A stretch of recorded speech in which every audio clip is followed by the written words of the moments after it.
Hey, everybody. It's that time of day again. It's time to get into the mind of a criminal. How are you? Let's do the mens rea. What do you got?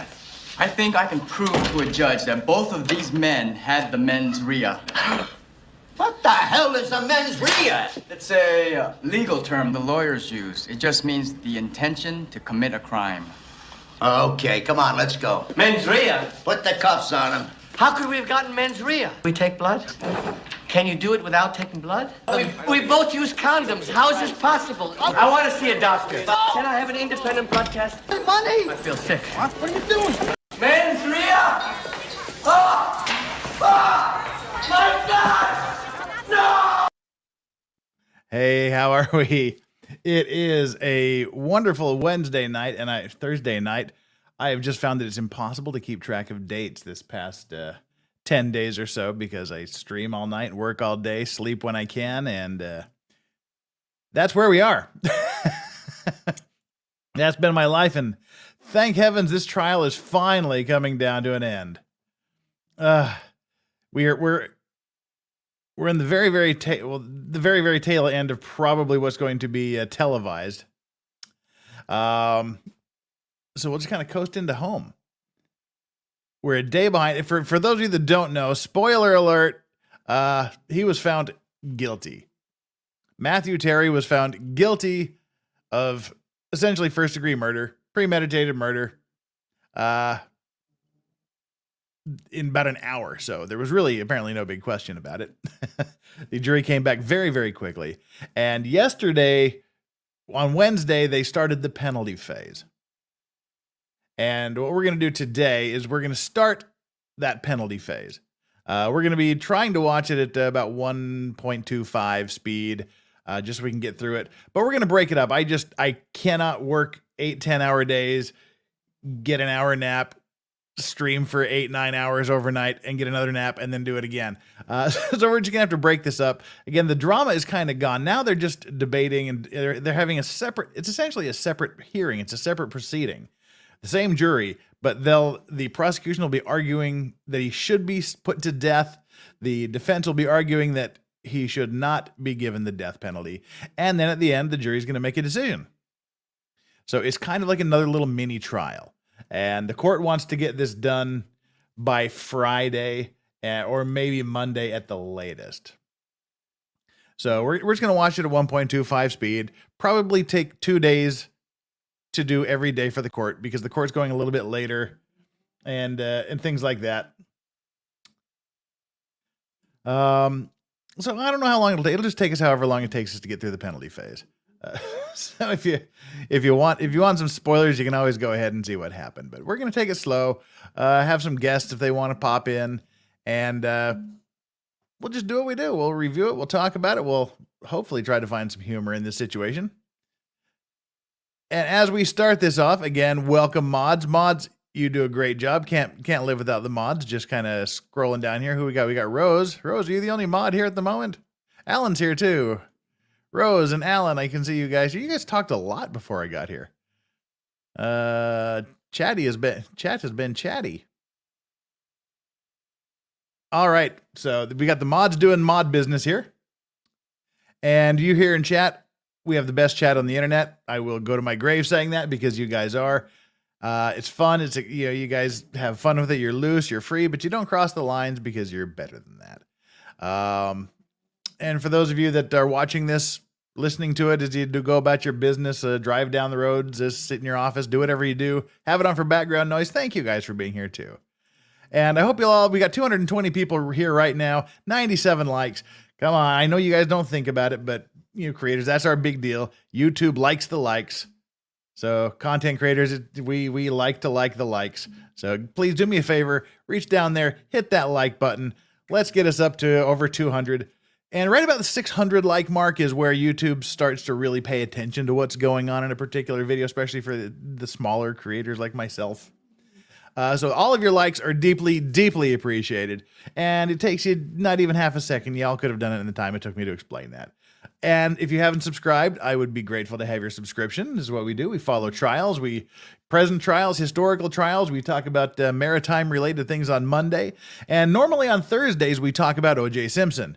We review highlights or lowlights, depending how you look at it, of the O.J. Simpson trial. But because the penalty phase in this case overlaps with O.J. Simpson, and I just can't do 2 full streams anymore. I'm just dying over here.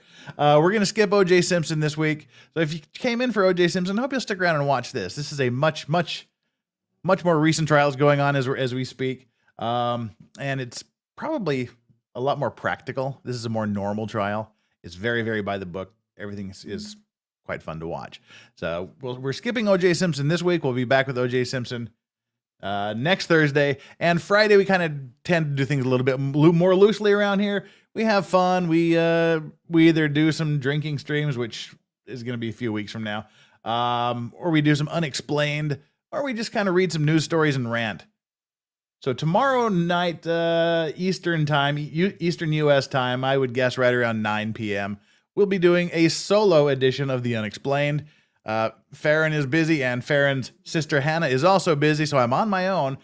We'll just talk about something weird, disturbing, and spooky. And that's what we do. So please hit that like button. I would deeply, deeply appreciate it. We're up to 155 likes. That was great. Appreciate that, guys. As you continue to come in, continue to hit the likes. That's enough we're going to say about the likes and super chats. The rule for the super chats is simple: do or don't. If you want to show support for the show, super chats are greatly accepted. Every super chat message will be read, will be answered, will be addressed. I can't not do that. There's no minimum amount required to interact with me. And I don't require it. It's just you give your hard-earned donations to me, and I respect that, and I answer. But we also try to look at the other comments that are in chat as much as possible and bring those up so everybody gets a fair chance. Those of you that want to support, please feel free. Not mandatory. All right, with that, looks like we've got all the business out of the way. What the business? And for those of you that saw the Brooks trial, the sentencing for that, holy crap, that was a disaster. I mean, he got the maximum everything, which is like 6 consecutive life sentences plus like 1,000 years or something. But boy, that was rough to watch. That was the judge. She just did what she always does. Unnecessary stuff, boring stuff that just is weird, strange, and doesn't look right.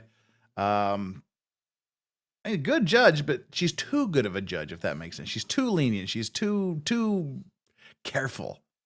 So it was just unnecessarily long, about 8 hours. I thought it would be about 3 hours. I was incredibly wrong. So, all right, we've got 3 super chats here. Then we'll jump into the trial and we'll see what happens. How does that sound? I think that sounds like a plan. So let me bring up the 3 super chats we've got so far. Stingy, Brooks series finale, would not recommend. Exactly. Too much unneeded dialogue. Well, that's exactly what I was just saying. It was a nightmare to be a part of. Ruined character development and lackluster ending. That just about sums it up. That was just rough. Now I think I have to repress my memory of that. I just want to wash the memory of the Brooks trial out of my head. Nathan C.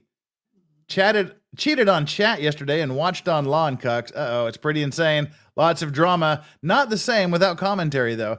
Yeah, I watched the first 20 minutes just to kind of get a feel for what it was like. And it looks like there's going to be some interesting stuff.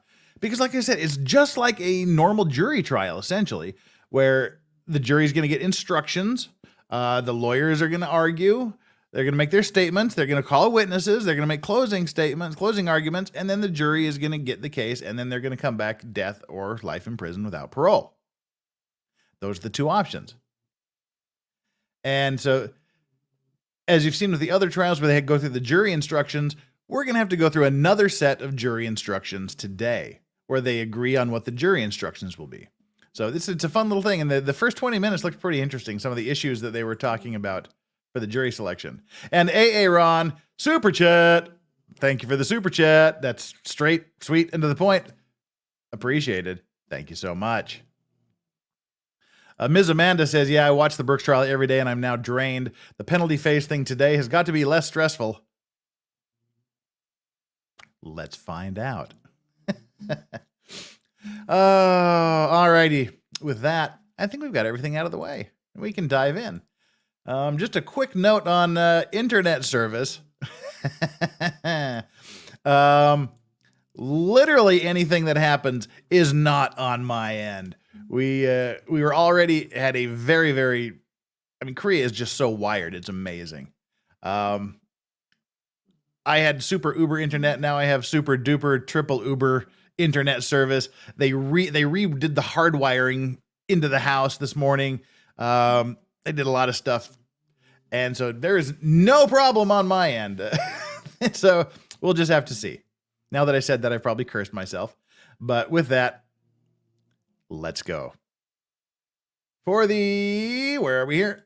The penalty phase of Matthew Terry, convicted of premeditated first-degree murder for the stabbing death of his girlfriend in a fit of drunken jealousy. All right, we want to start about 20 minutes into this, I guess. I guess that's about where it was. All right. Yeah, so right about there. We'll just let it play here while the video's up. And just in case, I've got some backup internet options available if law and for those of you that watched the penalty phase of Brooks this morning on Rekeda's stream on Rekeda Law, you'll notice that he was buffering as well. The first issue that I'd like to address is this morning I brought a Okay, hang on here. showed Mr. Kane of what is Michigan Penal Code 750.84. That is the relevant statute the defendant was ultimately convicted of in. Okay, we need to clearly we need to boost up the volume. We'll hit it up to about 400%. Let me know if we need to do more than 400% as it goes on. And Michelle, thank you so much, Michelle Cavarnos, I guess is how we should probably pronounce that. If not, tell me otherwise. What you think about the lawyer and her fun history? Oh, we'll get to that. Don't worry about that. We'll get to the lawyer's history here somewhere in about midstream. We'll just kind of tease it a little bit there. And Jacob's Madre 24 forever. To me, yesterday the worst part was listening to Dum Dum Brooks for over 2 hours. Oh my God, yeah. Ugh. I don't even want to talk about it. I just don't even want to think about it. And AA Ron coming in with another super chat. Yesterday they kept missing the point on the window screen for evidence. Every window screen I've seen needs to be removed from the inside. If removed from the outside, it would be bent and folded over. That's actually a good point. I hadn't thought of that. Go back and watch yesterday, and you can see what this argument is all about. It's about popping the screen out. The prosecutor said some evil burglar did it. He pulled the screen from the outside, and now that Aaron mentions it, screens are specifically designed so you can't take them off from the outside. Pretty much specifically to probably prevent burglars from coming in. Huh. I hadn't thought of that. Alan says not true. I don't know what you're not truing about, but anywho, I hope we're not about screens. I've never seen a screen that can just be taken out from the outside. All right. Let's do this. And what they're arguing about here is whether they start out apparently midstream here arguing about whether or how they can bring his past conviction for I can't remember what they call it in Michigan, but it's essentially aggravated assault, where he stabbed his previous girlfriend in the face repeatedly in a drunken, jealous stupor. So they want to bring that in as part of the factors for the jury to consider during sentencing. And now they're discussing how to do that, whether it's legal to bring another state's felony conviction into a Florida state sentencing. Obviously, the prosecutor thinks yes, and the defendant thinks no. And this is what they're arguing about in progress. Michigan, that's the lesser included offense. What is the name of the offense? It is entitled assault with the intent to do great bodily harm less than murder, assault by strangulation or suffocation, strangulation or suffocation defined, semicolon, other violation out of same conduct. Okay. And I have a copy here if Your Honor wants to see it. I printed it from the Michigan Legislature website. You can bring it down. I'll hang on to it. What's the issue? So the issue is Mr. Kane thinks that that is not admissible evidence. I said, can I use it as a demonstrative? He then said no, and I said fine, but can we agree that in the instructions that Your Honor will ultimately instruct the jury that and I'm reading from the proposed instructions that I previously submitted under final instructions in penalty proceedings 7.11, it says the aggravating factors alleged by the state are, 1, Matthew Terry was previously convicted of a felony involving the use or threat of violence to another person. And then it says the crime of assault with intent to do great bodily harm less than murder is a felony involving the use or threat of violence to another person. To me, that is a legal conclusion that Your Honor is telling the jury. This crime is a violent felony. Whether or not the state has proven that he's been convicted of it is a separate question. That's why I'm putting in the certified copy of conviction. But in the abundance of precaution, I am ready to have the prosecutor explain basically what the elements of the crime in Michigan are, in case we have to then instruct the jury what the elements of the corresponding crime here in Florida is, which I would assert is aggravated battery. So if we have to go that route, because the defense does not want Your Honor to tell them that as a matter of law, assault with intent to do great bodily harm less than murder is a felony involving the use or threat of violence to another person, which It's not a finding they have to make? Thank you, Your Honor. It is a jury question. I don't know. I'm posing it as a question. I think it And so is- I see now that that's the defense position, but that was my initial thought as well. I mean, I need to be very careful. Yes, I'm saying you cannot take the findings or screen do out anything from like that. outside. Your Honor, I'd ask Obviously, you to the read screen is on the proposed instructions, outside but of this the is taken from window, standard but you instructions, and this is a remove it from the separate inside the house. sentence that does not say you must decide if assault with intent to do great bodily harm is a felony. It says it is. It's you telling them that it is. Just like in aggravated, like in battery on a law enforcement officer, there's an instruction, I'd have to read it, but it basically tells them they are a law enforcement officer. What the state is asking this court to do is to adopt what they expect to be testimony of an out-of-state lawyer regarding out-of-state law. The court, upon hearing that, may take essentially judicial notice of a fact that the state has to prove by allowing that into the jury instructions. That is usurping the jury function. I gotta admit, Mr. Diaz, it scares me. Judge, to be clear, I wasn't asking for that. What I was ready to do was to put the prosecutor on to show the jury the statute, to let her explain what the statute means in Michigan as a prosecutor in Michigan. The defense does not want me to do that. So I said, fine, if you don't want me to have her come here and testify to what Michigan law is and how Michigan law works, then are you agreeing that the judge is going to read an instruction that says definitively that the crime that appears on the certified copy of conviction is a violent felony? And if they're just going to agree that Your Honor is going to tell them that fact, then I don't need to have the prosecutor interpret the law. All right, well, let's go back to if... I like the prosecutor's kind of getting aggravated here. Basically, he just wants to quote the law that says this crime in Michigan, he was convicted of this crime, and it is a felony. And as you said, do we have to bring the prosecutor down here to explain why it's a felony? Can we just give you a certified copy of the conviction notice? What do we need to do? He's trying to get this in, and we'll see how this.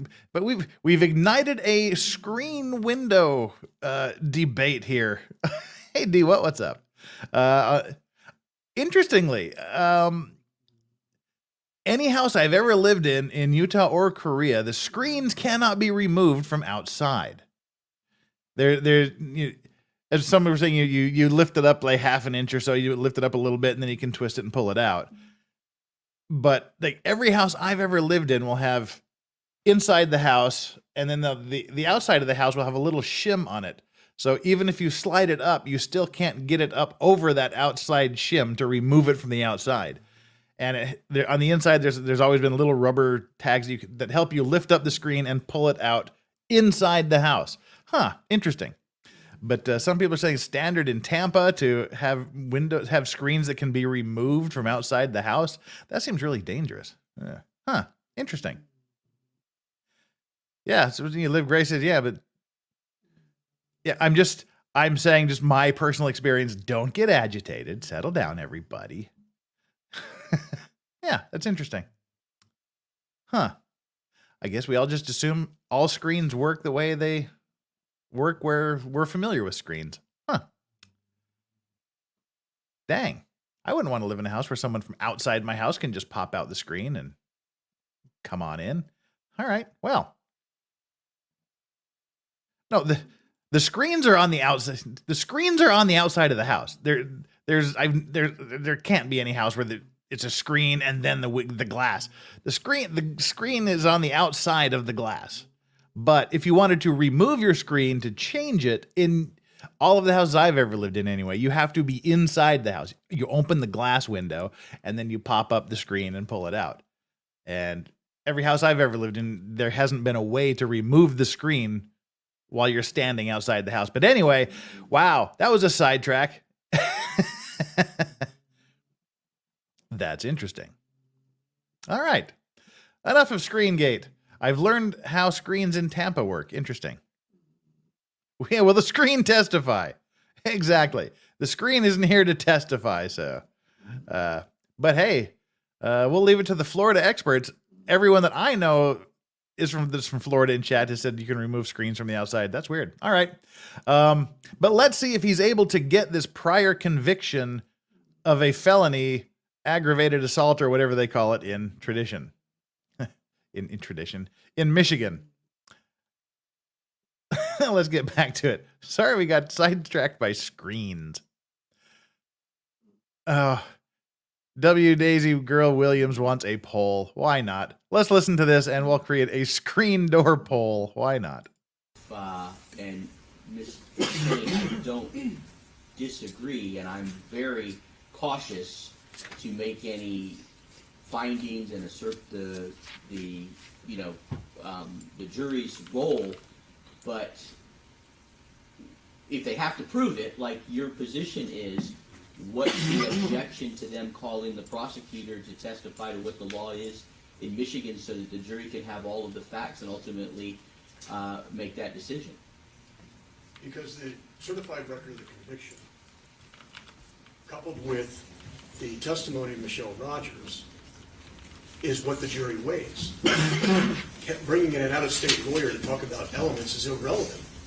There is nothing in the jury instructions that talks about elements of an offense except that it's the use or threat of use of violence against a person.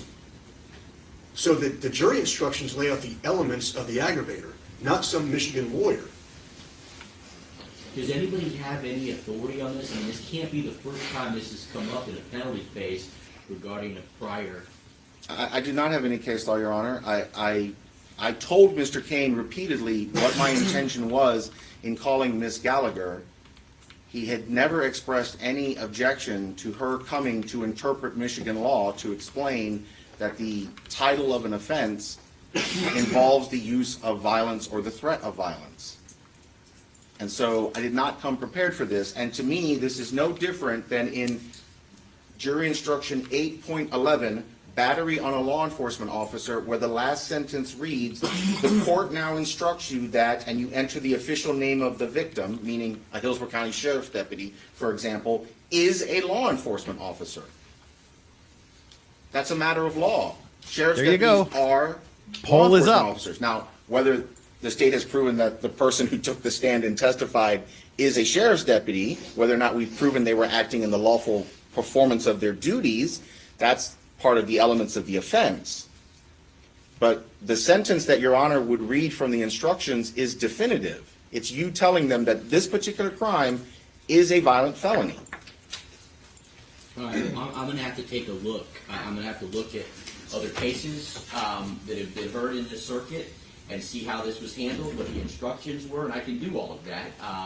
I can ask Ms. Spradley, you've been involved in a lot of these, and whether this issue has come up before in front of Judge Ward, Judge Sisko, and how it was addressed, or I can take Lindy break, and I can go get the jury instructions from prior death penalty proceedings, penalty phases, and we'll reconvene in a little while. And also, when it comes to Florida law enforcement officers, obviously this court can recognize whether or not a Hillsborough County Sheriff's deputy is a sworn law enforcement officer. We're not talking about that. We're talking about out-of-state law. I don't think, and whether or not the elements of an offense in Michigan are relevant to what the state has to prove in terms of what the jury instructions require. The jury instructions are very straightforward about what a prior violent felony is. We don't have an objection to the certified conviction of that from Michigan. But what is the jury weighing against? Then Mr. Diaz is faced with the having to argue that it constitutes a violent felony. They have to make that finding that it is a violent felony, and based on the facts based on what they believe of Michelle Rogers. It's Michelle Rogers. In other words, what happens is if this court says that aggravated assault with intent to cause great bodily harm with the use of a weapon is a prior violent felony, what's the purpose of calling Michelle Rogers? If all we need is just Alicia Gallagher to come down here and testify to the elements of what that means, and you have the certified conviction, then Michelle Rogers' testimony is irrelevant. Because, of course, taking judicial notice of the fact that it's a violent felony against a person. wait. Right? Excuse me. Okay.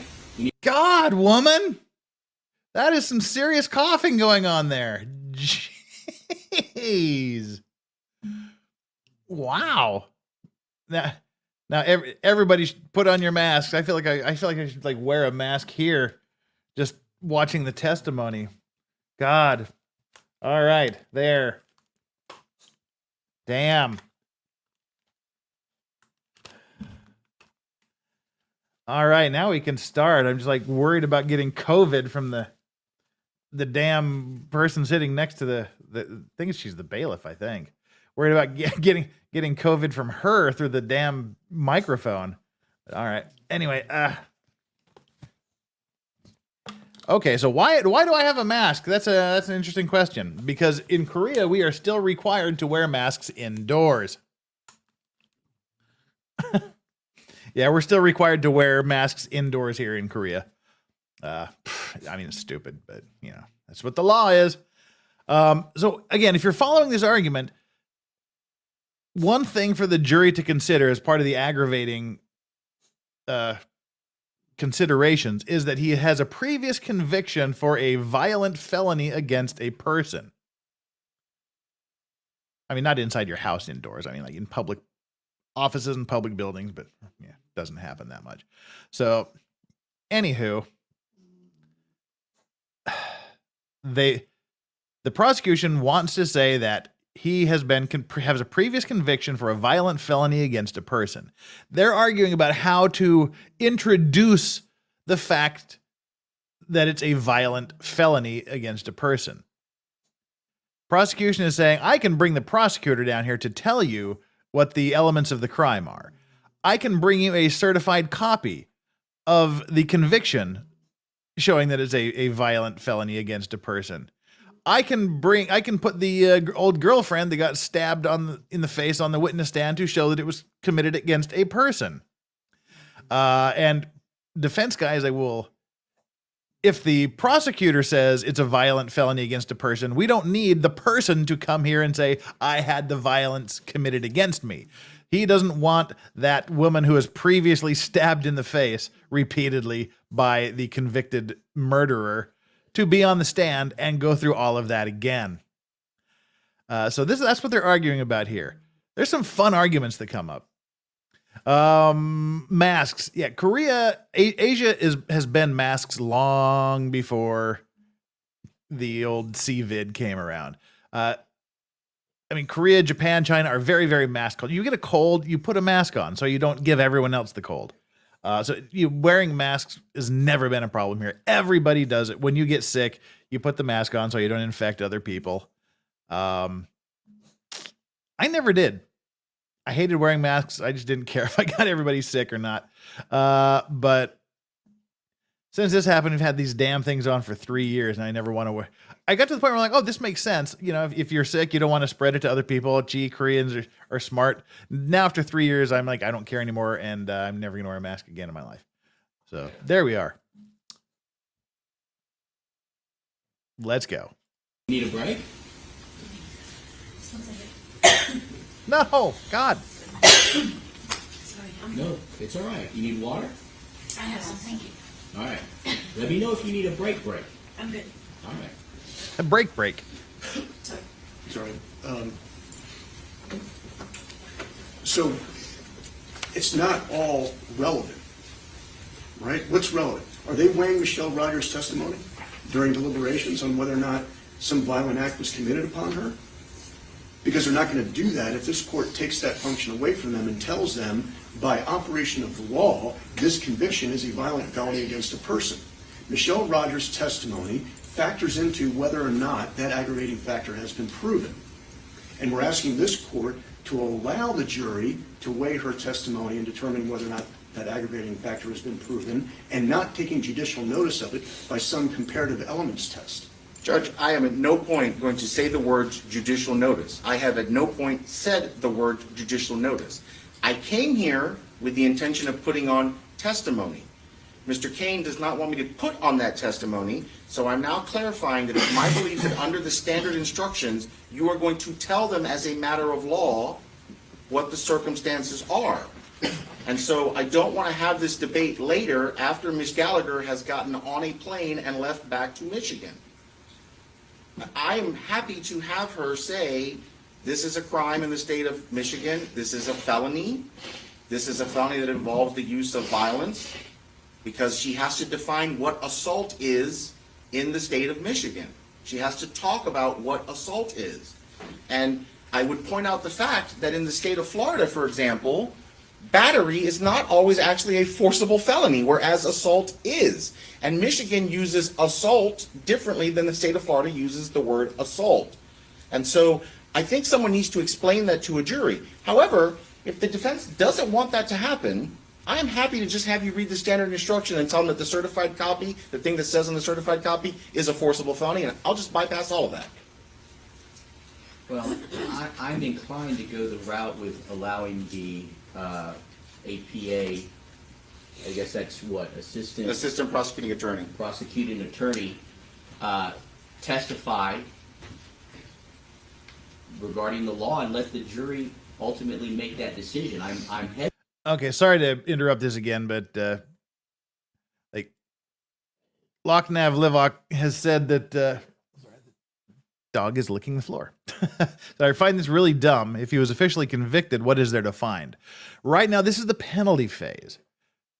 They're doing these instructions, and the jury has to decide. Do we give him the death penalty, or do we give him life in prison without the possibility of parole?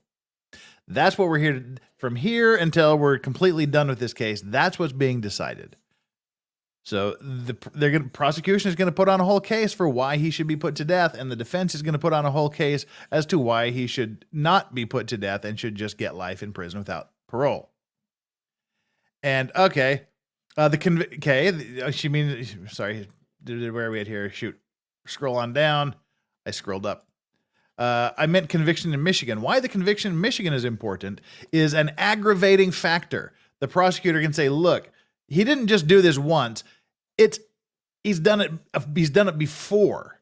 He's done this before, and because he's done this same thing more than once, that should be an aggravating factor, and you should punish him more than if he'd only done this once. And they have to show, the showing is it's a violent felony committed against a human with a weapon. But the problem is that they call that assault in Michigan. But apparently in Florida, assault isn't a violent felony. Battery is a violent felony. So what Michigan calls assault, Florida would call battery. And so if they have to explain that although he was committed of what is called an assault, it is still a violent felony committed with a weapon against a person. which would be essentially a battery in Florida. So it's clarifying what the conviction in Michigan was. It wasn't just a simple assault, which isn't a violent felony in Florida. It was an assault, which under Michigan law is this violent felony, which is equivalent to a battery in Florida. So I hope that made sense. They're doing it because they want to show it's an aggravating factor and explain that it is a violent felony involving a weapon against a person. Hope that made sense. That's the best I can do. Hesitant to instruct them, just bypass everything and me make the decision that it is a violent felony and read the instruction as you're suggesting. Judge, the alternative. that's the standard instruction. I will show you the book. But somebody has to make a determination as to whether it is a violent felony. Here we have the issue of if it was a Florida prior, it would be easy. But we have to compare it to Michigan law, and that's where I don't know if that's a jury question or not, as to whether it qualifies as But that's not the way the standard instruction is written. The standard instruction, I'm reading it directly out of the West Florida statutes. 2, defendant was previously convicted of a felony involving the use, threat of, violence to another person. Period. And then it says 2A or 2B as applicable. 2A is the crime of previous crime is a capital felony. That's it. So if it was murder, the crime of murder in the first degree is a capital felony. The second one is B, the crime of previous crime is a felony involving the use or threat of violence to another person. That is Your Honor telling them that as a matter of law, that is the situation. That is the standard instruction. Okay, give me He's getting exasperated. The judge is going to end up with some sort of weird cat AIDS or something from all this coughing that's going on. And we'll enjoy the silence. Lancelot, just in time to enjoy some silence. I just finished Brooks' trial. I need a badge that says I survived. Holy crap, right. Of that in order for me to give it. In fact, And the the evidence- italicized says The evidence is the certified copy of conviction. I don't actually have to bring the prosecutor. I could simply admit the certified copy of conviction. It could say, for example, murder in the first degree, and then Your Honor would have to give, for example, the crime of murder in the first degree is a capital felony.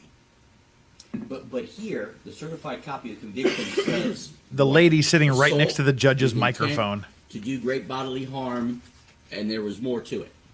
What specifically does it say? The instruction of the certified The copy. certified copy. What is the conviction for? Because I asked you what the It charge reads- was. Well, I'll show it to Your Honor because we blacked it out because it said the lesser included of. So we took out the lesser included of. It says assault with intent to do great bodily harm less than murder, 750.84 as the Michigan Penal Code.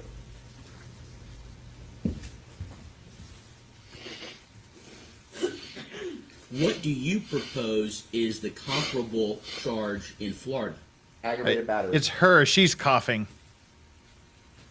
And your position is if Mr. Terry had a prior aggravated battery, that all we would do is include that, well, assuming you introduced evidence, which is the certified copy of conviction in Florida. Assuming I had a Florida certified copy of conviction that said the defendant had previously been convicted of aggravated battery under either theory, deadly weapon or great bodily harm, but in this case, great bodily harm, because that's what the charge is there. You would read the crime of aggravated battery, great bodily harm, is a crime involving the use of force or threat of force, of violence, use of violence. We would not be having this discussion if that were the case.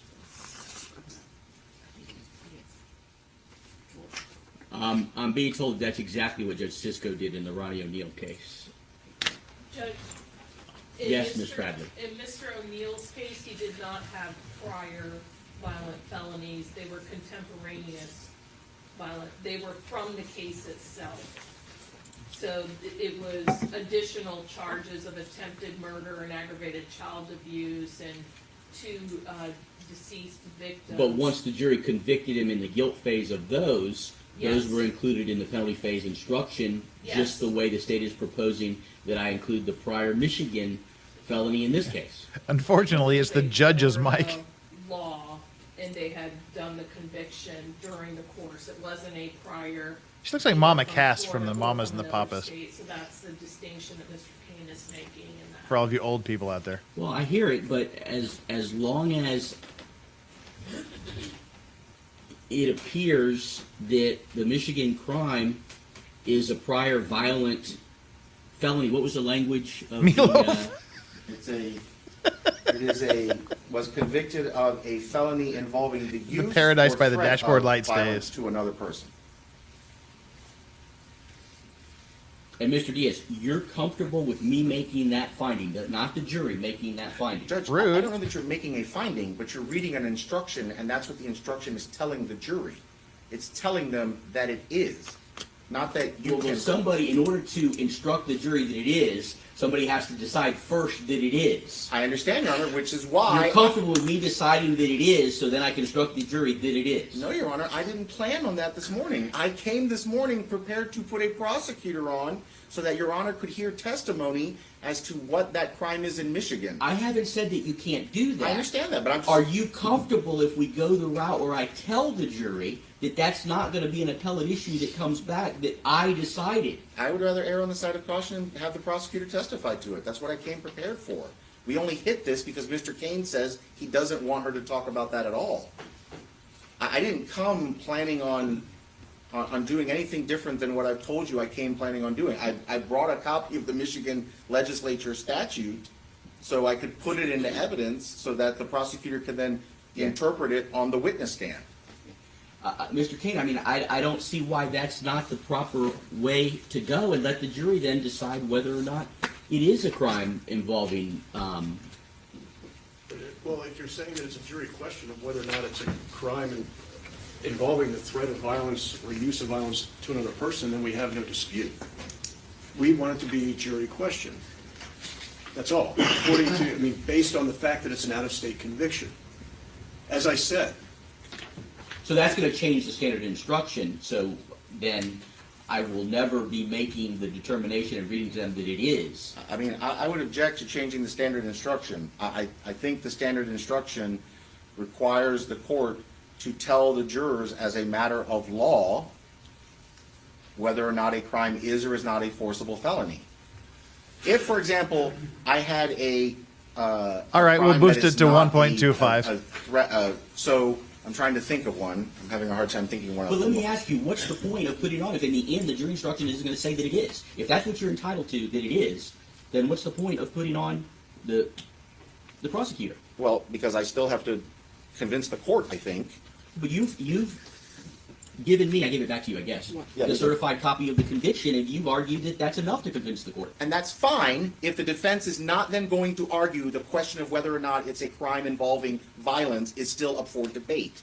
They can argue whether or not he was convicted, right?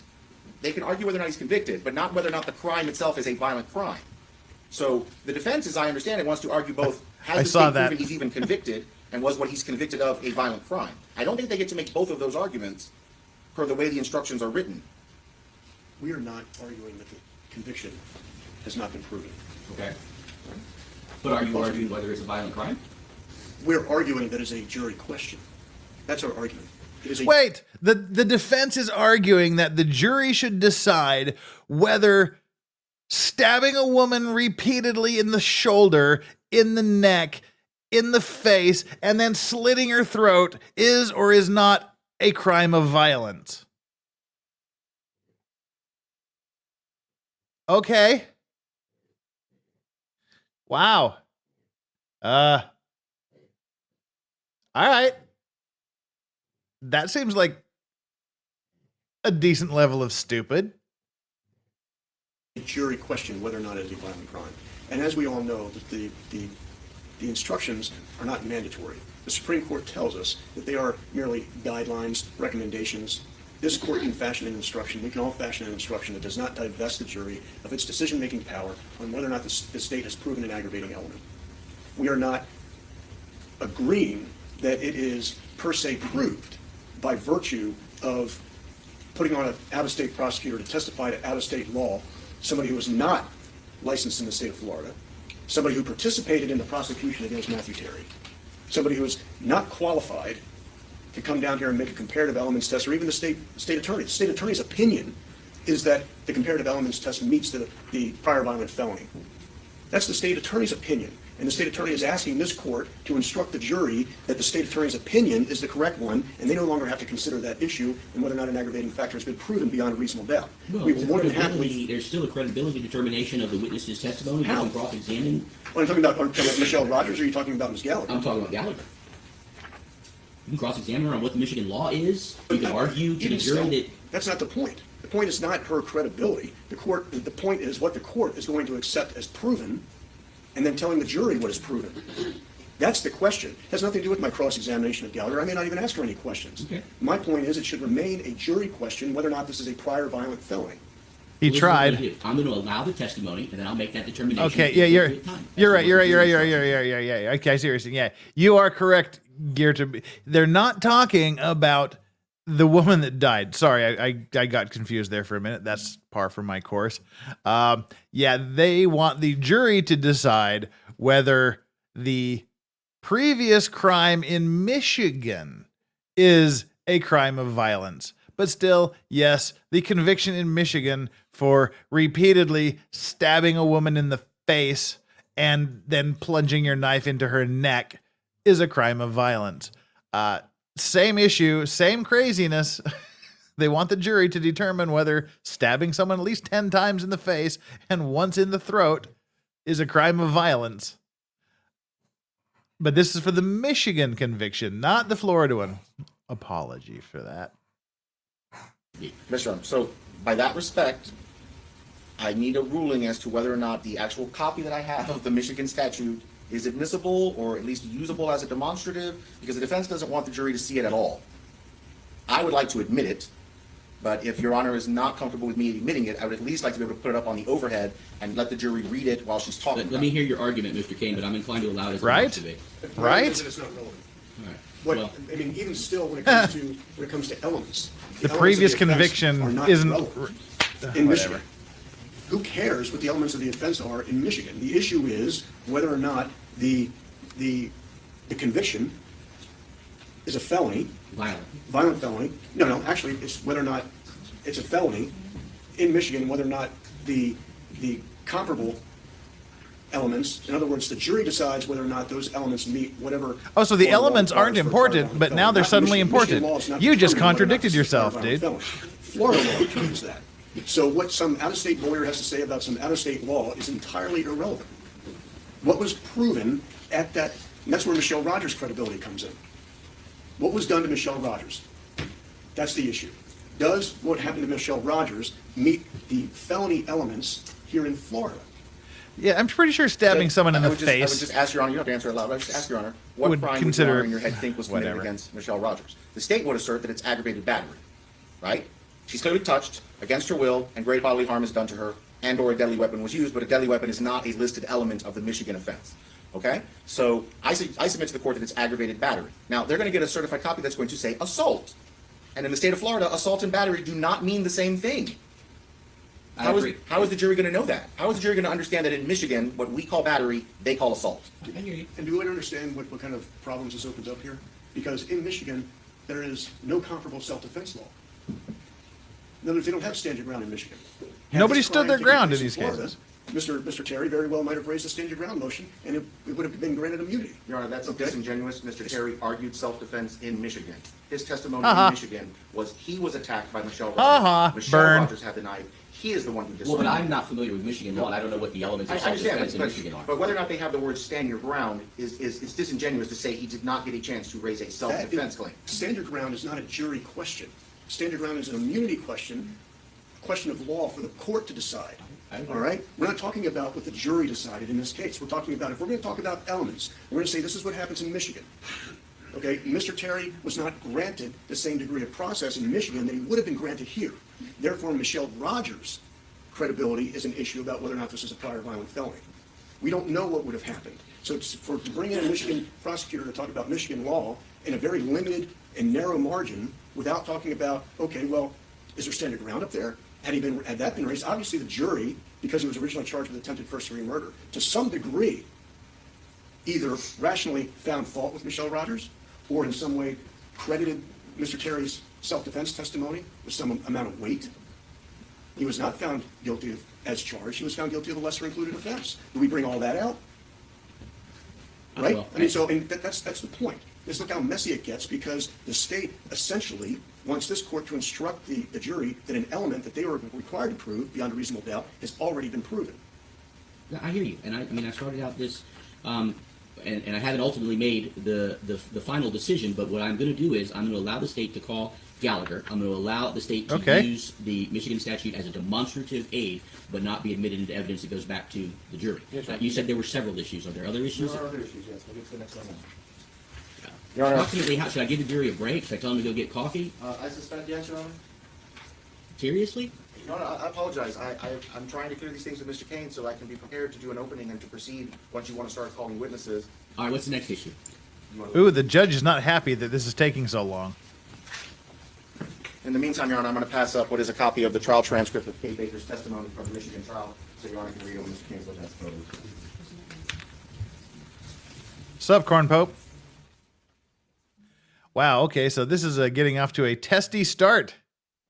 And again, there shouldn't be all of these discussions, but for some reason they're nitpicking each other, and the judge, as you just saw, is getting a little bit unhappy. He's like, are you serious? Are you serious that it's going to take so long that we have to send the juries out for coffee? From the home from the March 17, 2017 incident, and we're objecting to any and all of those photos as inappropriately elevating the 2017 case to feature status. We argue that any of those photos are first irrelevant, and if the court happens to find some degree of relevancy, then we would argue that under 403, the prejudicial effect greatly outweighs any probative value. Substantially. Wasn't Mr. Kane just 5 minutes ago arguing that the jury has to decide whether or not the crime is violent from the facts of the crime? Oh, Or shouldn't I be able to show burn. them the level of violence in the crime? The violence is to the Okay, this is a very interesting point. The previous conviction, as we talked about on the Williams rule, cannot be brought in to, show that he actually committed the current crime, and it can be used to show his intent. That's his standard operating procedure.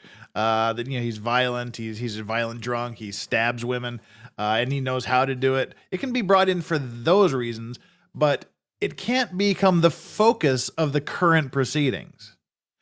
So this previous conviction cannot become a featured central point of this proceeding. And now he's saying that if the jury brings in, if the jury sees the pictures of the previous woman's injuries, that will raise the previous conviction to a central point of this proceeding. And he's saying that would be more prejudicial than probative. It would cause more prejudice than shed light and knowledge on the case. But which I think is a fair argument. I think that's appropriate in and of itself to bring in bloody photographs of someone who has stabbed previously would be overly prejudicial and not really shed any light on the current proceedings. But the prosecutor made a very important statement.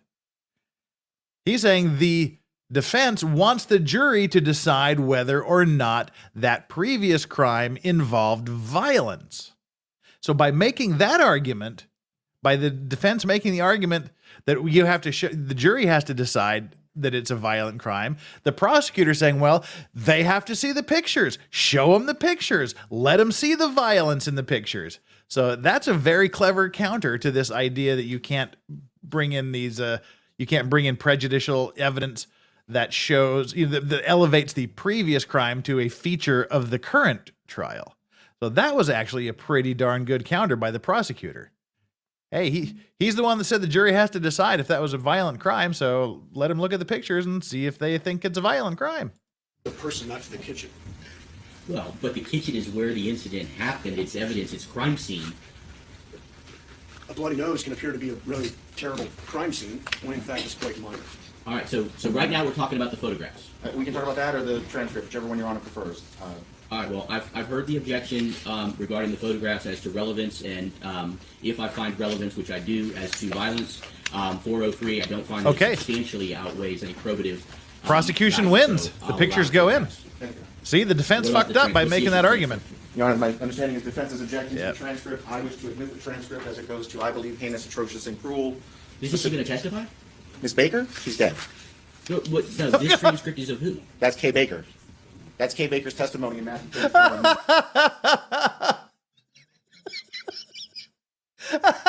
God, was I the only one that caught that? Oh no. Okay. we need to provide a little background here. We need to provide a little background here. Going back to the previous stabbing in Michigan. The current woman, the current victim in this current case, she actually went back to Michigan, or was still in Michigan at that time. She testified on behalf of Matthew Terry. So current dead woman was with Stabby McStabface in Michigan. They broke up. She moved to Florida. He gets a new girlfriend, goes Stabby McStabface on her. Dead woman comes back to Michigan to testify on behalf of her former boyfriend who just stabbed his girlfriend in the face. And so this is the dead woman's testimony in the Michigan proceedings against him there. So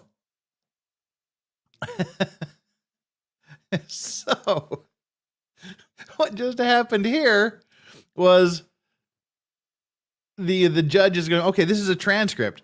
And of course you need some sort of foundation. You need someone to prove, to say, okay, this is the testimony I gave on this day and this day and this day. So he's looking at the transcript and he's like, he's just going in full judge mode saying, okay, all right, this is the transcript. Is she coming to testify? And the prosecutor says, no, she's dead. And the judge is like, oh, wait a minute. Whose testimony is this? I just like that. He's just like, no, she's not testifying. She's dead. Heinous, atrocious, and cruel. Is she going to testify? Miss Baker, she's dead. She's dead. No, this transcript is of who? That's Kay Baker. That's Kay Baker's testimony in Matthew Terry's trial in Michigan.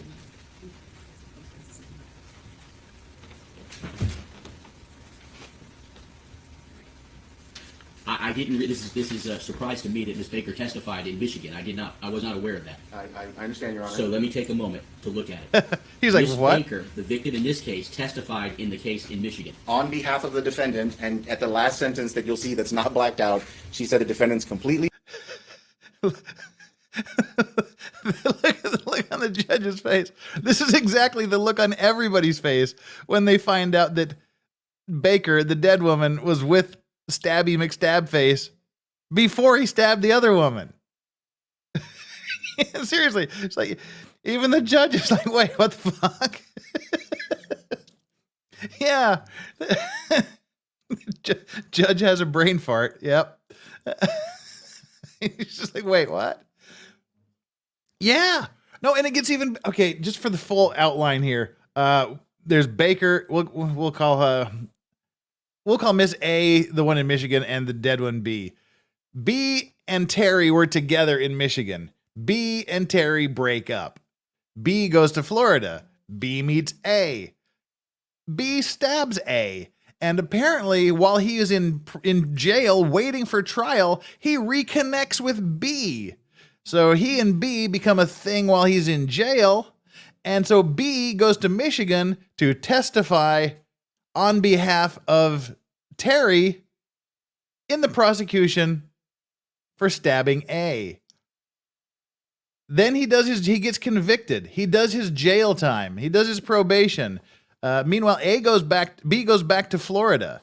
When he gets out of jail for having stabbed A in the face, he goes to Florida and starts living with B. And then 5 months later, he stabs B in the face and neck and kills her.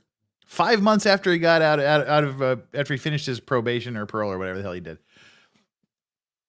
But during that 5-month period they were living together, A called B and said, please don't let this happen to you and your kids. Please don't do this. Please get out. and B basically told her to go take a long hike off of a short pier. So there you go. There's a little bit of background on this insane case. Barney Yum says, Womans, get your shit together. Seriously. Shocked Pikachu face.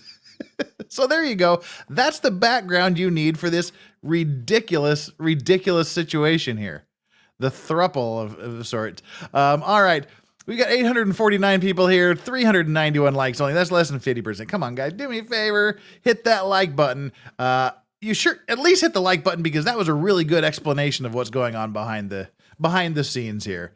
Again, YouTube likes the likes, and it would be greatly appreciated if just everybody would take a deep breath and take 2 seconds to go down there and click that like button.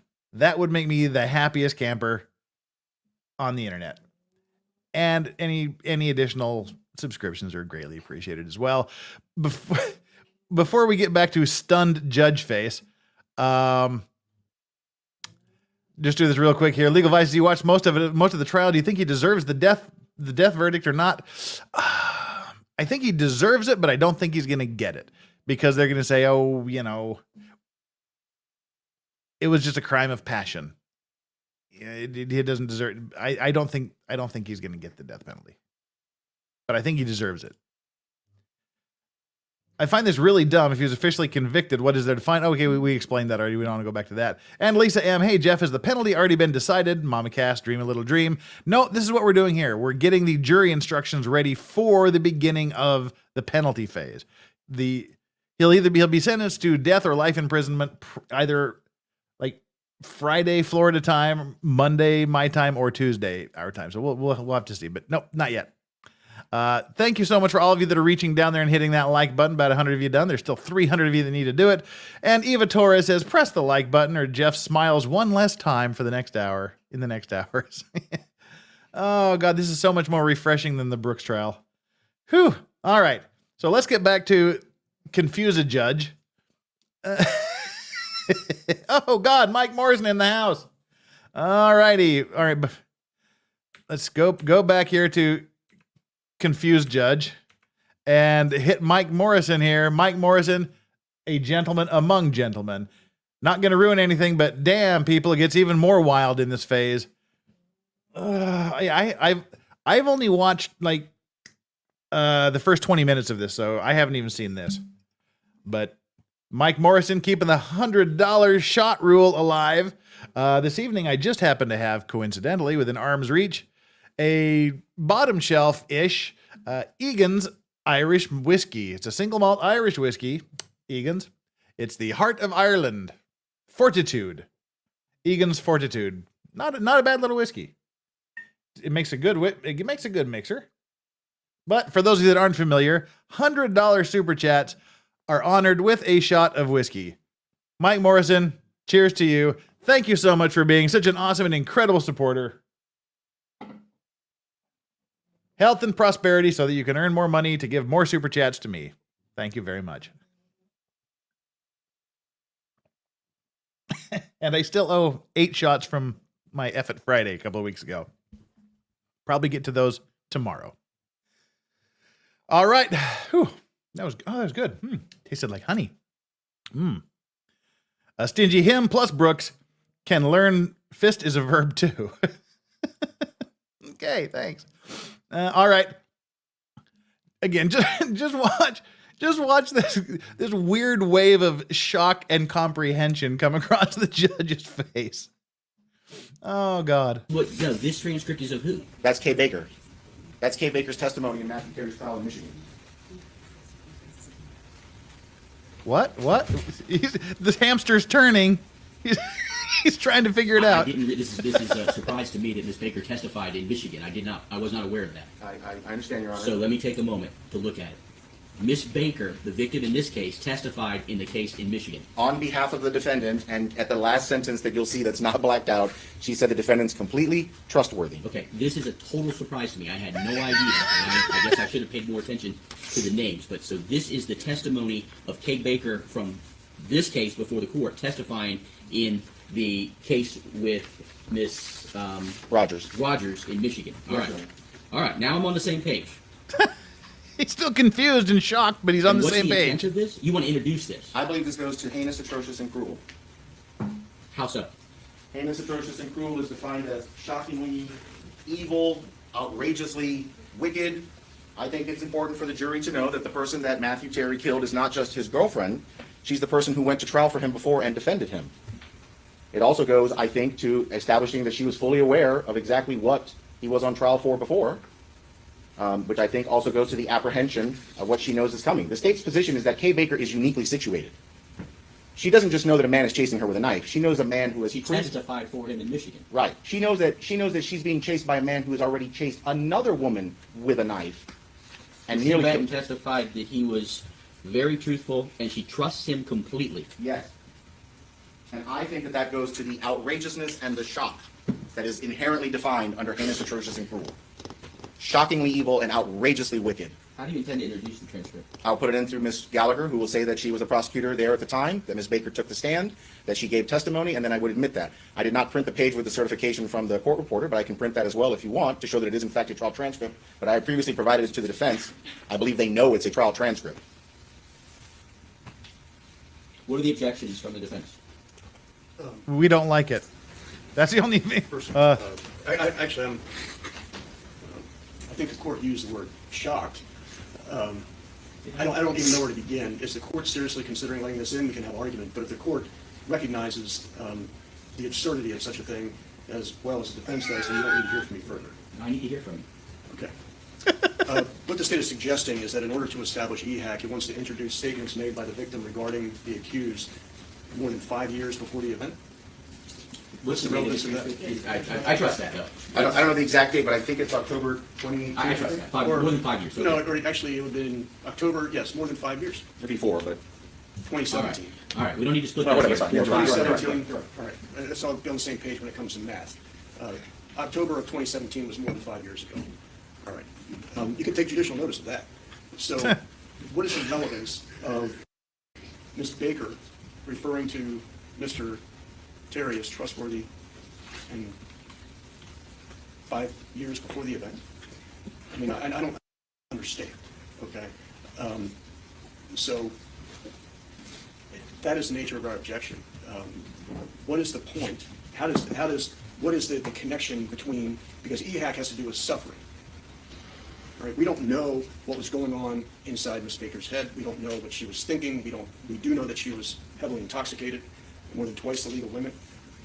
Okay, we know But the that. state has to make argument to prove that, and they're trying to get in evidence or facts that they can then, whether the jury buys it or not, but they want to get these facts in, what she said, she trusts him, and then make argument to the jury that that satisfies. So why is that not inferred from the fact that they live together? Why is that not inferred from the fact that he had just moved down and lived in her home where her sons were for 4 or 5 months? I don't understand. I mean, what is the connection between somebody saying something nice about somebody and 5 years later they're being a victim of hostilities targeting them? What is the relevance other than to inflame the passions, rather than to say, oh my goodness, look what she did for him. She testified for him in a sentencing proceeding in Michigan, and now he's doing the same thing to her. All right, so the state wants the jury to know that Ms. Baker was aware of what happened to Ms. Rogers, and somehow make the connection between that and EHAC. If the state has any case law that says that EHAC can be proven by 5-year-old compliments in a court proceeding, Well, then I would be very curious to see that. But what is the relevance? What is the relevance? How far out are we going to take EHAC? Now we're going to take it to insult, right? He's insulting her. He's insulting her trust. He's insulting her faith. He's insulting all the wonderful things that she thinks about him. You can see we're putting his arm around him in the bar an hour earlier. There's obviously trust there. She's Well, I walking out suspect there. I was looking at the exhibit list. There's photographs. Those are photos of family and friends. Do you have photographs of the two of them together that you intend to introduce? no. Your Honor, the question here is what the defendant did something that falls in the nature of vile, shockingly evil, outrageously wicked? Shockingly and So let me outrageous. ask you, are you suggesting that it would not be if she had not testified or had not known about? Would this not be EHAC if she? Oh no, it's our first buffer.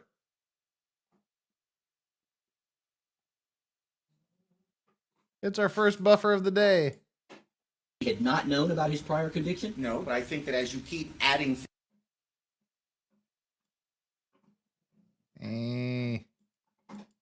things on, it gets easier and easier for a person to conclude that. Again, go back to the analogy I kind of borrowed. Where does shockingly start, right? Where does strikingly start? Does it start on the dial at 6? Does it start on the dial at 7? Does it start on the dial at 8? The point here is Matthew Terry, the defendant, knew that all of this happened. Matthew Terry would have been seated in the courtroom and was seated in the courtroom when Kay Baker got on the witness stand and said those words in his defense. But what does that have to do with the night of the incident here? Judge, this is a non-statutory aggravator. That's what the state's trying to do. What? Oh, come on, don't do this. We were doing so well.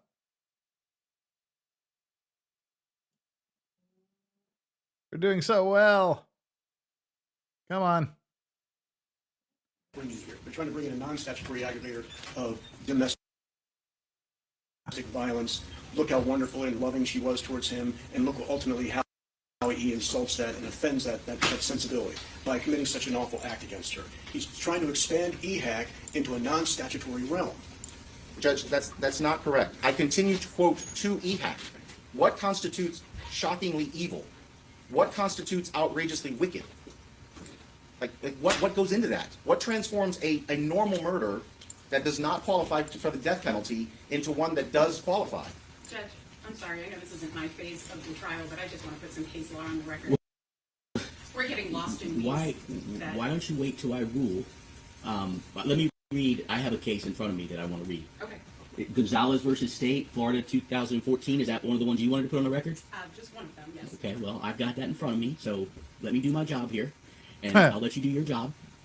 Beyond outrageously That's judge for wicked, shut shockingly up. evil, I have also said that this goes to the victim's knowledge and therefore the apprehension that is also a part of EHAC. The victim has to be not only conscious, but she needs to be aware. She has to apprehend what is coming. That's what makes it torturous. But what about the prior? And I apologize. I mean, you made. All right, let's go. Sometimes, like when you're doing like the 1.25 speed, it'll kind of buffer a bit if it catches up to things. But here, let's just do this. This is annoying. Some argument previously, but I mean, if a man is coming at her with a knife, how is that distinguishable from whether she testified for him in Michigan before? What makes it that significantly different of her knowing what's coming? She's been stabbed. I mean, the jury found him guilty of stabbing her multiple times. The testimony was, lots of testimony regarding how and how many wounds were inflicted. You're suggesting that the jury needs to know that she knew he did it before in order for her to have been conscious of what was happening to her? I take issue with your word need. She does not need to know, but it does go to EHAC if she does know. That's the difference. It's not essential that there's no requirement that every victim. I think of defense EHAC has something to previously testified say. in the trial for the defendant in some other similar crime. Clearly. It's not a need issue. It's a question about whether or not it goes to the elements of EHAC, whether or not it's shockingly evil, outrageously wicked, right? Which is the reaction Your Honor said, not even knowing where we were going. You said this is shocking. That's the words you said. No. But beyond that, separate apart from shockingly evil and outrageously wicked, there is the question of the knowledge, of the apprehension that goes to the torturous element.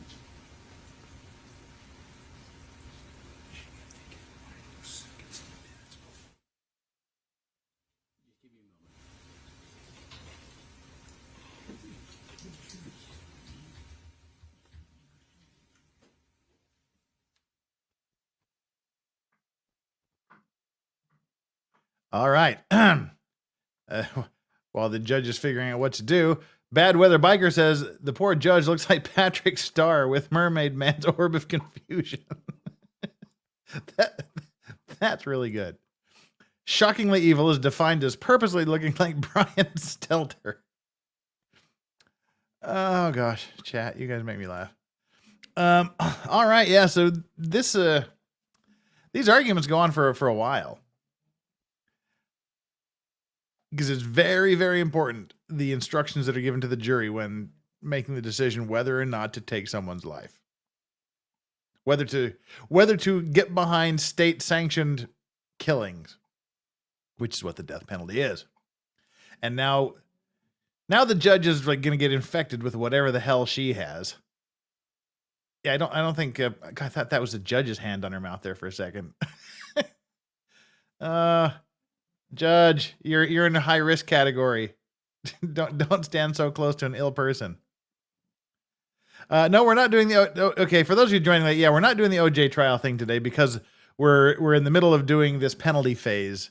So we should be back to OJ next week as our regularly scheduled program.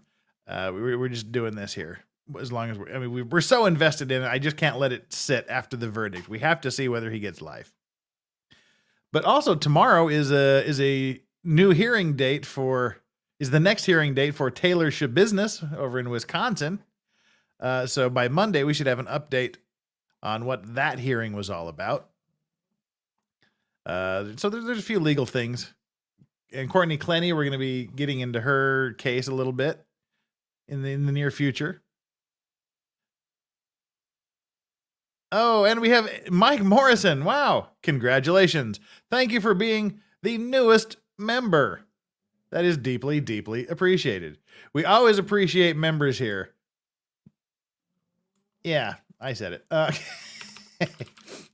Welcome aboard, Mike Morrison. So glad to have you here. All right, the judge is taking a long time to consider this. And leaving us in silence. Just me and the dog licking the floor still. Yeah, the Clenny case will be good. That'll be fun. I mean, as far as like murders go. But I think I'll do the pre-trial stuff. But I think when it goes to trial, Legal Mindset and I are talking about co-hosting the Clenny trial when it comes on.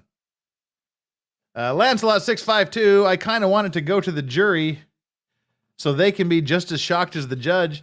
Apparently she's testifying and the pictures are coming in, so you're going to get your wish. Definitely want to watch the Shabusiness trial. Oh, I will be all over the Shabusiness trial. And I don't even care if Nick said that if it's televised, he's going to stream it. I don't care if Nick Rekieta streams that. I'm streaming it myself too. I'll go head to head with you, Nick, because I've been with this since the day the incident happened. So I'm going to stream that trial myself, regardless of who else streams it. The HAC aggravator focuses on the means and manner in which the death is inflicted and the immediate circumstances surrounding the death. That is well-settled black-letter law in Florida. That's pursuant to multiple cases, a few I'll put on the record. Lynch versus State, 841 7th 2nd, 362, Florida Supreme Court, 2003. Martin versus State, 151 7th 3rd, 1184. Florida Supreme Court, 2014. Jordan versus State, 176 7th 3rd, 920, Florida Supreme Court, 2015. It has been well settled for over 20 years. HAC only has to do with the immediate circumstances surrounding the death and the means and manner in which the death is inflicted. This transcript has absolutely nothing to do with that, has absolutely nothing to do with either EHAC or prior violent felony, and cannot be admitted. All right.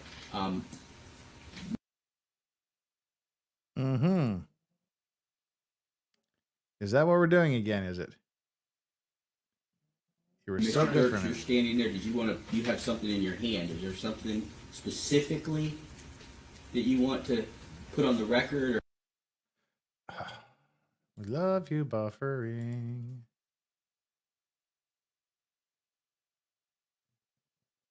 Or make me aware of? Yeah, I want to put on the record the cases that stand for the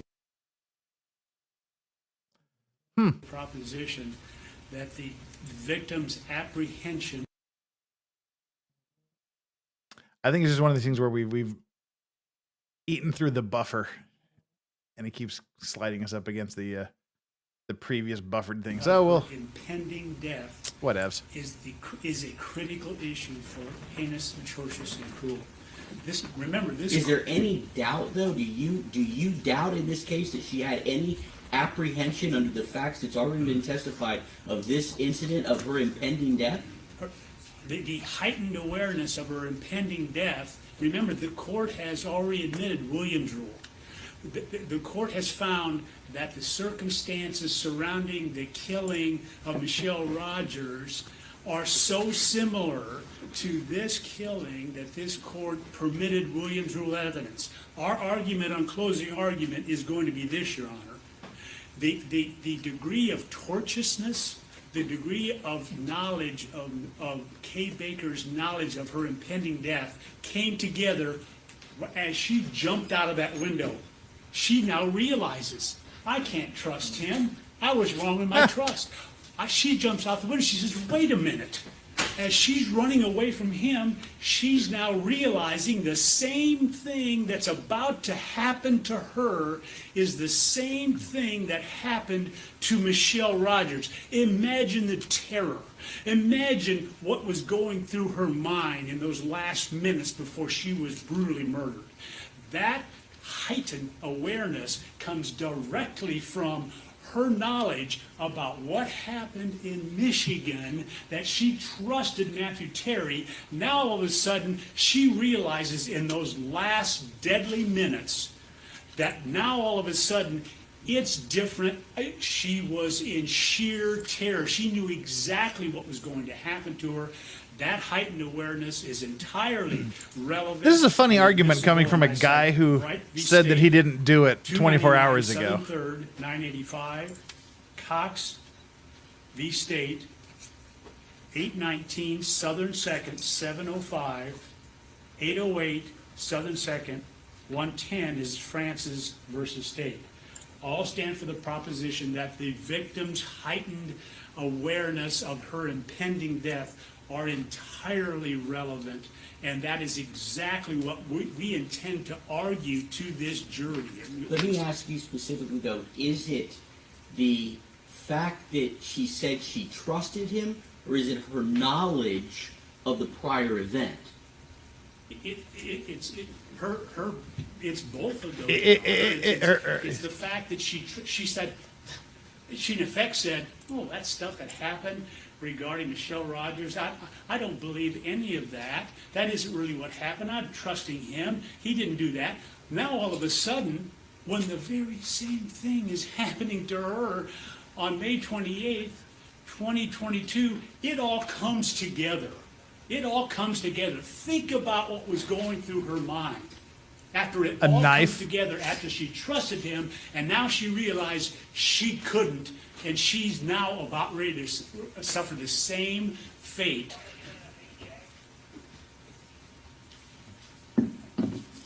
Mr. Diaz? Your Honor, if Your Honor takes issue with the transcript and the words in the transcript, I'm fine with foregoing the transcript, but I would ask for permission then to have Ailish Gallagher testify that Kay Baker went to Michigan.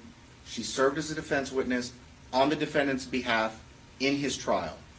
And if you don't want them to see that she says the words, I trust him completely, I don't think that that's the correct ruling, but of course I abide by Your Honor's ruling, and I would at least rather get something than nothing. All right, any last word from the defense? Wait just one second.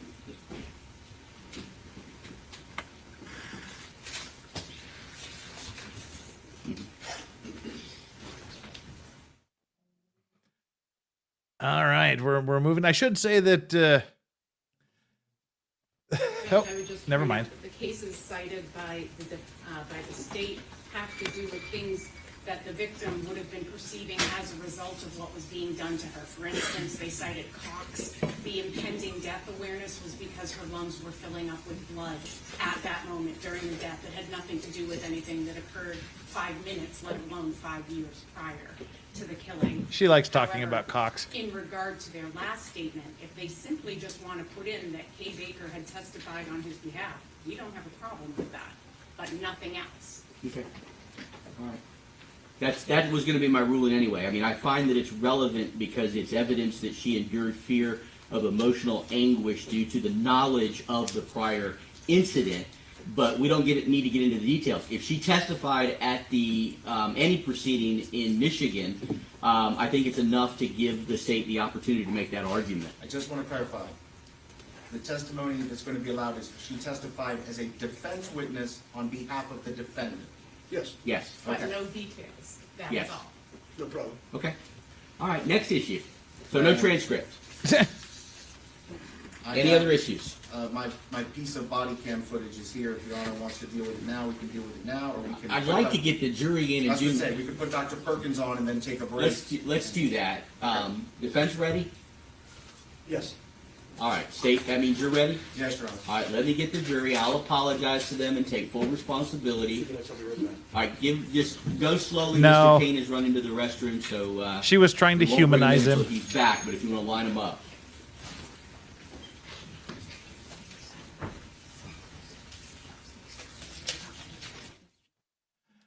All right, we should mention that Mike Morrison joined at the the bent halos and broken wings level of membership, and we have one super chat from Given. You need a floor cam for the dogs. Well, no, but it would be awkward for me anyway, since pants are prison and all of that. Oh. The judge is looking particularly happy about something. Oh, judge, that's not a good look.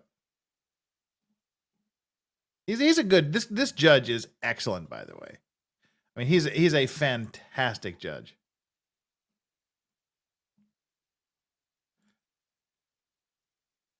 All right. Oh, hey, we're falling a little bit behind in the like. So those of you that have just joined and haven't thought about it, I'd appreciate it if you do a little bit of a kind deed for me. And while we're sitting here waiting for the next thing to happen, please pop on down there and hit that like button. Let's get up. We have over 900 people, nearly 1,000 people watching right now. So our like should be right up around 1,000 too. Because if you don't like it, why are you watching it? And if you liked it, just let me know and let YouTube know. That's the only thing I really grift for is the likes. We like the likes. So hit the likes, and if you're so inclined and you haven't subscribed, hey, please give a subscription a crack. Oh, and Aaron, if pants are prisons, try a kilt. Yeah, if I lived in a place where it was socially acceptable, that would be awesome. And Edward M. Lockwood is now officially the newest member on the Legal Vices channel. Thank you so much for that. That is deeply appreciated. And I can't believe we're just like waiting for some guy here to finish going to the bathroom. Come on, what's the judge saying? What's he talking about with people? That's what I want to know.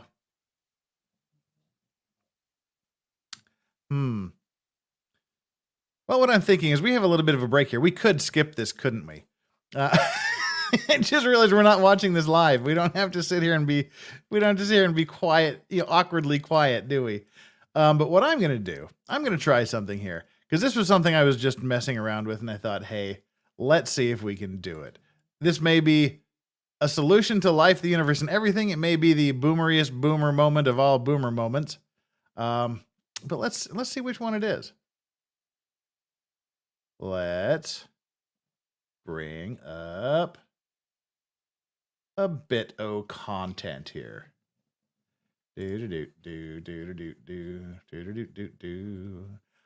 I don't know if we can do this with volume.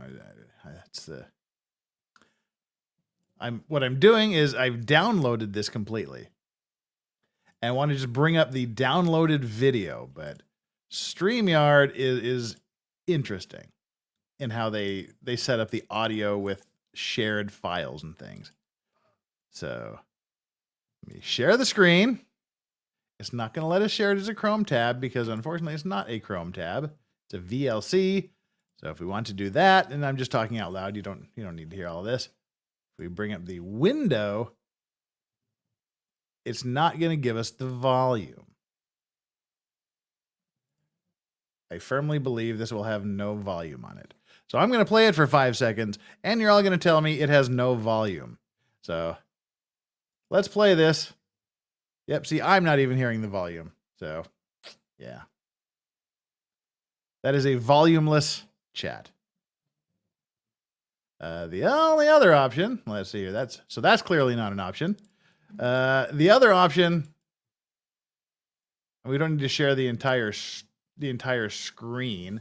But you can actually share the whole thing just as a separate video, but that doesn't allow us to increase the speed, unfortunately. But let's kind of watch this for a little bit and see how it looks. All right, where is this hiding? This is hiding in there. Okay, I'm gonna bring up another screen and we're just gonna see how it looks. I've never used this before, and you're like, there's 1,000 people waiting for me to do something. So now's a perfect time to try this, isn't it? I just kind of, just started thinking out loud, and I wanted to give it a crack here. You can share a video file, which is what we're going to do. We're going down here, pulling this up, going here, and let's see, where is it hiding? It is hiding in that file. Okay. Be right with you.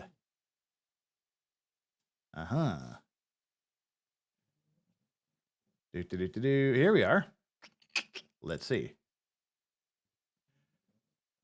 Oh, you're nice. The browser is having trouble sharing the video. Of course it is. Why wouldn't it? So the result of that experiment was we're going back to what we were just doing, and I've just unfortunately wasted a few moments of your precious time. So I'm going to fast forward through this.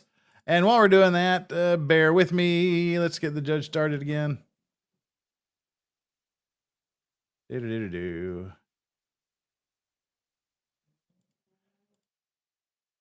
Oh, that's kind of interesting.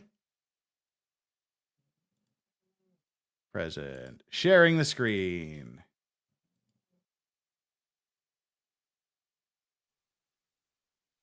Well, now this is interesting. Now I've really, really gone and done something.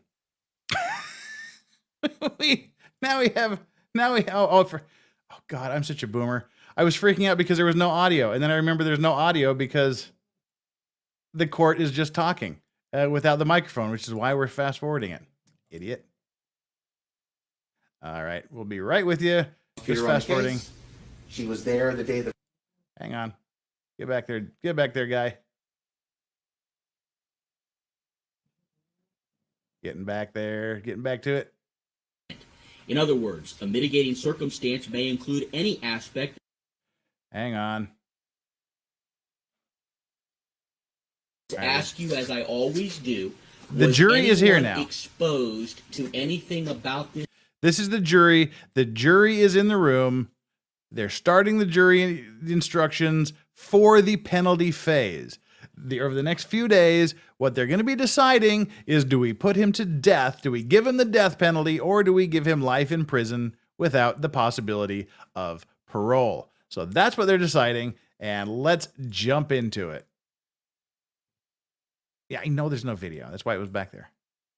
This case outside of the courtroom between the time you left yesterday and the time you've returned now, by show of hands. Did anyone discuss let the record reflect there are no hands. Did anyone discuss, either amongst yourselves or with anyone else, anything about this case between the time you left yesterday and the time you returned into the courtroom this morning? Let the record reflect there are no hands. Again, thank you all for your complying with those requirements. It is very, very important.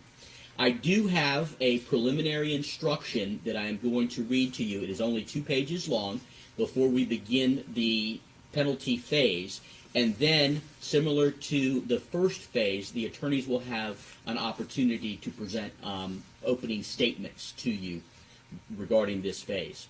Members of the jury, you have found the defendant guilty of 1 count of murder in the 1st degree. The punishment for this crime is either life imprisonment without the possibility of parole or death. The attorneys will now have an opportunity, if they wish, to make an opening statement.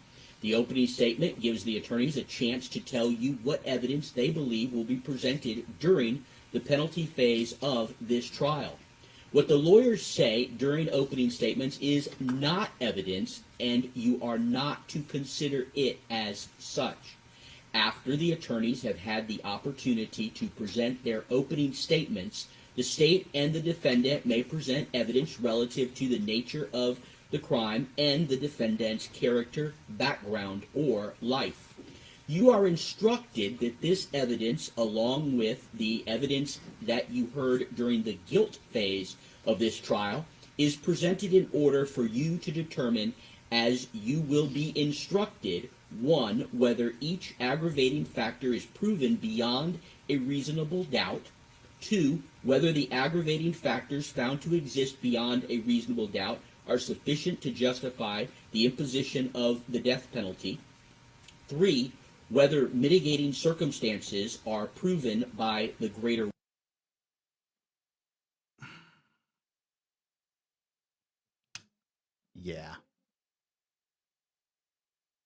weight of the evidence, 4, whether the aggravating factors outweigh the mitigating circumstances, and 5, whether the defendant should be sentenced to life imprisonment without the possibility of parole or death.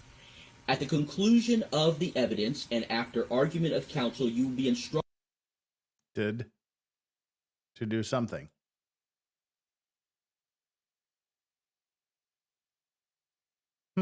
Okay. Righto.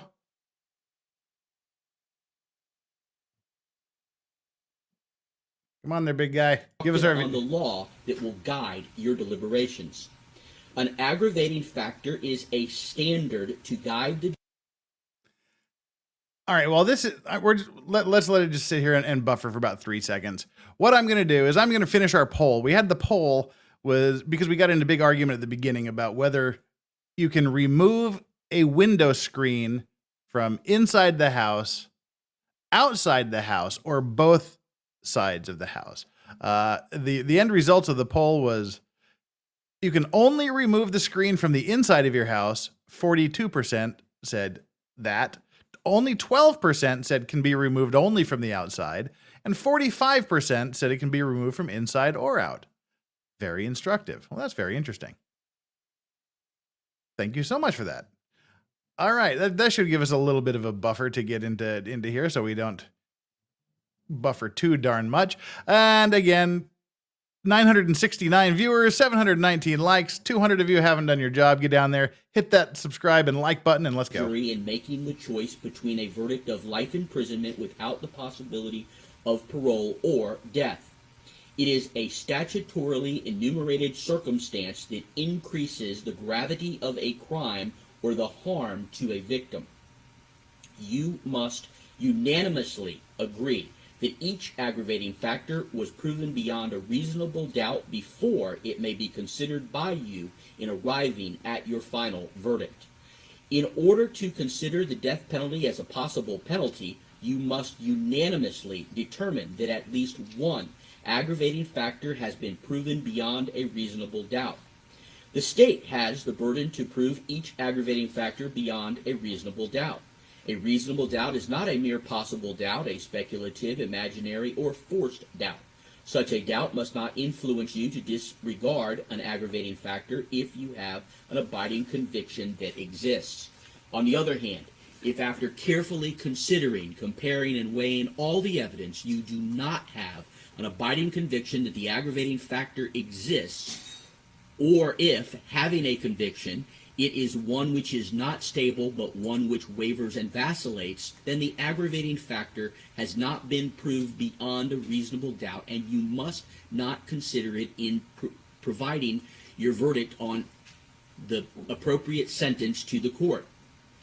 A reasonable doubt as to the existence of an aggravating factor may arise from the evidence, conflicts in the evidence, or the lack of evidence.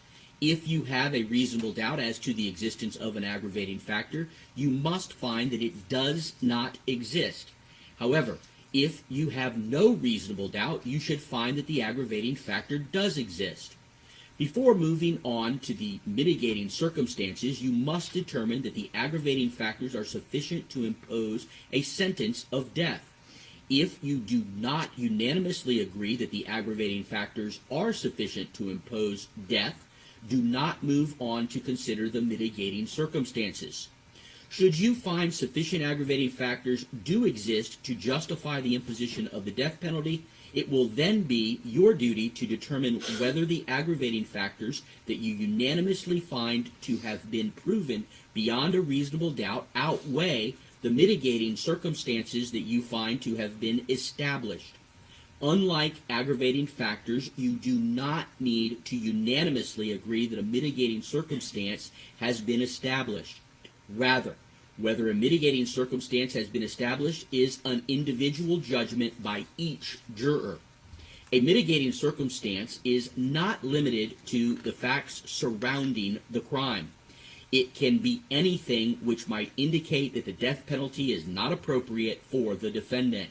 In other words, a mitigating circumstance may include any aspect of the defendant's character, background, or life, or any circumstance of the offense that reasonably may indicate that the death penalty is not an appropriate sentence in this case. A mitigating circumstance need not be proven beyond a reasonable doubt by the defendant. A mitigating circumstance need only be proven by the greater weight of the evidence, which means evidence that more likely than not tends to prove the existence of a mitigating circumstance. If you determine by the greater weight of the evidence that a mitigating circumstance exists, you may consider it established and give that evidence such weight as you determine it should receive in reaching your conclusion as to the sentence to be imposed. That is all of the instruction. I'm now going to turn to the state and ask if they wish to give an opening statement, Mr. Diaz. All right, here we go. Thank you.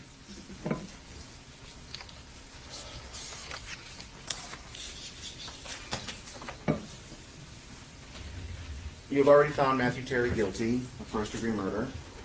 The only question now is what is the sentence he should receive.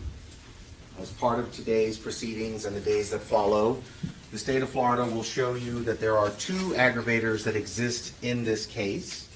The first is that the defendant has previously been convicted of a felony involving the use or threat of violence to another person, and as you might guess, that case is the case involving Michelle Rogers. The defendant was ultimately convicted of the crime where Michelle Rogers was the victim.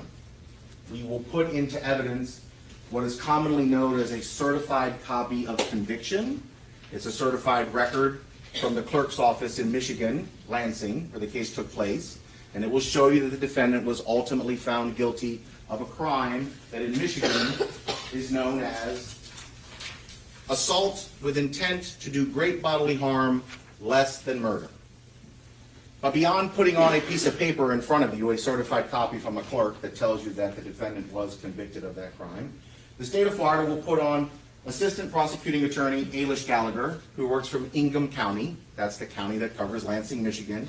And she will come into court today, and she will tell you that she was the prosecutor on the case. She was there the day the verdict was read. She was there when the defendant was found guilty of the crime that I've listed.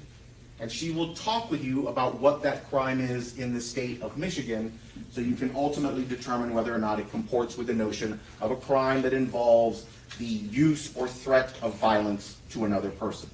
But beyond that, you will be able to obviously consider the testimony that you've already heard from Michelle Rogers. Remember, the things that are already in evidence from guilt phase are still part of the evidence that you can and should consider. But beyond the photos that you've already seen, beyond the testimony that you've already heard, we will also be recalling Detective Crumbach, and he will come in and he will talk with you about the rest of the crime scene. So you can see the real brutality of this attack. You'll see the spot in the kitchen where the blood is. You'll see the bloody handprint on the wall next to the garage door opener. And you'll see the spots of blood progressively moving down the driveway where Michelle Rogers was attacked. That's the first aggravator, that the defendant was previously convicted of a violent crime. The second aggravator is one that's known as especially heinous, atrocious, or cruel. And the court, I anticipate at the end of the trial, will define those words for you, though you'll have to decide how helpful the definitions are. Heinous means extremely wicked or shockingly evil. Totally heinous, dude. Atrocious means outrageously wicked and vile. And you don't have to take these down because, again, at the end, the judge is going to give you the instructions. You'll have them in black and white. Cruel means designed to inflict a high degree of pain with utter indifference to or even enjoyment of the suffering of others. And then finally it will tell you the kind of crime intended to be included as especially heinous, atrocious, or cruel is one accompanied by additional facts that show that the crime was conscienceless or pitiless and was unnecessarily torturous to the victim, who in this case is Kay Baker. And so one of the other witnesses you'll hear this morning is you'll hear from Dr. Perkins, who you may remember was the autopsy doctor. She will come and talk to you about the autopsy, but what she will really come and talk to you about is she will talk to you about the level of pain and suffering that the victim, Kay Baker, would have gone through in this case. How painful each of those stab wounds would have been. How long it would have taken her to bleed to death. How she would have been conscious and aware and knowing that death is coming, feeling life slip out of her. That is one of the things you will be able to consider, is the fact that the victim in this case knew that death was coming. That is the torture element the state will ultimately submit to you, that she knows her death is coming. That's what makes it torturous. But beyond that, you will, of course, be able to consider all of the facts that you've already heard, all of the evidence that you've already seen, the nature of the injuries, the extent of the injuries. For example, you also can consider the way in which the crime unfolded, that at some point Kay Baker was on the ground, helpless and defenseless, with someone over her, attacking her, opening her throat. But what you'll also hear is that Kay Baker was a witness in the first case against Michelle Rogers.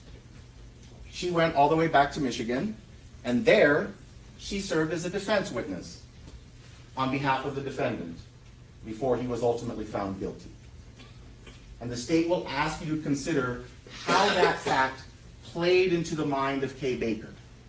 How the fact that she knew what the defendant had previously been accused of and ultimately found guilty of played in those final moments of her life as she's running, fleeing, fighting, and ultimately dying. Objection, reapproach, please. Oh, he's interrupting. See,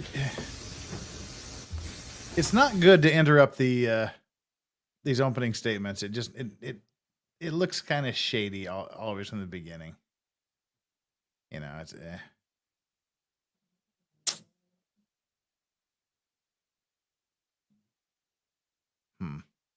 Well, all right. Let's see if we can skip through here without.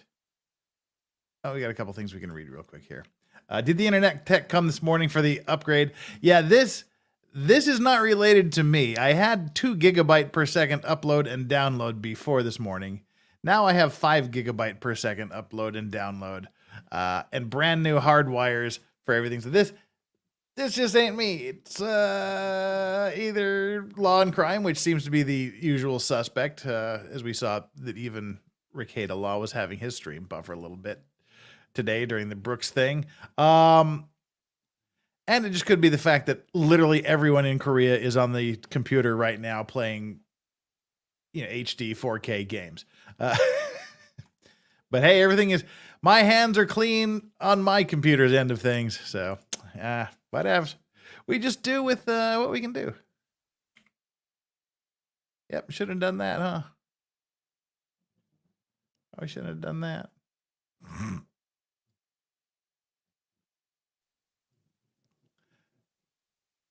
Hurry up, folks. Yeah, Law and Crime has McDonald's Wi-Fi. Is this lawful law? Says Jeff, do you have any idea how someone can become a digital forensic expert that would help solve crimes and testify about those discoveries? That's actually a thing. I mean, digital discovery is a huge thing in litigation now. Analyzing, it's doing a whole forensic analysis of people's hard drives and things like that and servers. It's a big thing. there should be, wherever you live, there should be some sort of, digital forensics labs or experts or companies somewhere around. I don't know, internet search. I don't know. Can't help you, but it's a cool thing. It's annoying as hell for lawyers when we have to do it, but yeah, it's a thing. All right. Well, that wasn't what I wanted to do at all. Damn it. Oh yeah, that was exactly the opposite of what I wanted to do. God dang it. All right. Now this is me just being an absolute idiot. Ugh. Now we get to guess where we were. That was the stupidest thing I've done in months. Go to Embiggen it and accidentally click the timeline. That's really great. Numeral 2. You recall it in your autopsy report, Roman numeral 2. All right, we gotta. On the neck, So I gotta go back a little bit. Any of this is that the state proved to you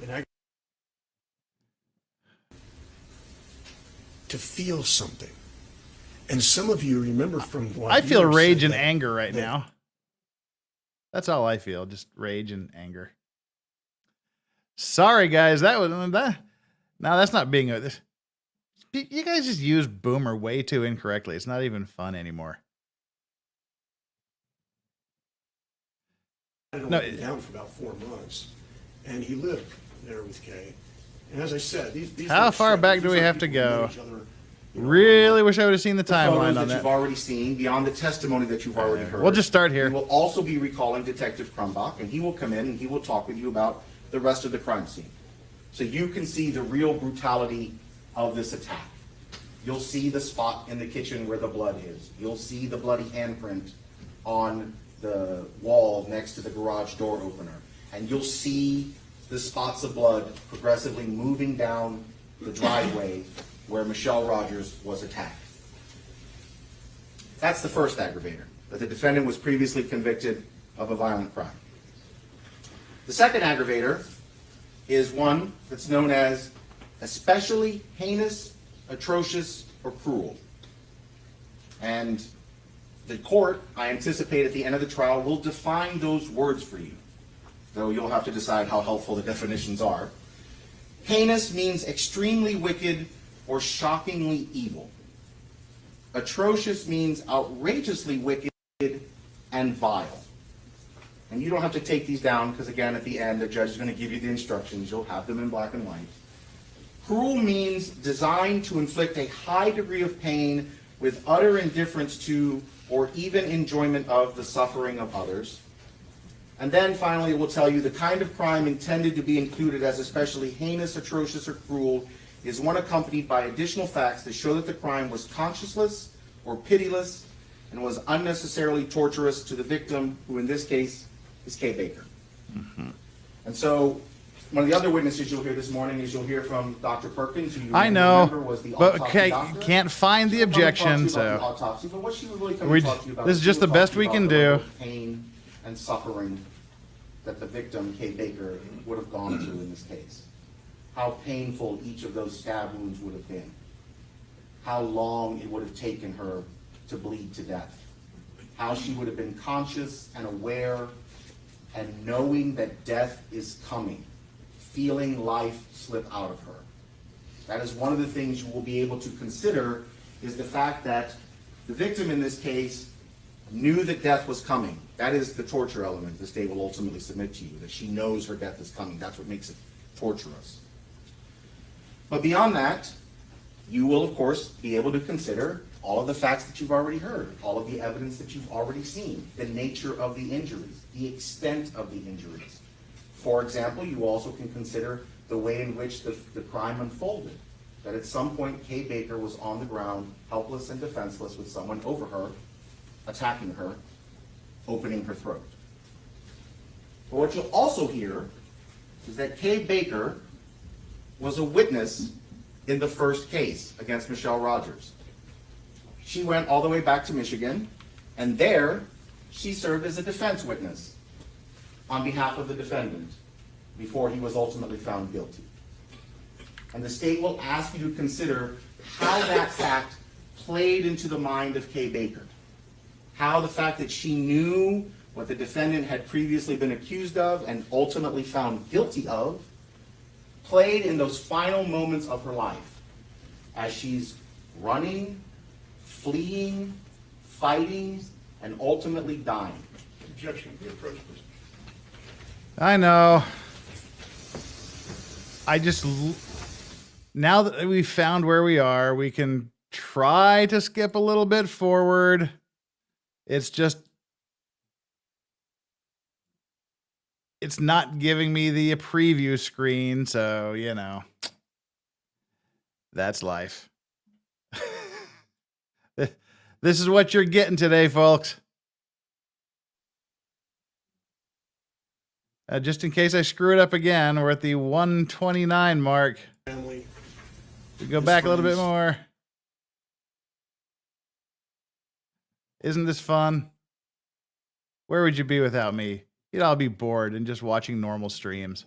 Consider yourselves lucky I allow you in here. All right, let's fast forward it up through a little bit here. And while we're playing at that speed, let's read these super chats. Yeah, we got the internet tech guy and Rick Nikita. It keeps buffering because you keep running out of minutes. Yeah. Oh, I wish.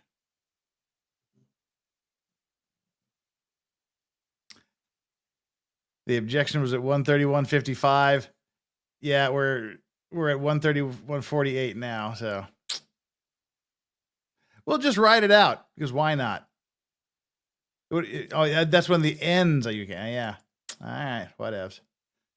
All right. Anyhow, there we are. Things that you may take into consideration. It's the state's position that when it comes to the first of the 5 questions that the judge has already sort of read to you, but I will repeat, you will unanimously find that the state has proven beyond a reasonable doubt the existence of each of those aggravating factors. Do we leave it at 1.25? No, obviously we don't, because that happens. Obviously, there's a certified copy of the conviction that will make determining the previous conviction very easy to determine.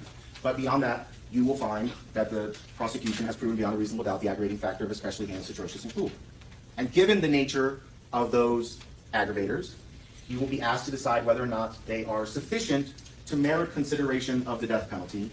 And I again assert to you that having looked at all the information, you will reach the conclusion that it is sufficient. Now, you heard His Honor talk about mitigating factors, and he talked about how you don't even have to be unanimous as to whether or not mitigating factors, that's sort of an individual decision. I'm sure that some of you, at least one of you, will find that there's a mitigating factor worth considering. And so that will push you on to the next consideration, which is whether or not the aggravators outweigh the mitigators. And I submit to you that having heard all of the testimony, having seen all of the evidence at the end of the trial, you will move on past that question because you will find the aggravators do outweigh the mitigators, and you will answer the ultimate question. And so at the end of this trial, I will stand up here, and I will ask you to find the defendant is worthy, is deserving, and should be sentenced to the death penalty because the murder that he committed here was a second time that he's committed a violent crime against someone. No, that's particularly an net flooded. That's what we're doing right now. This is the opening arguments in the penalty sentencing phase. Or the early morning of May 28th, 2022 was especially heinous, atrocious, and cruel. Thank you. All right, that was quick and to the point. Thank you, Judge. Please support. Ladies and gentlemen of the jury, counsel. Good morning. It's been a while since we had a chance to talk, and I believe we'll have a chance to talk one more time before you all are given this part of the case. Now, we always first acknowledge that there's been a tragic loss, and that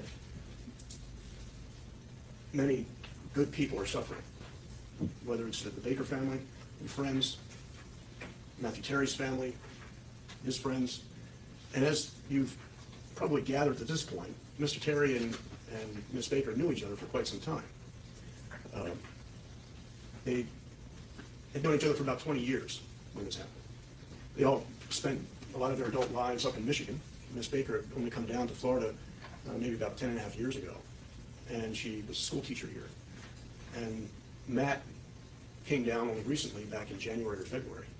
So Matt had only been down for about 4 months, and he lived there with Kay. And as I said, these weren't strangers. These aren't people who met each other, online. It's not the kind of relationship that Matt had with Michelle Rogers. They met online and they developed a romantic relationship. When it came to Kay Baker, it was quite different. The Terry family knows they, It's good he's talking about this first. He's getting out ahead of it, so it's not a surprise when the prosecution brings it up. There's some history. It's not random. Matt and Kay had known each other for about 20 years, and Kay met Matt through Matt's brother Peter. So I mean, that makes it that much more tragic, that much more suffering, a sense of loss. And we appreciate that and we respect that. And there's nothing that we're going to say or do that is in any way intended to minimize that loss, to detract from it. We're never going to ask you to take your eyes off of those who are suffering and continue to suffer in this case. Because your decision is, in many ways, what's going to happen to Matthew Terry exists by operation of your verdict.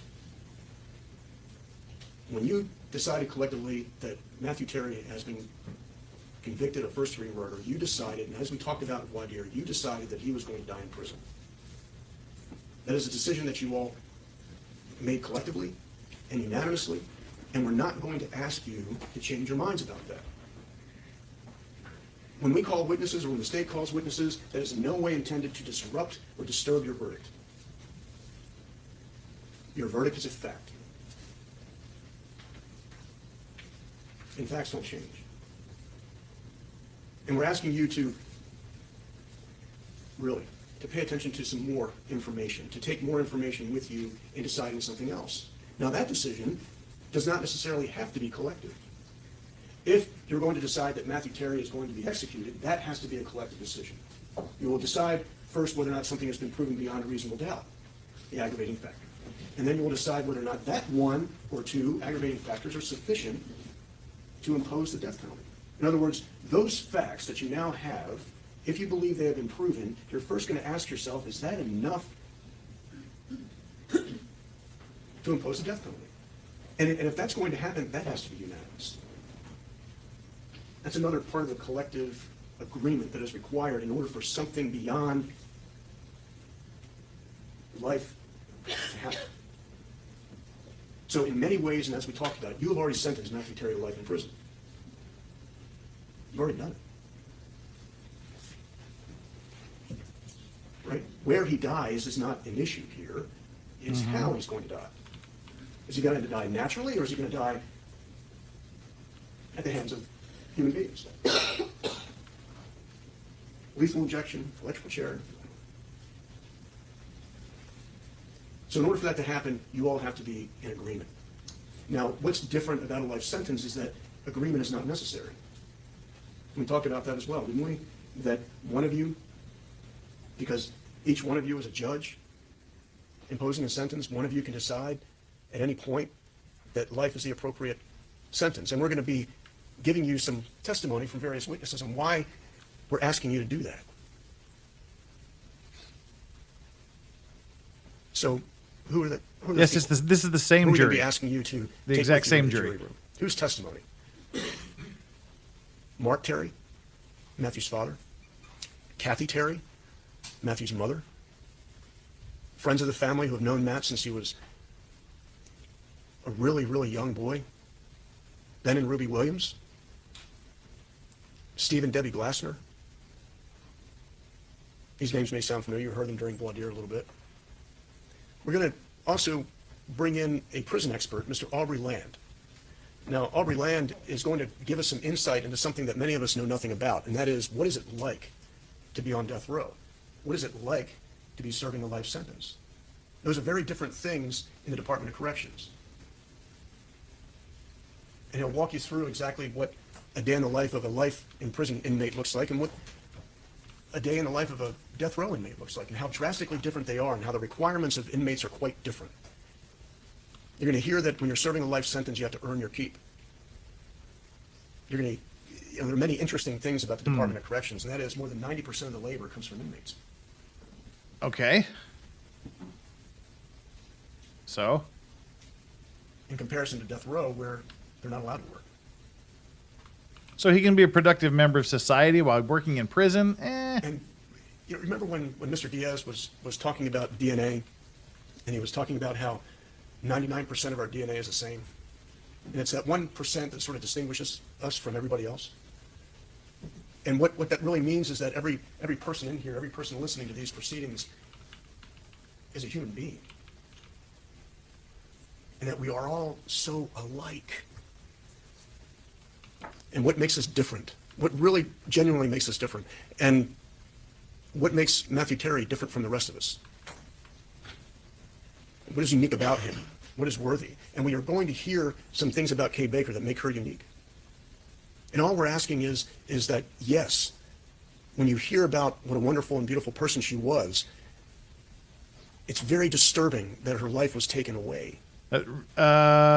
Florida doesn't have the electric something chair horrible. anymore. I think it's totally off the table unless I'm completely disturbing mistaken. and very hard to fathom and understand. And you have decided collectively that Matthew Terry was the one who did that, but does that mean that he no longer has value? Does a conviction for first-degree murder, even under horrific circumstances, mean that somebody forfeits their value? And some of us may immediately say to yourself, yes.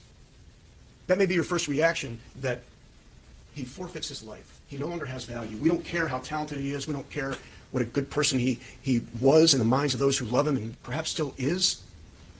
But that may be your first impression. And remember, we talked about that life and death, regardless of what your sentence is, it comes from a principled viewpoint. It comes from a place in you that says this is moral and this is right, this is just. And we can't question those things, and we never would.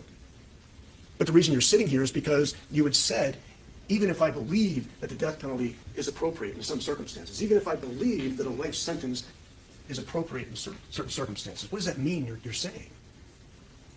It means you're saying that you will make your decision based on, first, what you hear, and then secondly, how you feel. Because all those feelings you have, that's a part of the 99%. Our capacity to feel something. And some of you, remember from voir dire, said that your reason for a life sentence may just be a feeling. His job is to make the jury How feel some precious sort that of, is. to feel enough sympathy for the guy that they don't give him the death penalty. who was So he's Matt? going to be blowing smoke up their ass. is- He's going to be sugarcoating it. What's He's going to interesting be is that when- talking what a nice guy he is and how We've heard- productive he can be for society. we're in our This third is his week now? job. He's Third got week to of do our journey? this. How many times have you heard the state refer to that man? How many times have you heard Mr. Diaz refer to the defendant? That man. How many times have you heard Mr. Diaz refer to him as Mr. Terry? You don't hear Mr. Diaz referring to Kay Baker as the victim. He always refers to her by name, but he never refers to Mr. Terry by name. Why? Well, they do the same thing. They kept calling him Matt. What is the purpose in reducing somebody to a category? Ah. Is it that hard? Is it that difficult to say Mr. Matthew Terry? Is it that difficult to refer to him by name? Unless there's... Yeah, exactly. That's objectionable. How they refer to him is none of the damn business of the defense. As long as they don't call him like the horrific, well, they can call him the murderer now, but during the trial, they can refer to him as whatever they want. And to say that they're somehow misbehaving or they're somehow acting inappropriately because they didn't call him Mr. Brooks. As we proceed, See, I would ask you to pay attention he just got to crushed. how the state refers to Mr. Terry. Throughout this process, when he's questioning witnesses or in his closing Oh, no, argument guess not. to Huh. you, now he may change at this point, but if he continues to do that, I would ask you, what is the purpose? You can factor that into your decision making. Because, as you know, when we reduce people to categories, we dehumanize them. And if the state successfully, in this process, dehumanizes Mr. Terry, how much easier is it for you to execute? Because if you're executing somebody who shares that 99%, then it's a little bit more difficult. So throughout this entire process, he has a name. He's a person. That's who we're talking about here. Somebody who was born Okay, January 8th, 1975. You've made your point. Move the hell on. Born and raised, for the most part, in East Lansing, Michigan. I mean, these are the guys that just found him guilty of murder. spent some time in the western part of They Michigan. know he's a went bad fishing. guy. You don't have to just Comes from a good family. humanizing him is okay. He's doing his job. I'm not faulting him for degree in computer doing his engineering. job. I'm just saying he's laying it on a little United thick, States I Marine, think. served honorably from 1993 to 1997. Had a daughter. Her name was Jessica. And apparently his daughter drank herself 2 to months. death after he stabbed the first girlfriend. After Mr. Terry was sentenced to prison for the assault on Michelle Rogers. He was convicted of that. We're not going to dispute that. And as a result of that conviction, in December of 2017, he was sentenced to 3 years to 10 years in the Department of Corrections up in Michigan. 2 months after he was given that sentence, his daughter Jessica overdosed. She was 19 years old. And she probably Parents, overdosed because of Mark him. and Kathy had been married for a little more than 50 years.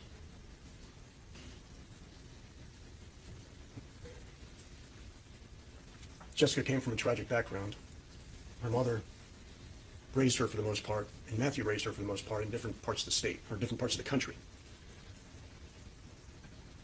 And she had a very troubled upbringing. And Matt rescued her from that. He didn't kill her. He was in jail when she died. Come on, people. Help her as much as he could. Is the cord a little bit low? Do we need to turn it up a little bit? And why on earth are you buffering suddenly for no reason? Or, wait, why did I still have that up? All right, come on. Let's do a little bit of refreshing. Wait, we better check our timestamp just to be sure here. No. All right.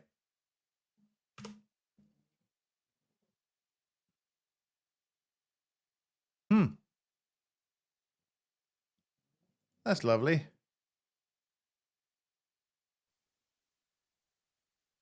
Yeah, that's exactly the wrong thing, isn't it? Oh, this is really great.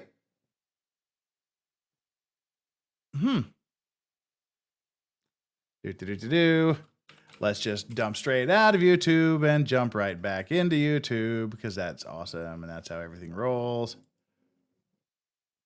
You can listen to the dog snoring in the background.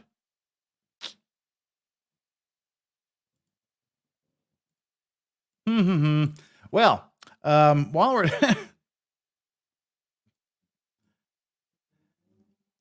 yeah, well, unfortunately, I said this is out of my hands. This is not me. We're just doing it again. Law and crime. Law and crime. Bringing up law and crime again. All righty. Digging back into law and crime. They're live. Day one. Where are you? 16 hours ago. And here we go.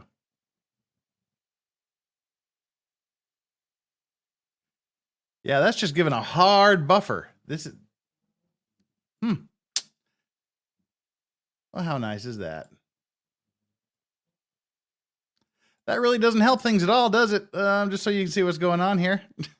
Let's bring this nonsense up so you can join in the nonsense.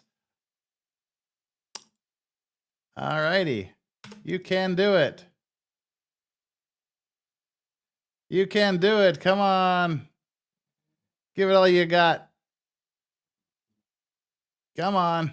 Let's go.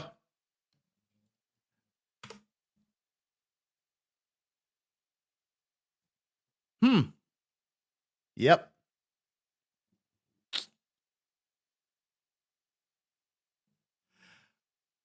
What I'm going to do, hang with me here, it's going to cut out because I'm going to completely reboot everything. I mean, reboot StreamYard in its entirety. Hang on. I'll be back real quick. Let's see what's happening. Oh, first of all, before that, let me get these super chats out of the way so I don't lose them. The DCV Titan, have you considered massaging the modem router with cheetah blood? Well, that's the next step. that's pretty much the next thing. Are juries in these cases screened for their opinions on the death penalty? Yes, they are. They actually are. They're showing the clock must be on break. We're watching yesterday's, not the one that's going today. So we're watching yesterday's show. So all right, give me a second. I'm going to completely reboot Chrome.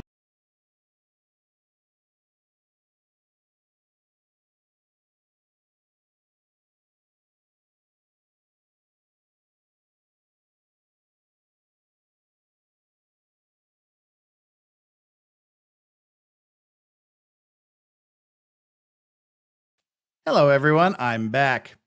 It's all your fault, Flux. We blame everything on you. We blame it all on you. So, all right. Let's see if it'll let us into YouTube again, shall we?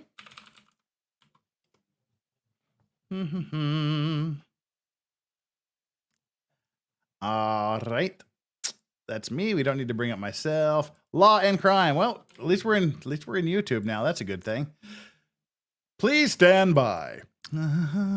Live shows. 16 hours ago. All right.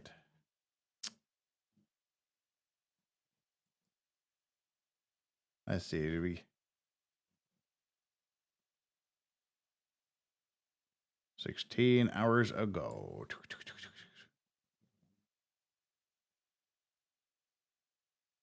And the opening statements, I'm just kind of fast forwarding here.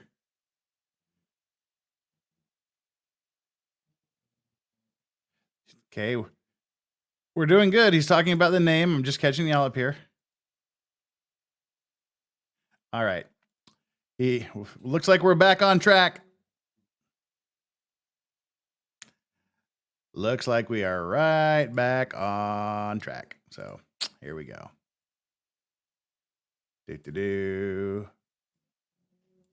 Hi, everybody. Embiggen it. All righty. Well, that was fun. Probably will have to bounce back just a tiny bit here because I wasn't sure of the exact timestamp. Oh, yeah, please. By all means, start buffering again. Because that's exactly what I want you to do. Buffer more. Matt got his undergraduate degree in computer engineering.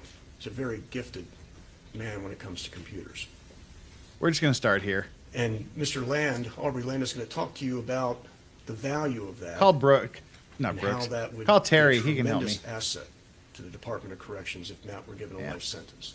This is just 1 minute from where we were. You'll hear about his prison record from Michigan and how he mentored and tutored young inmates, helped them get their GEDs. You'll see that in the prison records. And you'll also hear from a few deputies who will talk about that in the past 6 months or so since Matt's been incarcerated at Falcon Yeah, I Road think Jail, I'm done using he's had Chrome no for this. disciplinary infractions, and he's actually been elevated to trustee status. And what's the point in all that? What are we trying to say?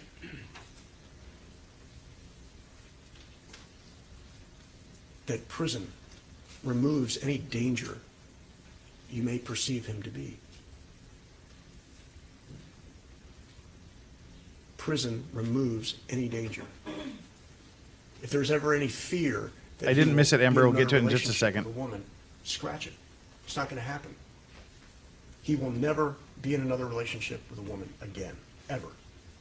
He'll be in a relationship with lots of guys named Bubba and If that Tyrone. is any comfort to you, if that is any sort of mitigation, then that is a reason for life. That is value. There is value in that. There is value in his education. There is value in his ability to conform to the rules. Just like he served honorably in the Marine Corps, he had no issues in the Corps, he had no issues in Michigan DOC, and he's had no issues here in Falkenberg Road Jail. None. You will hear evidence of that. And if that is something that you value, as well as the love that his parents have for him, if that is a reason for life, anything that I have said that you believe is proven, if you see that as in any way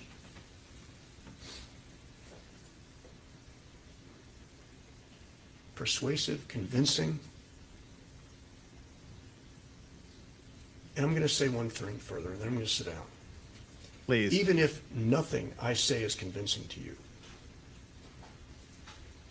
all it takes for you, any one of you, to have a belief, a conviction that life is superior to death, that is enough. You don't have to believe anything that I say. You don't have to believe anything that comes out of a witness's mouth. If you believe that life is sufficient, then that's it. It's done. If you don't believe that the aggravation is sufficient, it's done. It's over. If you believe that mitigation outweighs the aggravation, it's over. If you don't want to talk about it, just like if you don't want to talk about your reasons for your faith, your reasons for living where you live, your reasons for loving the person you love, your reasons for any of it,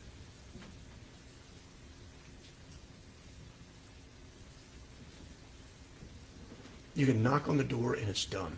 That is the individual moral assessment that each one of you as a judge possesses, and it's never taken away from you. We welcome and we encourage deliberation, but it is not required. The only requirement in any of this is that the state prove to you an aggravating factor, and the state prove to you unanimously that death is the only appropriate choice here.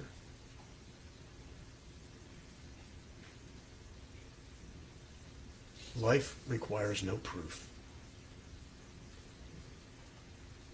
Remember that, please. A life sentence requires zero proof. And compare that to what has to be proven for a death sentence. And what is Florida saying by that?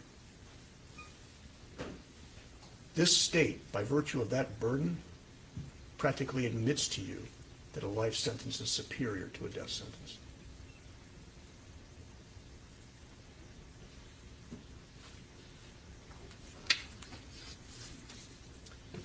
And thank you all again for your wonderful and kind attention, and I look forward to speaking to you again. Thank you. Thank you, Mr. Kane. I'll ask the state to call your first witness. All right. Your Honor, the state would recall Dr. Ashley Perkins to the stand. Dr. Perkins is coming back. Prosecutor has bobble/seizure head during this. And Ember I Fox. intend to re-swear all the witnesses since there's been a break. Ember Fox is fun for dog camera on floor. Again, as long as it's not cold enough to wear pants, that's not going to happen.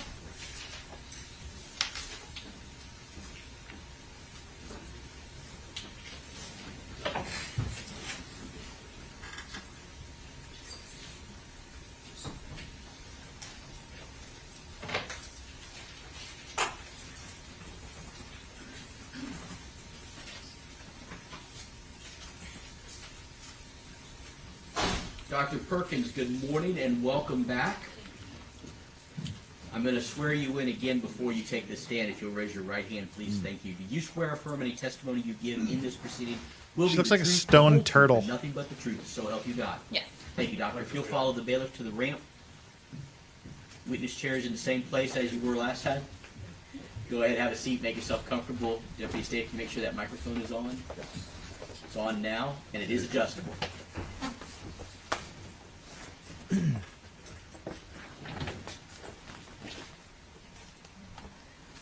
You let me know when you're ready if you've got stuff you need to unpack.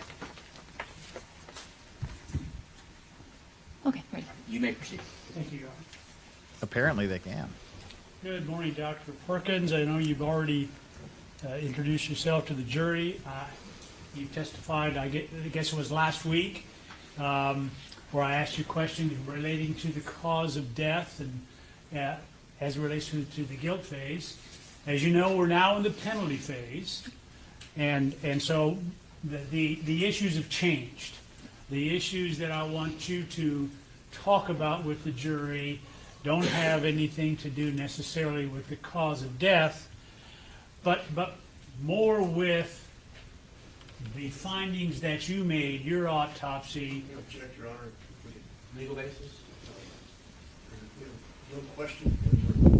This is, Yeah, let's form a question. Like, you don't have to the background. Just form a question.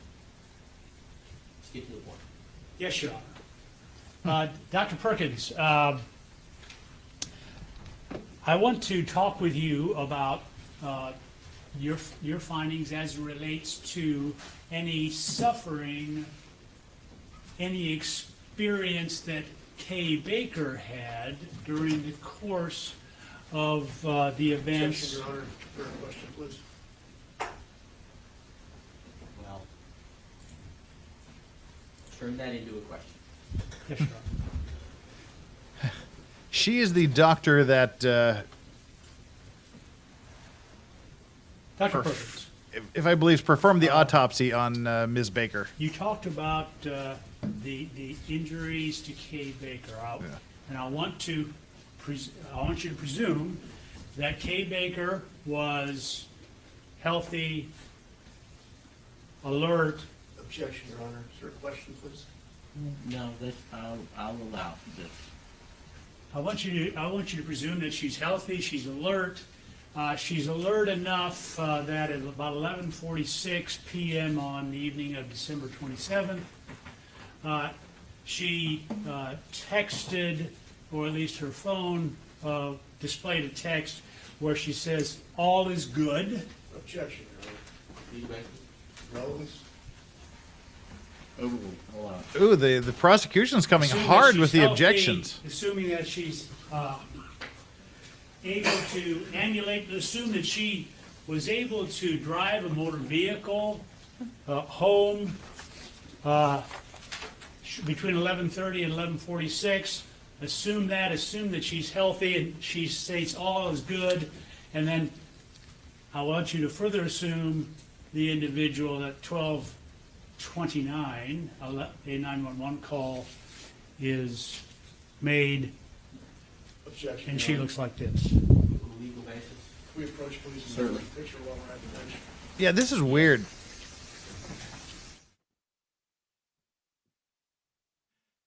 Yeah, I didn't really get that. I mean, he's just telling her to assume a lot of things. Did I say prosecution? I've been doing that a lot.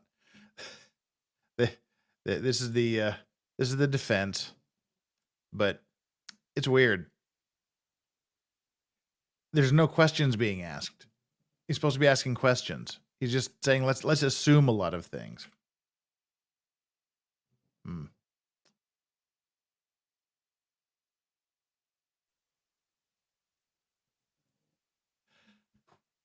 Oh well.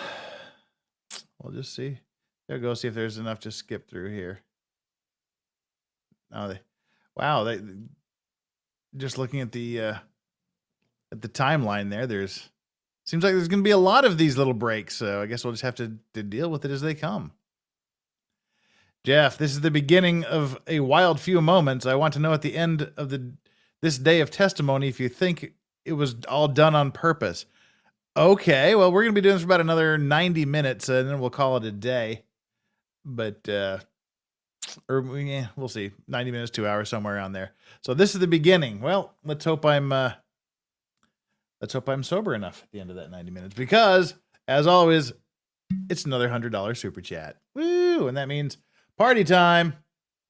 Alrighty.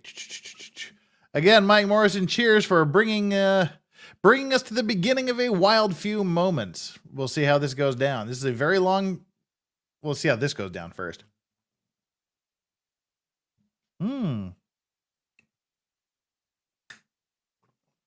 That goes down pretty well. Now, let's see how this goes down. Because this has already been a very long sidebar as far as these things are concerned. One super chat. Pinochet's helicopter tours. This is what Steve meant by different lawyers arguing DP. I really hope you mean death penalty. But yeah, I mean, lawyers can argue differently about the death penalty. You can have your own opinions and still doing it.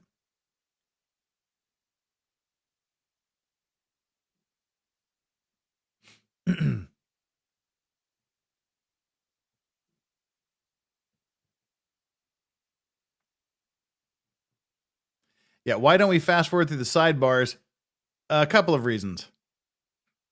One, they're usually very short. And two, you hit the forward arrow and you get buffering. That's why. And the buffering takes longer than just sitting through it. So we'll just, wait here. And then this happens.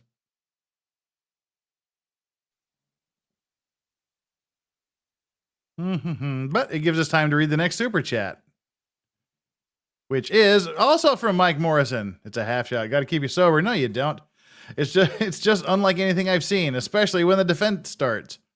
No, you don't have to keep me sober. Why would you want to do that?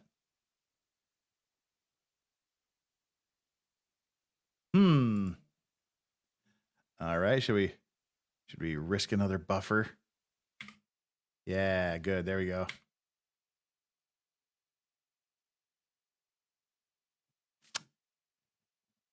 La la la la la. See, this is why we just let it play. Plus, it also gives us time to chat and talk. But I think we can boost the speed. We'll boost it up to 1.5 speed. Maybe up to 2. Why not? All right, we'll just... is this lawful law? Asks, what a stark contrast... says, what a stark contrast to the Brooks trial. Yep. We're going too fast for our own britches. See, I do things for a reason. Yeah.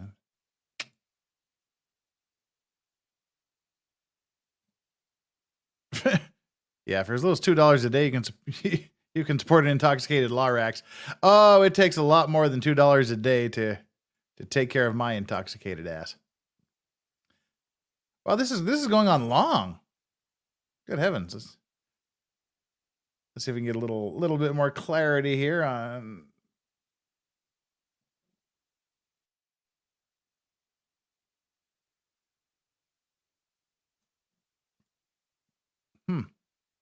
Lovely.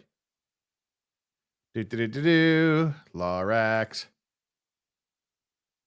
Okay, I guess they're coming back now. Finally, jeez. All right, Dr. Perkins, I stand corrected. The text came in 11:56, not 11:46.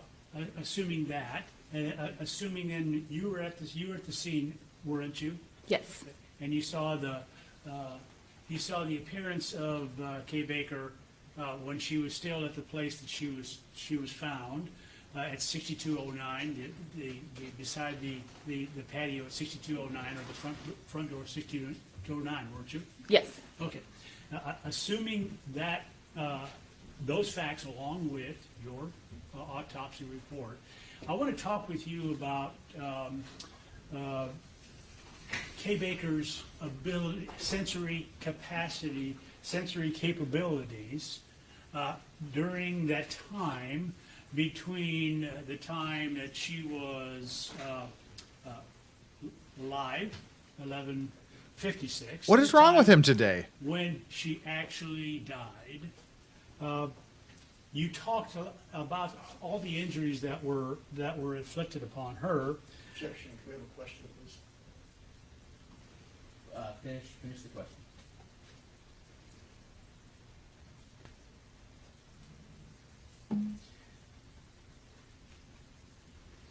You talked to us about the injuries, and you mentioned that your wound, Roman numeral 2, you recall in your autopsy report, Roman numeral 2, the large gaping wound on the neck that starts at about 2 o'clock and goes around at about 8:30. Yes. Was that likely the last wound that was inflicted upon Kay Baker? Yes. You talked extensively about numerous other wounds, either stab wounds or incised wounds, that were inflicted upon Kay Baker by Matthew Terry on that evening. My count is that it was somewhere between 20 and 20. We have a question. Don't testify. Just ask the question.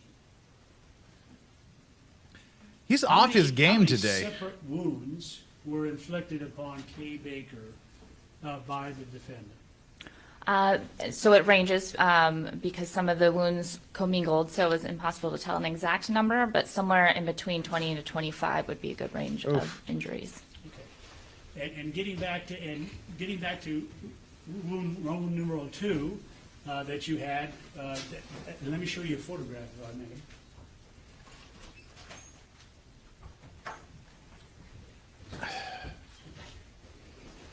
He's been good with his questioning during trial. I'm not sure what the deal is here. He just seems like off. Now I see what I think I see where Mike Morrison's going with this.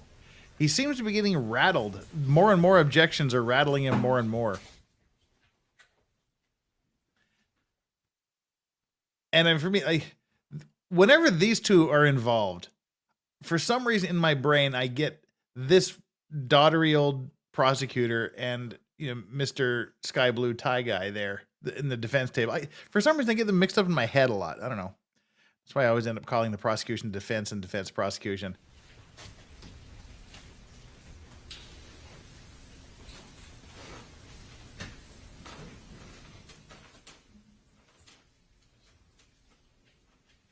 Can I come in, question? Yes. All right, time for an approach. See how long this one goes. See if it's worth the buffer. Wow, this is a long one. So,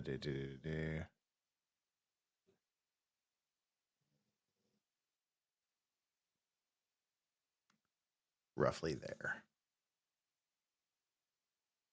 All right, well. Ember Fox says, I know you do maritime, but do you go to court daily or more transactional stuff outside of court? I'm not licensed in Korea, so I am more of I'm attached. I work for a Korean law firm. I handle all of the in-office. I'm not licensed to go to court. So I handle the stuff inside the office. The research, writing arguments, communications, things like that, meetings, consultations, everything except going to court is what I do. There are no Korean licensed foreigners in Korea. Just there's no way in hell a foreigner would ever be able to pass the Korean bar. It's never been done yet, and I don't foresee it ever being done. The various injuries that you noted in your autopsy of Kay Baker. We talked about Roman numeral 2, the large gaping wound, and you described the various structures of the neck which were damaged in addition to the other structures. Let me ask you the ultimate question. Based upon your autopsy and all the injuries that you saw in the neck of Kay Baker, what structures were left of the neck of Kay Baker which allowed her neck, which allowed her head to be attached to the rest of her body? Oh my God. So she still had the muscles on the right side of the neck on the anterior portion, the front portion of the neck. There was a carotid artery, two major veins on that side that were still intact. And then her spinal column, which is the bony portion, and then the spinal cord, which is protected by the bony portion that communicates information from the brain to the rest of the body. All right. And those damages, injuries that you saw to Kay Baker, could they have been inflicted with a 3-inch bird's beak paring knife? That's possible. Now, you mentioned So that basically the major her head structure was that halfway left cut was off. The spinal column and the spinal cord. Are parts of those structures bony structures? Yes, the spinal column is the bony portion. And I'll give her a bony would portion. it be more difficult to use a bird's beak knife to sever the spinal cord or the spinal column? A lot of force would have to be used with a small knife like that in order to go through the bone. All right, so as you mentioned, the spinal cord and spinal column is the structures that allows communication between the head and the rest of the body. Correct. Does the fact that Kay Baker's spinal cord was left, did that have the effect of permitting Kay Baker to be conscious and experience the pain of the attack by Matthew Terry? Yes, so the brain and the spinal cord were all intact, so that would allow for the sensation of feeling. All right. How many different damages, how many different injuries, how many different wounds did you see to Kay Baker? Again, it's impossible to tell exactly, but with just the sharp force injuries, so that's the stabbing and then size wounds, that includes somewhere in the range of 20 to 25. And then there were a few small blunt impact wounds, so those are the bruises and abrasions that I saw that were small and scattered, somewhere in the range of 10. Okay. Okay, with those 20 to 25 incised wound, the other 10 regarding all those injuries, was Kay Baker alive and conscious for every single one of those? Yes, there were hemorrhagic reactions with the incised wounds, the sharp force wounds, so she had a heartbeat at the time that she received those injuries, and then in order for the body to react to the blunt force injuries, so to create those contusions and the reddish abrasions, she had to have a heartbeat for those as well. Was she able to see? There was no impairment to the visual tract, so she would likely be able to see. Okay, and based upon your findings as a forensic pathologist, from that standpoint, was there any impairment on Kay Baker's ability to perceive events around her? There was nothing that would imply that she had decreased appreciation to perceive. Was there any impairment from your findings of her ability to perceive a danger, someone chasing her? Hold on.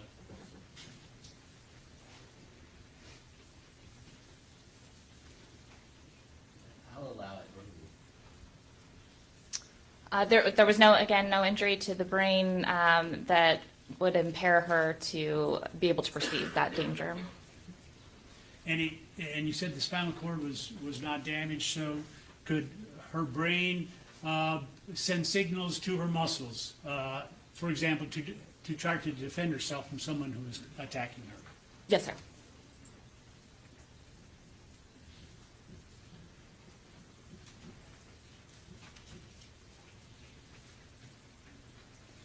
Okay. right. That This is large prosecution. gaping This is the wound prosecution. that you talked about. Was that likely the last wound? This is prosecution, Likely the correct. last one. You were at the scene, weren't you? Yes. You were at the scene. You saw the collection of blood. You saw her location. Did it appear that the injury, that large gaping wound, and I'll show you if I may, Stacy's at number Witness. 59C, if you would take a look at.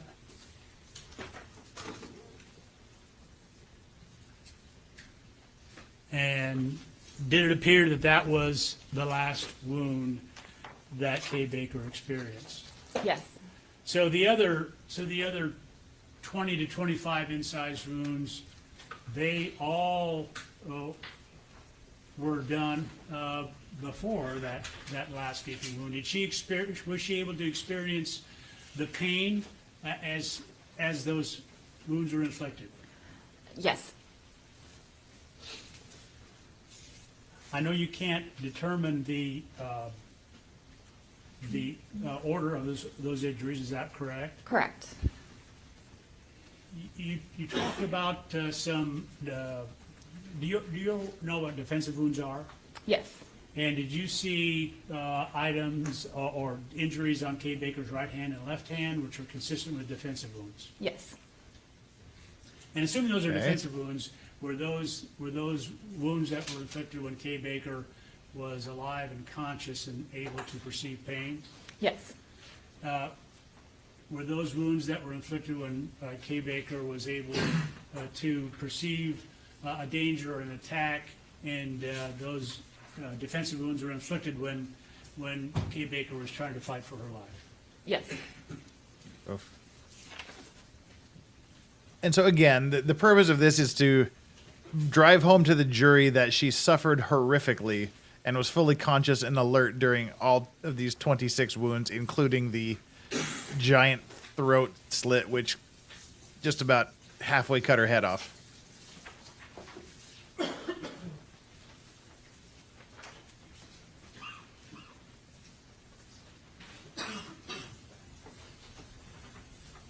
Next, I'm going to show you what has been marked as State's Exhibit number 59V.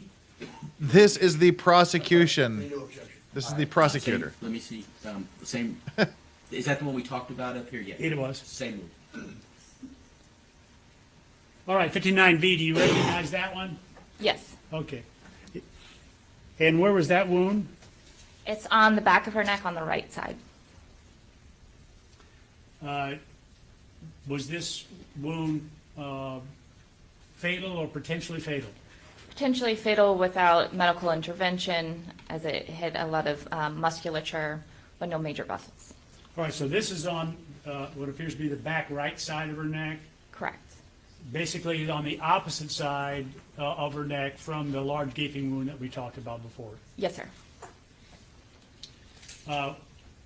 That wound in 59V was Kay Baker alive and able to experience the pain associated with that wound?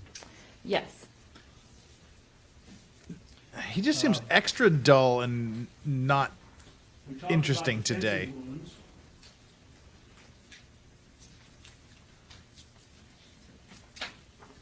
I'm going to show you what has been marked for identification or admitted as State's Exhibit number 60. B. Admitted as 60B.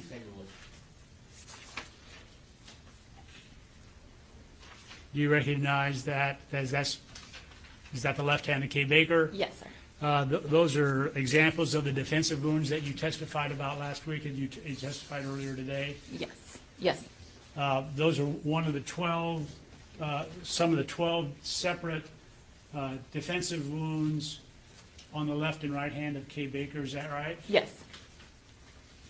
Was Kay Baker alive and perceiving pain, experiencing the pain for each one of those 12 defensive wounds? Yes.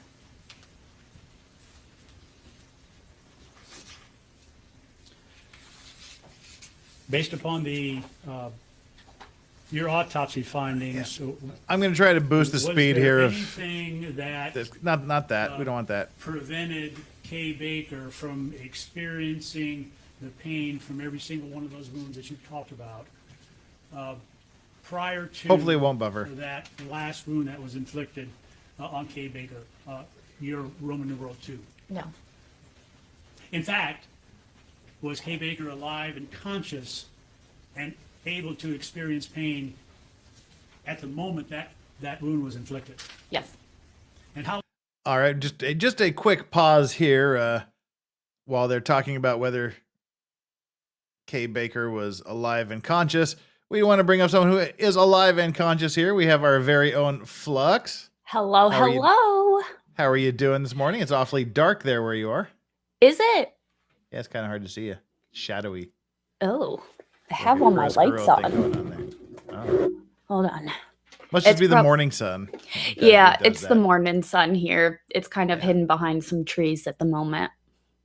You might Alrighty, see well. like the brightness come every once in a while. Yeah, So- well, good morning and welcome. We are here. Flux just said she was willing if I needed a sidekick, and it's always good to have a sidekick. It's more fun to have multiple people here than just one. Oh yeah, especially when you're talking about this. Yeah. This is a lot.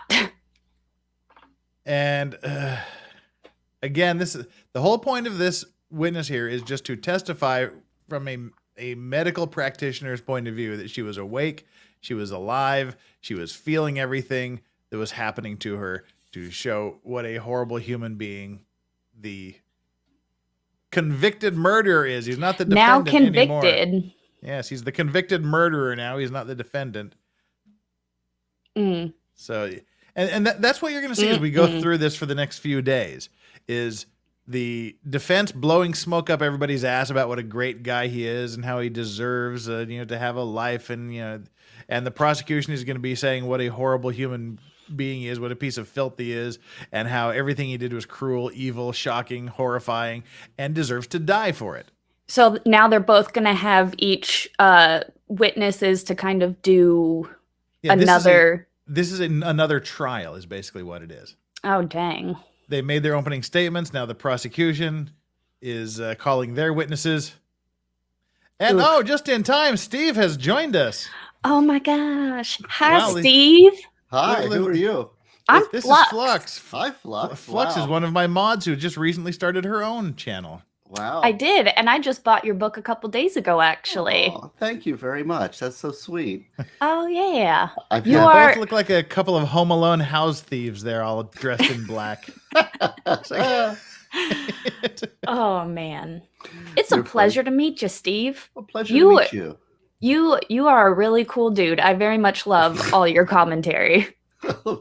Well, thanks, but believe me, in high school that was not the case.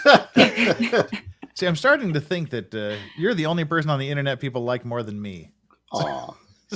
I think we all love you, Steve. You're like, because you shelter yourself from like the news and like everything going on, you're just like this gem of a person that has this outlook that not a lot of us see because you keep yourself kind of away from that.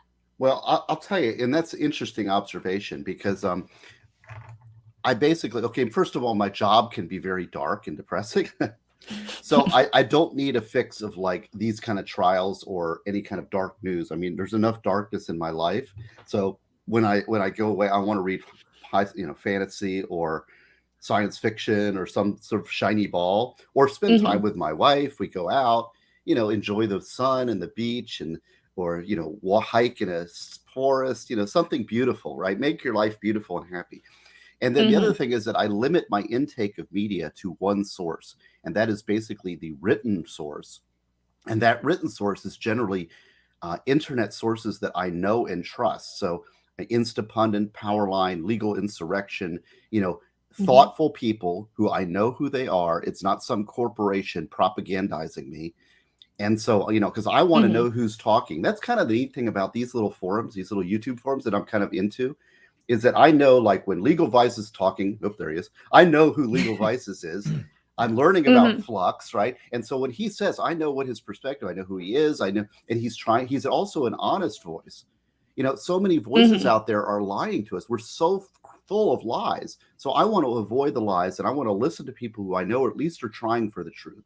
So, and that's not a bad, I would recommend that to anybody. You don't need to be watching all this stuff. Absolutely. I mean, and that, like I said, I'm pretty sure that's one of the reasons we love you so much, is because you just have this very unique and kind of calming perspective that's not really in today's society. Well, and he can put a bigger smile on his face by going to crimelaw.net and purchasing his book, which looks a lot like this, but has a new extra chapter. Right. And I've rearranged. I've done two things. I've added a chapter, and I've upgraded kind of the cover art. I've changed it around a little bit so it's a little more professional looking, and I've upgraded the paper stock so it's all higher quality, like a foil cover. And because this is really, this is just a hobby. My wife finally says, "I'm highly glad you got a hobby that actually makes some money." And make sure you go to Flux's channel. Flux, how are you doing on subscribers these days? I think I'm at like 280. Are you on 5? Rumble? Are you on Rumble? I'm not on Rumble. I actually just started like my YouTube channel and stuff like 2 weeks ago or something. I'm at 288. What kind of stuff do you talk about? I talk about literally everything. I just I have a very wide variety of experience. So I like to kind of vent and paint. I do a lot of painting. And so I kind of just do like a venting and paint stream, really. What's the name of your channel? It's Flux. The easiest way to find me is just Flux and painting because I am a small channel. And apparently there's a lot of Fluxes out there. Yeah, that's right. I was just looking. I'm going to go subscribe. Oh, here it is. Oh, thank you. Here it is. So everybody But- just in the other mods put up Flux link there, and everybody go there. We can easily get you up to 500 subscriptions today if people just bounce on over there and do that, because this needs to happen. But I'm glad you decided to come on, Steve.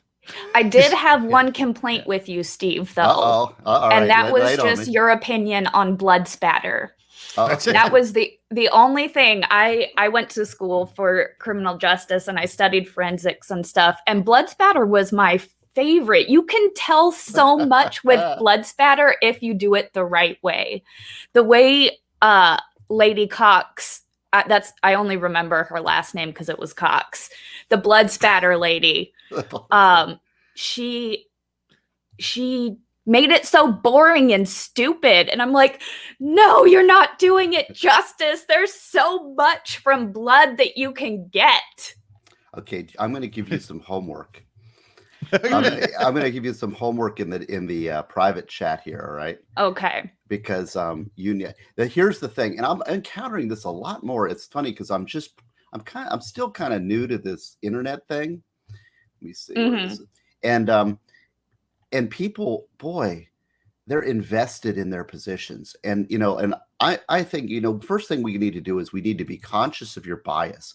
You see, absolutely. And you're like, you like it, you're invested, it's interesting to you, and you want it to be true, right?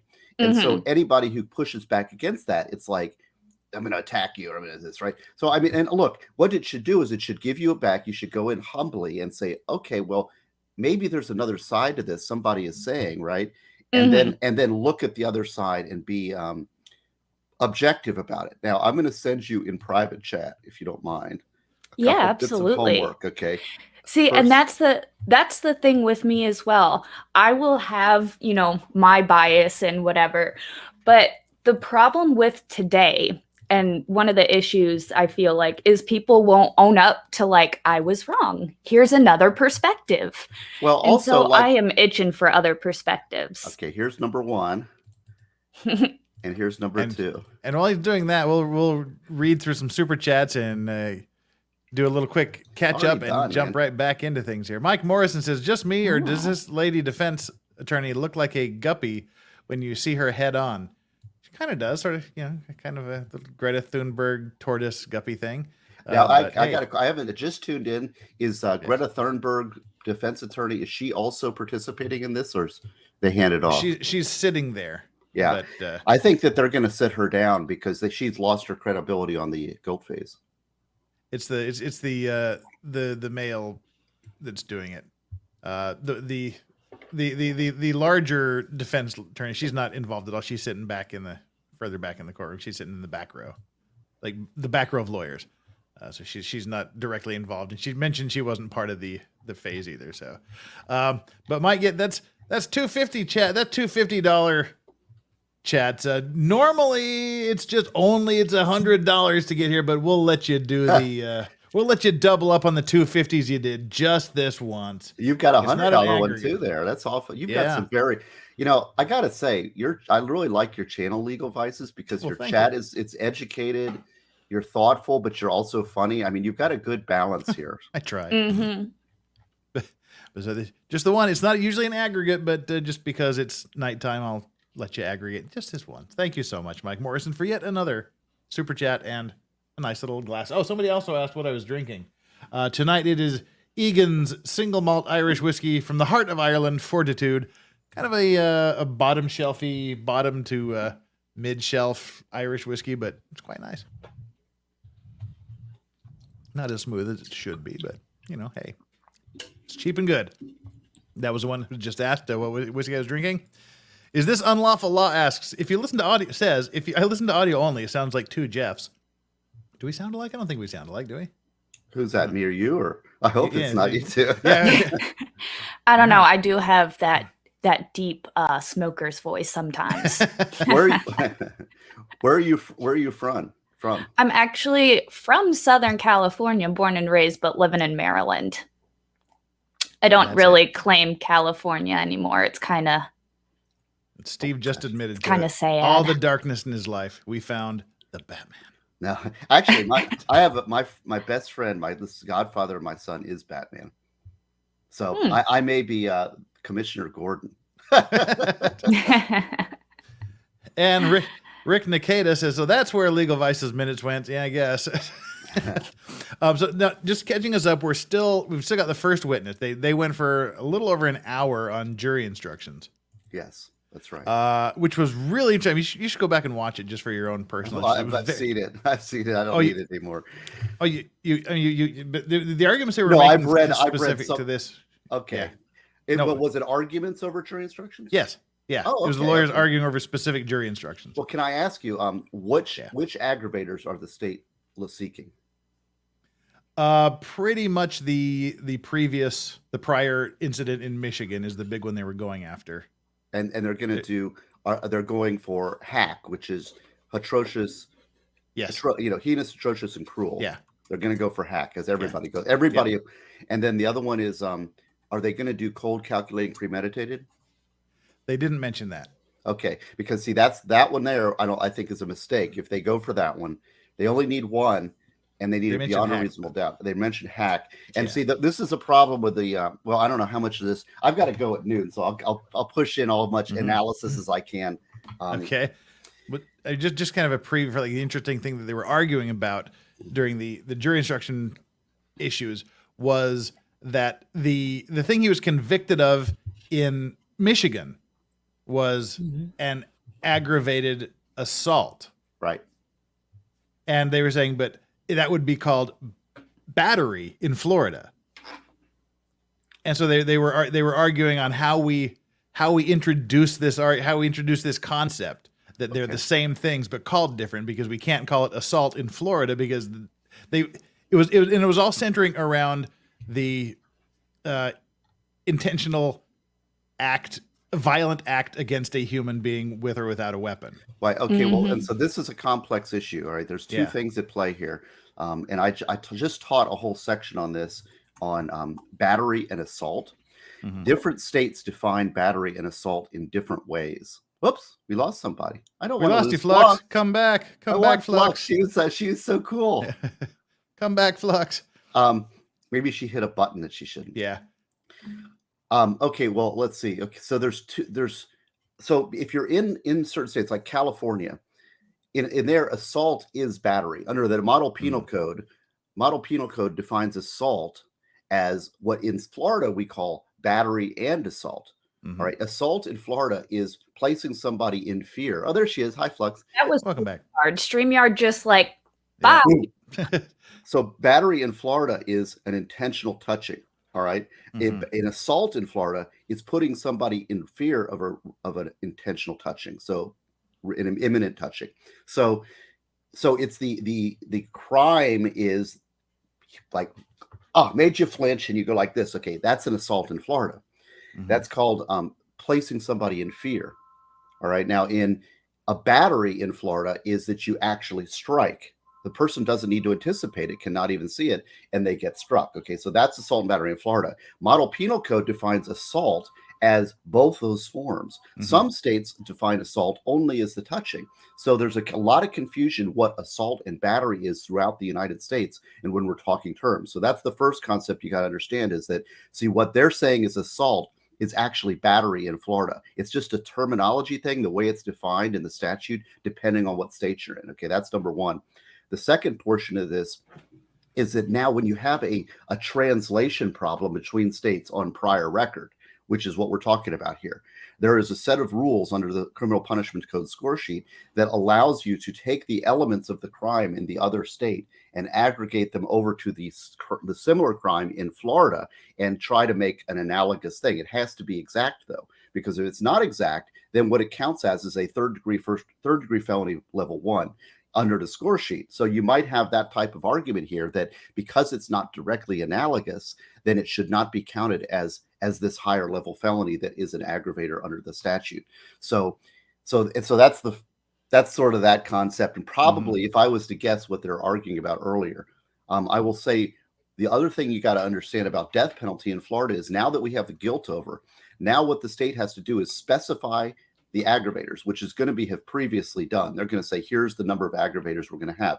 And that statute is actually, if people really want to kill themselves and look it up, it's Florida statutes 921141. And the aggravators are listed under, let's see, 6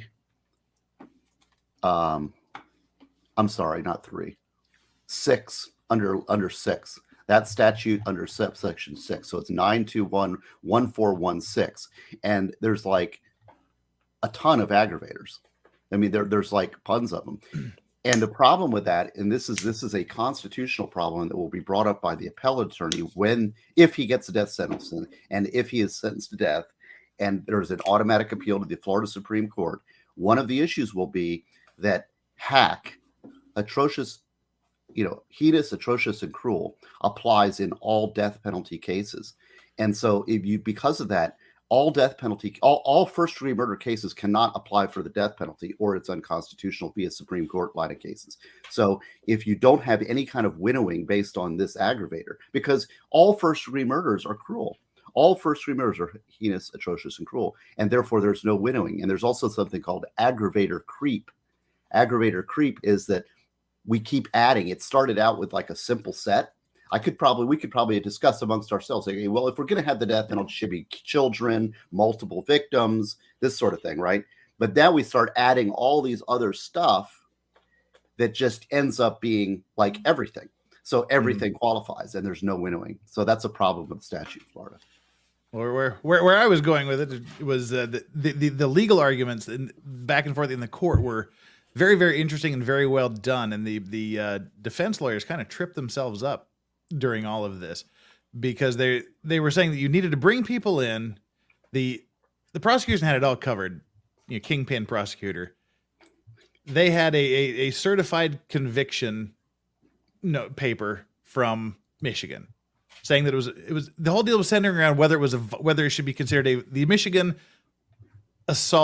aggravated assault should be considered a violent crime or not. Right. Mm-hmm. The prosecutor was saying, of course it was. But the defense was saying, well, that should be an issue for the jury to decide, because we don't have a similar statute in Florida. Yes. So it should be for the jury to decide whether the stabbing in the face 10 times and stabbing in the throat in Michigan should be considered a violent crime. He said, but the prosecution was saying, well, I have a certified conviction report here. This says it's a violent thing. And he has the prosecutor down there to bring the prosecutor in to testify about the elements of the crime. But the objection by the defense was, well, the elements of the crime aren't important right now. It's up to the jury should be the one to decide. I'm sorry, but the defense is right on this one. Okay, here's the issue here. Okay, go ahead. He may be right, but where he trips himself up is he's saying the elements aren't important. It's up to the jury to decide whether there's violence or not. And I lost my train of thought. Okay. But let me tell you, from a normal person's perspective, aren't all crimes violent? Well, yeah. Well, let me find the aggravator. Go ahead. Do you remember what you were going to say? I can't. Yeah. Well, okay. Let me tell you about what the issue here is. Okay, that's interesting. And this is. But what you're going to say wasn't really the issue. It was totally superficial. It was just some brilliant lawyering that the defense lawyer caught himself and tripped himself up. No. You're wrong. No, this is great stuff. You're missing out. This is good stuff. You need the analysis here. The chat is getting anxious, telling us to go back to the trial. They don't care. Okay. about us. They don't care about us. I'm going to be on at noon, but let me explain this issue, if you don't mind. I mean, it's up to your channel. All right. There's an issue called Apprendi. Apprendi is like my favorite U.S. Supreme Court case of all time. I love it. Well, I should say of all time. It's one of my favorites. It's Scalia, and it's him at his best in what it talks about is the jury is the fact finder and the judge is the lawgiver. All right. And Apprendi requires the jury to make findings of fact that enhance a sentence. An enhancement from life to death is an enhancement of the sentence. So that is a fact that must be specifically found by the jury. And the way they do that is you send an interrogatory to the jury to say, if you find this particular thing, then during the commission of a crime, did he carry a weapon, for example? All right, that would be, and the weapon is a weapon enhancement. So the Apprendi does not apply to a prior record. All right, so what we have here is a prior record that is an enhancement to death on on a crime of violence. But whether or not that was a crime of violence is a fact that enhances the sentence to death. So in that case, there needs to be an interrogatory to the jury saying that in order to find this as an aggravator, which is an enhancement that qualifies for death under Apprendi, the jury must be given a specific interrogatory, and they must be good. Because if the judge just says, oh, I find this prior record, and this is a prior violent felony, then he is making a factual determination that enhances to death, and that is improper under Apprendi. And that's where they were going. If I can remember this real quick, and then we do have to dive back into this, was he had the certified judgment saying that it was a violent crime there, and he has the prosecutor there to testify to the elements of the crime, and there's a violent crime, and he has the prior stabbing victim there. He wanted to put the stabbing victim on there as well. He said, if everybody just admits this was a crime with violence, then we can just put in the certification. But if you want to prove it, I'll put the person that got stabbed. She will say, I was a victim. I was a victim of an assault, and it was very violent upon me. If you want the jury to decide that. But the prosecution said, well, she's not relevant to this because I got to remember how this went, because it was this beautiful little play that he kind of accidentally tripped himself up. He was saying her testimony is irrelevant, and I can't remember why it was irrelevant. But then the guy because said, "Well, she was drunk." Well, there was that, but I think it was also like she's not the one to determine if it was violence against her. She can just testify to it. So the prosecution said, "Well, we also have these pictures of her injuries," and the defense said, "Well, you can't bring those in. They're more prejudicial than they are probative, and you just want to get these bloody pictures in front of the jury." But what this defenses should do in this case is they should make the state prove it. So what they're looking for is the judge to make an error.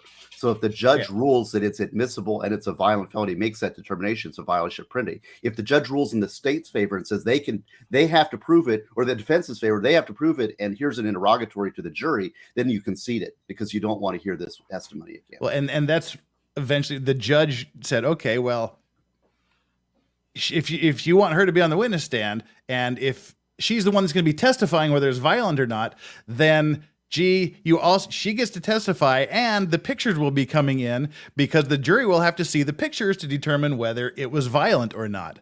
And the defense lawyer just kind of got this, oh, that's not how I wanted that to go look on his face, because he was the one saying it doesn't, the picture. And the prosecution guy said, well, you just said the jury has to decide whether or not it's violent. And these pictures are what we're going to use to show this. And the judge said, you're right, boom, in. Yes, that's right. No, so the defense is just seeking to get the judge to make an error here. Yeah. Mm-hmm. Right. And with that, we're going to jump right back into this. I can't even remember what they're testifying about right at the moment. This was the... it was opening... Yeah, it's the doctor testifying that she was awake and conscious and feeling all of these 26 wounds that were inflicted upon her. And so that goes to the hack, the 6H capital felony was especially heinous, atrocious, or cruel. Mm-hmm. How long was it before she was unable to either breathe or not experience the pain any longer after that last wound was inflicted? I can't give an exact time, but a major artery, major veins were transected along with the larynx, which would be her airway. So it'll take some degree of seconds, likely more than 3, and not more than a few minutes, probably less than 5. Upon the infliction of that injury, that large gaping wound, would she be momentarily physically allowed or capable of at least expressing some sort of audible noise? Her larynx, which is the major airway right above the vocal cords, was transected, so that would limit much in the way of actual noise that she'd be able to make. So as soon as that larynx is damaged the way that you described, she could no longer voice. She would no longer be able to voice, correct. If Matthew Terry's objective was to inflict severe pain and torture on Kay Baker, from a forensic pathology standpoint, did Matthew Terry attack Kay Baker? Well, let him finish the question. Oh my goodness, her face right there is just terrible. If Matthew Terry's objective was to inflict severe pain and torture to Kay Baker, did Matthew Terry attack Kay Baker in a place and in a manner which accomplished this objective? Hold on. Rephrase the question. Did the manner in which Kay Baker was attacked by the defendant inflict severe pain and torture to Kay Baker? Objection. This is it's basically expressing an opinion on an ultimate issue of fact for the jury.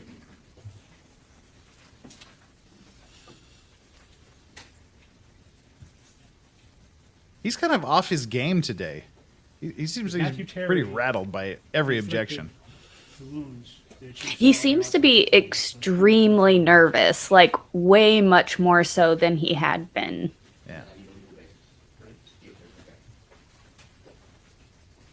Were those injuries inflicted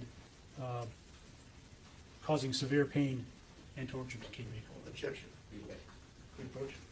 Yeah, see, they're asking the ultimate question. That's a fact question for the jury. The jury makes that determination, How not would you this describe witness. the pain that was inflicted upon Kay Baker based upon the wounds that you found? Objection. Okay. So again, since the brain and the spinal cord were not transected, that allows her nerves to be functioning. She would be able to feel pain. And she was able to feel the pain in each and every one of those wounds? Yes, sir.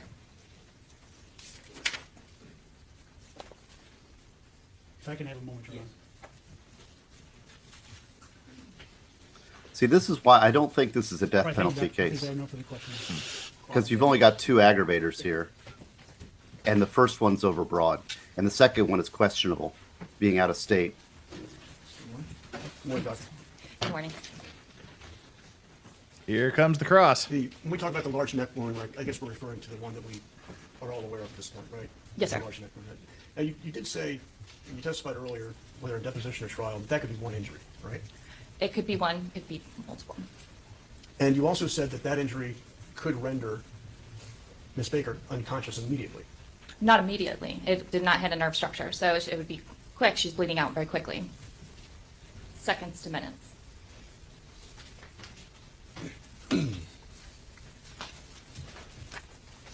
When we say immediate, let's just say that she would have been unconscious within seconds. Seconds, yes. Okay. And you would agree that all the wounds that were inflicted here or suffered here could have been inflicted within seconds. You agree with that? Yes. You also agree that Ms. Baker's blood alcohol level was between 0.14 and 0.16? Yes, sir. So potentially twice the legal limit. Yes. You would agree that she probably shouldn't have been driving. Correct. And intoxication may have a tendency at times to dull the senses. It can. They can dull reaction times. Yes. They can slow all those things. They can affect your ability to feel and communicate. Yes? Yes. Right. So in some ways, we could call it potentially a crude anesthetic. To a degree, it can dull some of the senses. And you cannot determine whether or not Ms. Baker was conscious throughout these events. Like whether it's alive is one question, right? We don't want to confuse alive with conscious, right? Correct. And you had no idea to what extent she may have been conscious or unconscious at any point during this assault, right? Correct.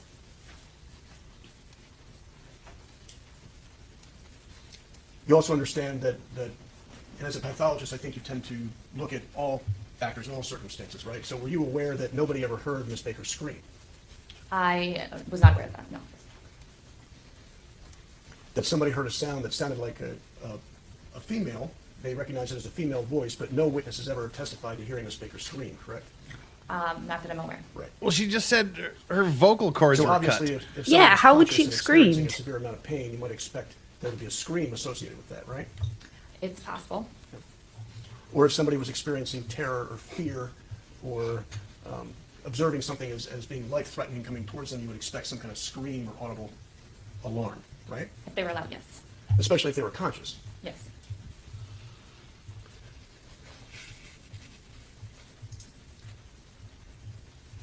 And you had no idea whether or not the what you have described as a fatal wound, you have no idea whether or not that was the first wound or the second wound or the last wound. You have no idea. I can't say completely with 100% certainty that it was the first or the last. That's good. Good cross. If I could just have 1 second, please. Oh, he's doing that 1 second thing too, just like Greta. That's always smart. You always do that because you get up there and it's a heat of battle, and you don't know what you're missing. So you got to get. I can only imagine even lawyers every once in a while get nervous and just have to make sure they don't forget something. On the front part of the left side of the neck.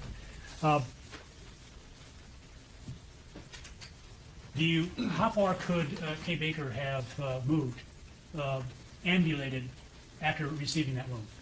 That wound in particular, she would not be able to ambulate very far. She'd be losing quite a bit of blood at that point, not able to breathe. Basically, Yeah, and her head wasn't nearby where she was- attached. Where she was attacked with that particular wound. Yes. So if let's say for the sake of my question that there is evidence that Kay Baker's blood is found at a distance, let's say 15, 20, 30 feet away or more from her final rest point, do you have an opinion as to whether or not that that fatal wound, the gaping wound, could have occurred, let's say 15, 20, 30 feet away from, or more away from where her final rest point? There'd be a consistent blood trail with that wound. Okay. Yes. And if there's no blood trail, then your opinion is that It'd be very unlikely that that wound was sustained.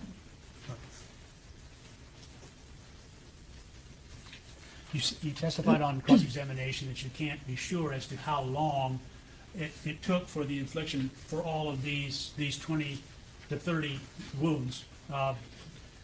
You said it could be seconds. Assuming there is, it could be minutes.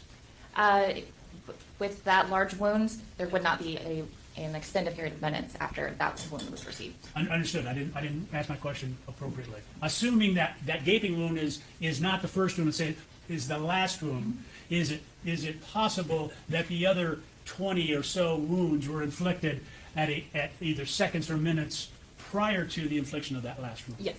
Is it consistent with or possible that those wounds could have been inflicted, the other 20 or 25 wounds, throughout that backyard of 6209 and 6207 prior to the infliction of that last gaping wound? Yes, it's possible.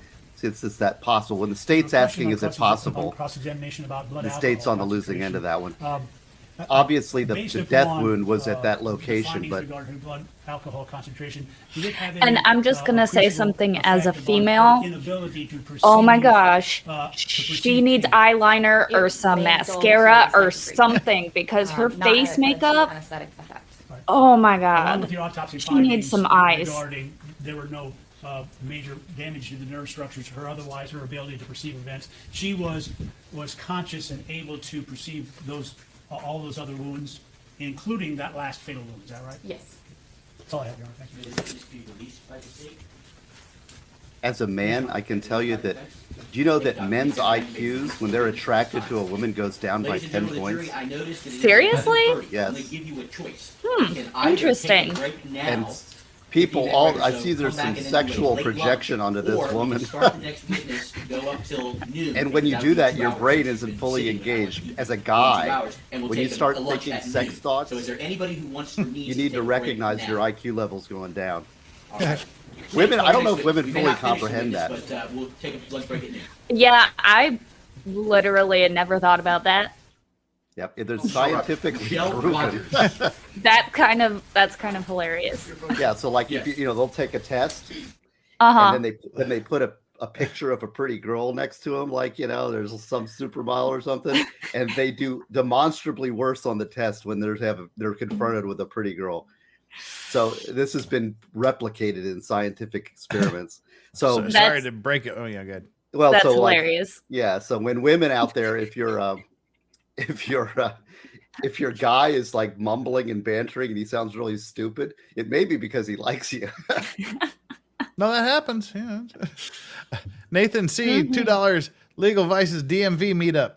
Mm-hmm. Okay. You know, I'm going to say that when I moved here, I found it really stupid because the DMV is what we call like where you go to register your vehicles. But Right. here in Maryland, it's the MVA, and the Yeah. DMV is the Maryland, Come back to the Virginia, term, I won't hold you too long DC past 12, but, area. do not discuss the case Okay. amongst yourselves with anyone else and not do research related to the case. Avoid Yeah. contact with the case, all rise for the jury. Defense attorney looks like a shaved Ewok.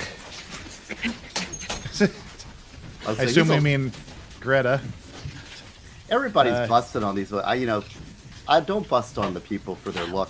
Well, I think, they're it's- doing so well. We have to like start objectifying them because they actually like presented the case well. KM Cheesehead, it was the pics of the Michigan crime scene and jury So the issue before being the court finder is of fact. Yeah, that's right. State, you intend to call Miss Rogers to show her scars, or one of the things. And she looks show like her Lila scars, the Sternen, defense is Fraser's objecting wife from as to Cheers. the relevance of her scars. Is that a correct assessment of the issue? Yes, I don't know how well it's going to work to show them, but at least to discuss that she has scars and show the locations to the extent the jury can see them. I think the one on her forearm is pretty clear, and she has one on her face that's pretty clear, but the other ones from this distance, I don't know if the jury's going to see them. Right, and the objection is relevant. Yes, Your Honor.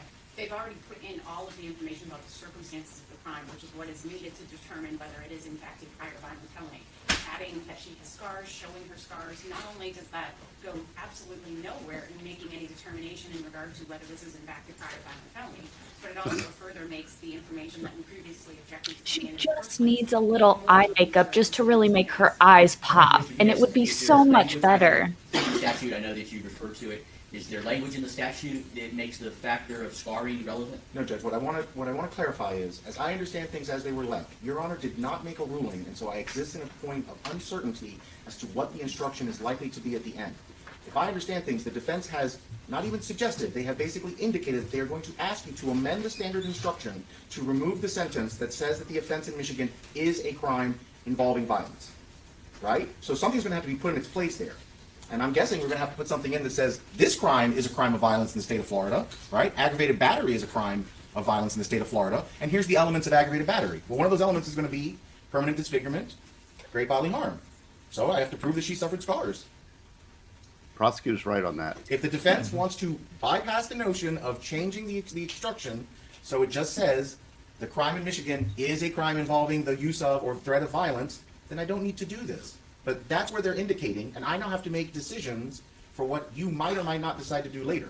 Well, regardless, as I sit here right now, I have no intention of amending the standard jury instructions. That is a rare, if ever, occasion in my court, because although the standard Supreme Court jury instructions are somewhere referenced as a recommendation, I've always said it's the safest route, and rarely, if ever, have I disturbed the Supreme Court's language in those instructions. But still, at some point, I would have to make the determination in order to instruct the jury on this. And it is and I cannot control your case decision as to what evidence you want to present during your case in chief for me to make that determination. But as we said before, or I said before, somebody has to decide that it is to put it in there. I understand their objection that it's the jury that decides.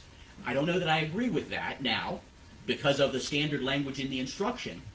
But the case law says, or the instruction, I really the love actual this reference in the judge. instruction says that that decision must be based on evidence. Then I can't tell you, though, at any point whether you're here, there, or there from that evidence until I get to the charging conference and say whether. So you're on your own. As to relevance, I overrule the objection. And Judge, I would point out, they've already put in photographs of Ms. Rogers. They don't need her coming in here portraying her Well, scars. that goes to whether it's becoming a feature, and as I've indicated before, that is shaky ground at best, and I'm going to overrule that, but that is always there. So I just caution the state as to whether ultimately I or someone else may consider it to have become such a feature of the state's case that it warrants either not sending the case to the jury, reversing myself, granting a new trial, or an appellate court reversing on that issue. So it's in the record. Well, Your Honor, I guess I would ask this question of the court. If the court's position is someone has to make the determination, and I think someone does, and that determination has to be made by you, then I won't put her on in front of the jury. I would ask to call her in and proffer her so you can hear her, so you can consider that evidence. But I think the jury needs to hear it for you to ultimately consider it, because I worry that they're going to say, well, if it's a proffer, it doesn't count. So I would happily put her on and proffer her and let you take a look at her. I can't give you legal advice. I'm not asking you to. I overruled their objection. Yes, Your Honor, thank you. All right, take a break. And I apologize, before we take a break, I'm going to offer one more ground. As Mr. Perry stated, that they already Wow. put the photograph. Steve's smiling. He needs to say something. No, go keep going. This is great. I'm enjoying it. That's why I'm saying go back and watch the first hour. When No, you have some I free know time. it. I get it. I got stuff to say, but I'm going to put it in your Yeah. little private chat. Go ahead, keep rolling. This is great. Stitches and the postoperative and things of that nature. I recall those. Right. At this point, if the court is going to say that the scars are relevant, then we're going to argue that because of what they've already presented, the probative value of the scars, and Mr. Diaz has already admitted they're difficult to see, the probative values of scars that are not readily apparent to the jury does not outweigh the danger of unfair prejudice in parading this Williams rule witness before the jury one more time. Does the defense just want to concede that the victim suffered great bodily harm? We're not conceding what we don't believe is relevant.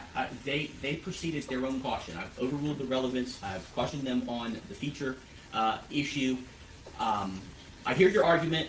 It was a little bit. It's the prejudicial. Does the effect substantially prosecutor outweighs any walking probative around value. remind I'm gonna anybody else from the overrule Trump-Hillary the debates 403. when he just Keep kept in walking mind, around yes, behind the her? jury has seen photographs of the stitching, and this is ultimately her testimony. By and large, regarding lawyers that have a problem stitching standing still. resulted in scars. But that's Right, in addition to the cumulative nature of understand. It's overruled. I'm allowed him. Take care. Give a break. What time we come back, please? Let's do 10 minutes for us because it's already been a few minutes for them. So I'll give you all 10 minutes sufficient time. Let's come back. That takes us at a quarter till 12, and then my plan is probably to go to 12:30 till lunch break. You're welcome. Super chat. What?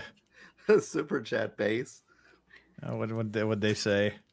Steve's IQ goes down 10 points when he sees a pretty argument.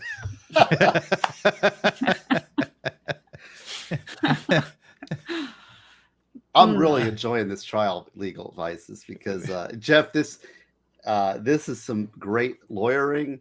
It's an excellent judge, and I just love it. This is just wonderful. This is like lawyer geek heaven. Especially after like the Rittenhouse trial, the Johnny Depp trial, like just this trial The is Cummings so trial. nice. Whoa. Oops, hang on. The There we go. Cummings That's not trial, Yeah, the like Brooks this- trial. Yeah. it's just such a breath of fresh air to have both the defense and the prosecution be competent and present well. And the judge. And the judge. All of them. Absolutely phenomenal. And I will just make a general observation. And this is this prosecutor is as good as I've seen in a death case. All right. But generally, I will say generally, I've been to a lot of death penalty. I've actually done the training for the prosecutor's office, and I've done multiple death penalty trainings for the defense side, right? And I understand what these defense attorneys have been through and what they're doing. These defense attorneys are on top of their game. Okay, do not underestimate what they are doing and what they know. And oftentimes, I think that the defense attorneys are outclass the prosecutors in death cases because prosecutors are so used to winning and judges are so used to throwing around bullying that they don't really get it when the defense is so well armed. Oh, Flux, don't leave. Oh, nope. Sorry. Yeah, I just and- messed with a setting. And so well armed that they are see the defense here is really a very they're shooting a real fine thread here because they're playing into this Apprendi issue, right? So they're saying the jury is the fact finder. And see, the judge is wrong about that. I go with the standard instructions and that's it. All right. That's a mistake. That is not the standard. In fact, I just sent it to you in the private chat. This is the standard on special jury instructions. That's the standard he needs to follow. If the defense has a special jury instruction they want, he better follow this standard. See, and these are all legal errors that will provide fodder for the appeal if he gets death. Same thing with the Apprendi finding. The Apprendi finding is if the jury is not given the power to determine the aggravator of the prior violent felony, okay, then that's a mistake. So now he's letting but properly, he's letting the defense present evidence. But see, now they're saying, wait a second, this additional evidence is already in, it's cumulative. Now you're taking this Williams rule witness and making that a feature of the trial. which is brilliant. I love this. This is chess, and Well, what that- it's that was doing the- is it's giving me as an appellate attorney lots of ammo to argue an appeal. Well, you always give us homework, so I'm seriously giving you the homework to, on your free time before I see you again, watch this first hour, because that was one of the arguments when they were talking about bringing the previous Michigan victim in. The defense was saying, no, you're now making her, a part of the trial. What was Right. the what was the It's what was the it's- wording? It Feature. under- You're, a feature you're of making the her trial. feature of trial. Mhm. And so he was objecting to it on those grounds, and said, "Well, okay, well we can do it other ways, but you have to give some concessions, kind of like he was arguing." No, you don't now. have to concede And anything. Then there's also apparently what he wanted to show. He wanted her to testify and show that because she testified on behalf of the guy that killed her in the Michigan proceedings, in the Michigan trial, she knew what she was getting into. She knew what kind of person he was. It was known to her that he was this kind of a violent guy. And the judge was reading. They wanted to introduce some transcript, Right. of her testimony, and he's like, "Who? Well, this Baker. Are you going to bring her in to lay a foundation for this?" She's, "No, she's dead." And the judge says, "What?" Because yeah, she's the victim, and he said, "The victim testified in the." He said, "That's just." He said, "I'm just shocked here. This is kind of shocking." And you could just see the hamsters as he wrapped his mind around this weird situation. And he said, "I had no idea." And then they argued a little bit more, and then they got to the feature part of the argument, and he said, "No, it's." And then they went through the it has to be shocking. What was it? The heinous, atrocious, and cruel. Yeah. And I think it was part when they were defining heinous, he was saying it has to be shocking or whatnot. It was part of the, and the judge says, "Well, I don't know, was this shocking?" And he said, "Judge, literally 2 minutes ago, you said it was shocking. You yourself said it was shocking, and that's exactly why we want it in." But the judge cannot make factual determinations. Yeah. See, this is the thing. Factual aggravators are to be made by the jury. So anytime that the state wants to prove something like that, see, they're so used to winning on these issues. See, like in a normal case, the defense would just concede because it's not worth fighting over. But in a death case, they're not going to concede anything. So they're making it maximally difficult for the state. And the state's not used to that. And sometimes it's like they don't quite appreciate all the. That's just my observation. Now, this prosecutor, the bald prosecutor, is, I think, Brian Stelter. Yeah. He's as good as I've seen. Now, he is very quick on his feet. And I think he's seeing the issues, and I think he's just not afraid. That's part of being a prosecutor too. Is like, I'm just going balls to the wall. But he's also been pretty clean. His closings were very clean, and I salute that, because you don't see that a lot of times. They just have the urge to cheat. When you got them dead to rights, don't cheat. When you don't have them dead to rights, don't cheat. Don't cheat, right? Anyway, I'm sorry, I'm ranting. No, it's all good stuff. Two more of these here. Never go full Brian Stelter. For those of you that don't know around the world, Brian Stelter is a CNN reporter. Was a CNN reporter. Yeah, was. The DA's voice is increasing in pitch as he argues harder. Hey, Flux, are those your paintings behind you? These are all my paintings. Yeah, there's the bait. Look, isn't that funny? Yeah. Steve's IQ goes down 10 points when he sees a pretty argument. So what kind of subject? Like, you got a Dow in there, and you got an eyeball. Yes, I like a lot of eyeballs. I don't know why I have a weird fascination with painting eyeballs, but just more like abstract-y stuff. And can we buy that? Is that? Yeah, I'm gonna start selling them soon. I just have to figure out the whole. Let me sell you stuff.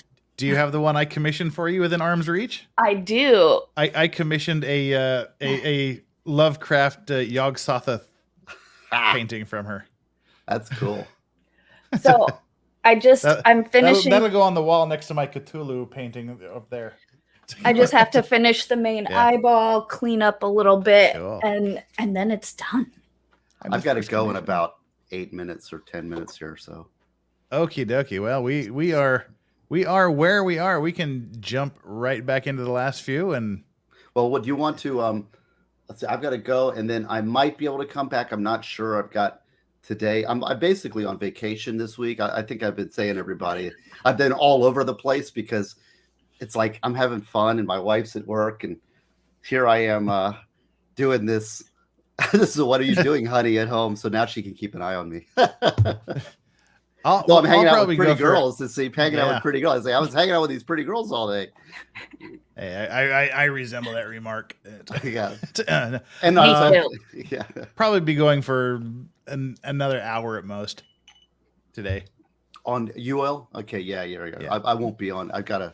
I'm actually going to interview one of my office mates, who is a brilliant guy. He's actually a friend, and he's a really interesting guy. And we're going to talk about the psychological phenomenon of projection, and how he thinks. We always have this discussion. It's one of his favorite topics because he feels it's the most important psychological phenomenon confronting the world today.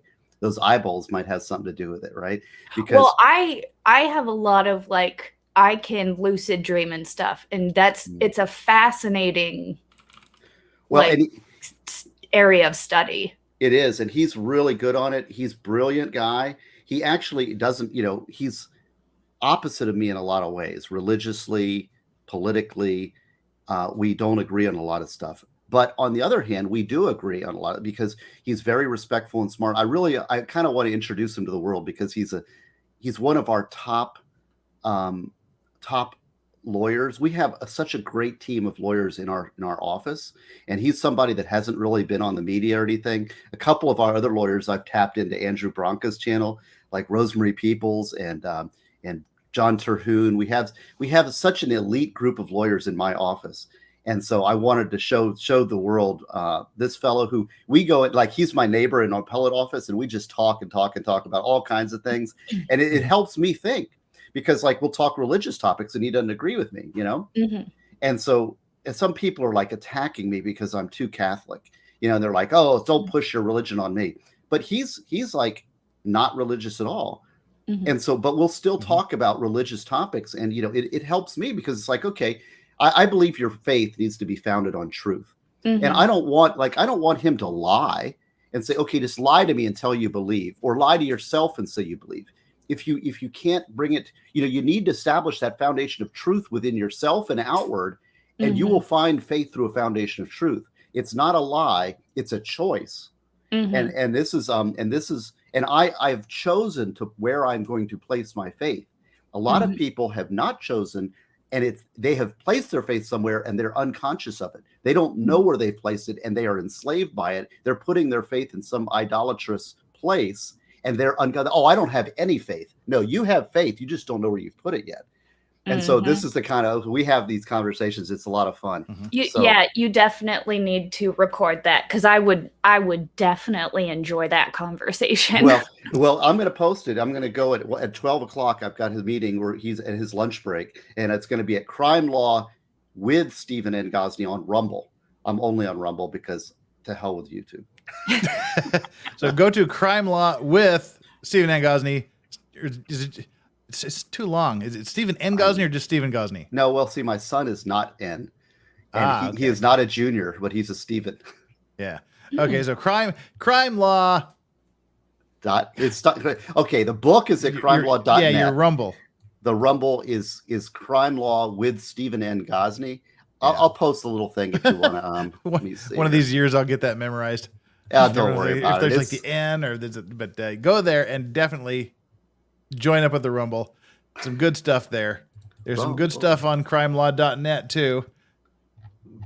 Okay, let me see. Should I put it private? I'll put it in the public chat here.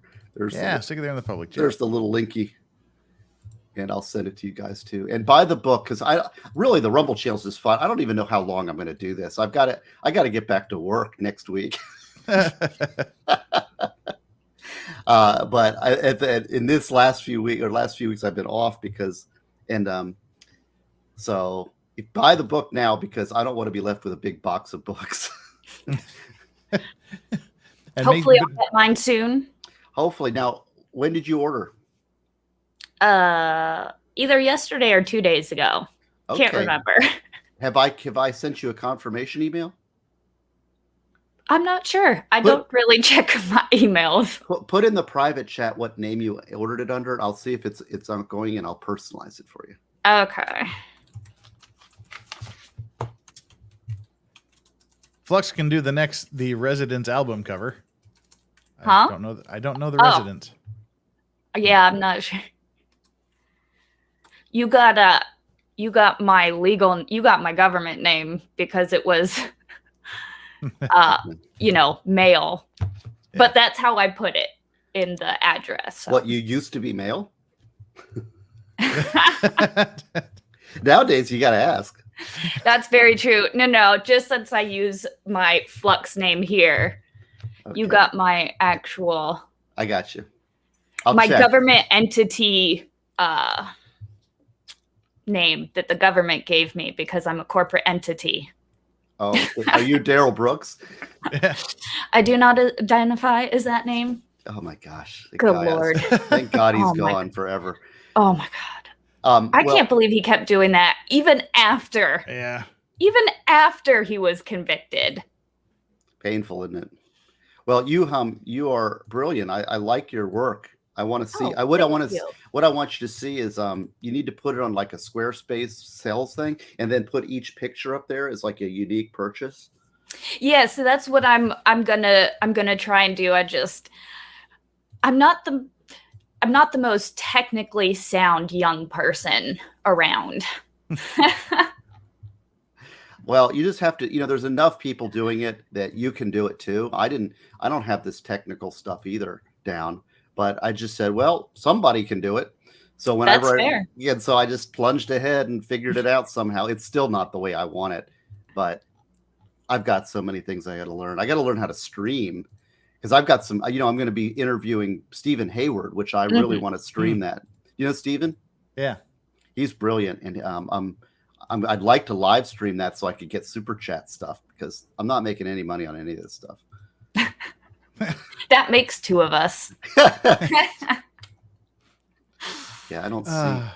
Well, looking at I'm looking here now. Seeing if you're in my unfulfilled order section. Let's see if I got a confirmation email. Well, and while you're all checking each other's emails, again, crimelaw.net to get the book. Crime Law with Stephen N. Gosney on Rumble for some awesome Rumble stuff. Get down to Flux, subscribe to her, and hey, subscribe to me too. If you haven't already done so, subscriptions are always appreciated. But the most important thing for us live streamer folks are the likes. Hit that like button. We get a couple hundred likes. And Flux, we hear you're somewhere in the 400s, I believe. Am I? I believe. No. I believe that was the number. Let's. No, 347. Holy cow! Nathan C says Flux is at 347 subscribers. Let's get her to 500. You can get her to 500. Everybody just go over there. Yeah. Ayo. And Xcomer says, get her to 1,000. Let's get her to 500 first, then we'll get her to 1,000. Yeah. Baby steps. Just put one foot in front of the other. I got to go, man. You're out of here, Steve. Thank you so much for joining. You, Flux. It was nice meeting you, Take Steve. Care. Have fun. All right. And for us, let us jump back into this. We'll go, like I said, probably for another 45 minutes or so here, and then we'll call it good. And then we'll pick up where we left off tomorrow. Sweet. Hey, dogs. What are you doing? Stop licking each other's heads. Mine actually hasn't moved once today, which has been nice. She's just a loaf on the couch. They were just licking each other's faces for some reason. All righty. Here we go. Wait. Yeah, that's the one we need. And we got a little bit of time before the jury comes in, I believe. Now, did they have to pull a whole new jury for this? Nope, same jury. Oh, interesting. They just hear the first part and the second part. So, what would be the point of then re-arguing the violence of the crime? I get they have to do that for... It's just to show that the guy's an evil guy. And he deserves the death penalty. Fair enough. Fair enough. Oh, hey, you know what? I should probably turn the speaker on. I was like, the microphone is still muted. Authenticated. Read it again. Any such evidence the court deems to have probative value may be received. Authenticated. Read it again. Any such evidence. Be authenticated. Say if I have. Proper foundation is laid. All You Well, can't the lay video the is proper not. foundation. If I mean, Alrighty, that's where we need to be. So let's go. I can eliminate hearsay by having them play it without any sound. The video's not hearsay. Well, the video has to be authenticated to be played. They Okay. can't authenticate it. Well, but he read a rule or a statute that said that in the penalty phase. Jessica Reloaded says, "Notice me, senpai." We're Any such noticing you, evidence the Jessica. court deems to have We probative always value notice may you. be received, comma, regardless of its admissibilities under the exclusionary rules of evidence, comma, provided the defendant is accorded a fair opportunity to rebut any hearsay statements. I do not care a word about the people with the word people are saying on the video. I will have the video changed to have no sound if that's the case. Judge, again, we are getting into one, they can't authenticate it. They can claim they don't have to. The court has to still make a determination. We're not at a hearing where a jury isn't going to hear it. We're not in a motion hearing where the court's just going to hear it. We are still in trial. They still have to satisfy all of the rules. Just because it's penalty phase doesn't make anything any more admissible than it would be at trial. Additionally, yet again, we are hitting cumulative evidence, that which is making this prior violent felony. He a doesn't feature. It's care. not just a feature at this point. It's the Not entirety even of one their penalty bit. phase presentation thus far. They have more than crossed the line for what is a feature. And at this point, we have already passed what is likely reversible error, and continuing to put things in is going to only make that even more. Wait, what is she claiming is reversible error now? I don't know. Whatsoever.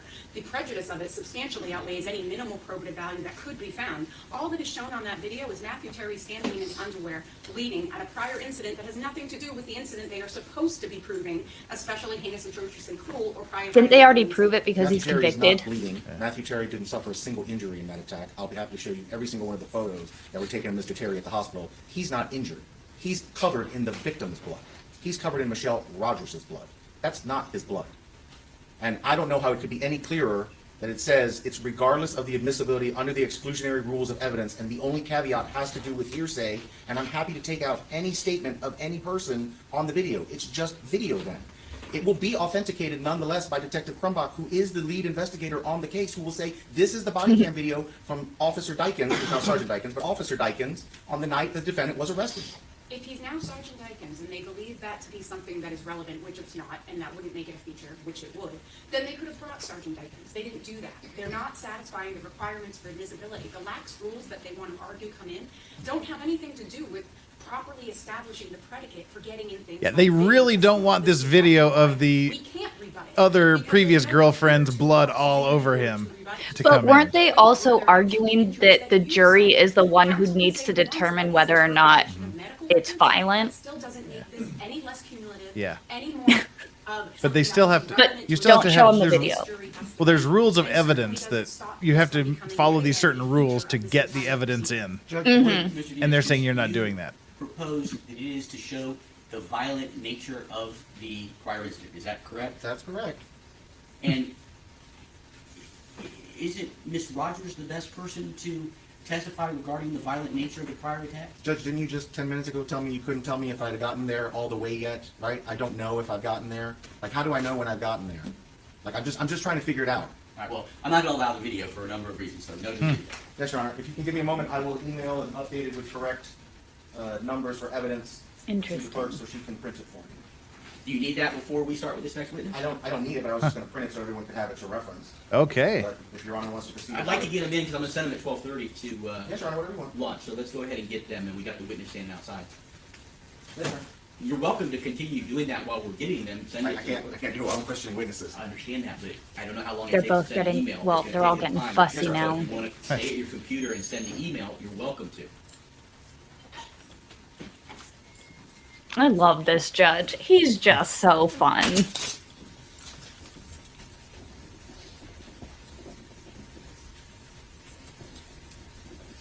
Do you think he's nervous now? The judge looks like his previous occupation was making keyboard cookies.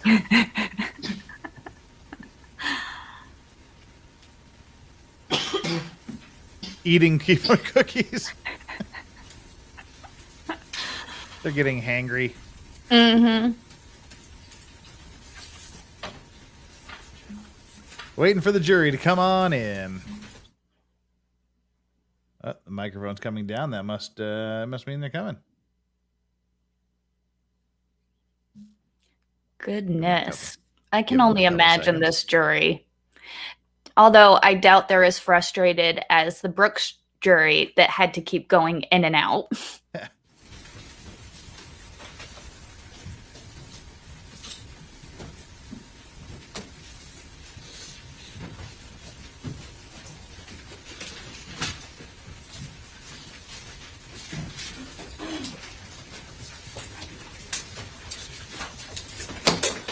Jury is present and seated. Everyone else may be seated this time. Ladies and gentlemen, welcome back.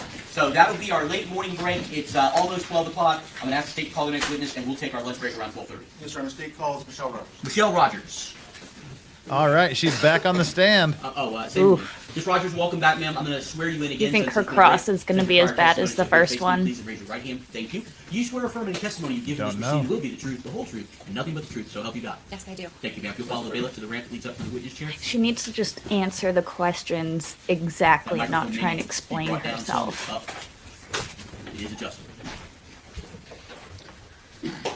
Whenever you're ready, Mr. Diaz, you may proceed. Yes, Your Honor. Ms. Rogers, the wounds that you suffered, did any of them result in scars? Yes. Specifically, do you have a scar on your face in any place? Yes. Could you please point to it? And I don't know if from this distance the jury can see it, but maybe hopefully they can. To all of them? Just start with one of them. So on my All left of my cheek, scars? I have 2 circular bite mark scars that are somewhat covered up by makeup right now, but there's 2 scars there that are visible. Do you have any others? There's a small stab wound scar here, another stab wound scar here, and then another scar underneath my eyebrow. She's really Okay, pretty, so though. I'm forgive me glad if you it could didn't turn mess your up her face so the right face. side of your face is Yeah. visible. There is a line that runs sort of horizontally, almost sort You're of blocking at the it, same too. level of your lips. Is that a scar? This one right here? Yes. Yes. Okay. Ooh, I Do see you have that any one. scars to your arms? Yes. Could you tell us where and maybe if you can point it out? Can I stand up? Yeah, you need to. Please on my do. right shoulder, I have the 3 stab wound scars. I have bite mark scars on my arm here, and then I don't know where this scar exactly came from, but there's a scar here. All right, we'll set that one aside if you don't know where it came from. But as far as the ones that Well, are directly from this, I just don't know what part. Got it. But at least as far as the other ones, you know exactly what they're tied to. Those are all scars that are resulting from the incident that happened with Matthew Terry in Lansing. Yes, that's correct. I don't have the questions. No question. All right. May this witness be released by the state? Yes, Your Honor. And by That's the- it. Yes. Oh. Maybe you may check, yeah? Oh, Maybe you good. release- Short and sweet for her. I'll ask the state police call your next witness. Because I feel bad for her. Detective Crumbach. Yes. Wow. And thank you guys for getting me over 1,000 likes. We have 1,006 likes. Nice. So appreciated. Pictures with you up there? I don't see any. We can get more, though. Come on, guys. Yeah. Get that like button up. You left it You can on always the desk. use the likes. We now have more likes than current viewers. But some of you current viewers haven't hit that like button. Hit That's that what like we want. button. And subscribe too. I gratefully accept your subscriptions. And go over and subscribe to Flux too. Yeah.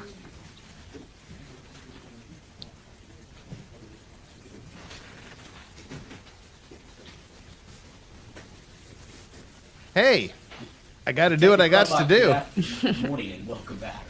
Good morning. I'm going to swear you in again since there's been a break since your prior testimony. If you raise your right hand, please. Thank you. Do you swear affirm the testimony you give you the truth, the whole truth, and nothing but the Officer truth? Bonesteel returns. Follow the bailiff now. Oops. Watch your step. Back to the chair, and the microphone is adjusted. Officer testify. Me. Yes, sir. Give testimony. Morning again, sir. State your name for the record. Matt Crumbach. I'm assuming nothing has Not much changed in your employment difference. since we last talked. It is.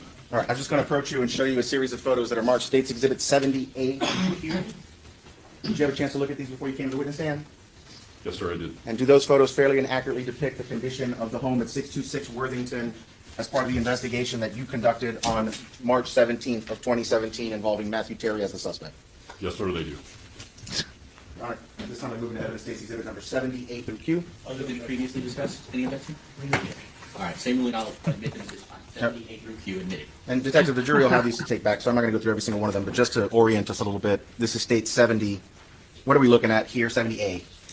This is the interior of the residence at 626 Worthington. This is the area that the living room meets the kitchen floor area. Okay. And over here to the right side of the end of the island or the bar, the breakfast bar area of the kitchen, there's a white object on the ground. Is that this same area here in State 70D? Yes, sir, it is. And I know that there was no DNA testing done on any of this, but having been there at the scene, this stuff that is sort of speckled on the edge of the wall, was that red? Yes, sir, it was. Did that appear consistent with potential Blood blood? spatter. Blood spatter. Here's State's Exhibit 70J. What are we looking at here? More This, blood particular picture spatter. demonstrator shows the garage, and in the middle of the picture is a garage door opener button, and there appears handprints on the button, and lower another handprint on the wall. And I want to draw your Finally, a man attention who to the can door find the there. button. If you went through this door, do you enter into this same area right here that is depicted in 70J? Yes, sir, that is correct. So if you wanted to go from this area depicted in 70A, if you want to go from this area depicted in 70A to the garage, you would proceed through the door that is depicted in 70J? Yes.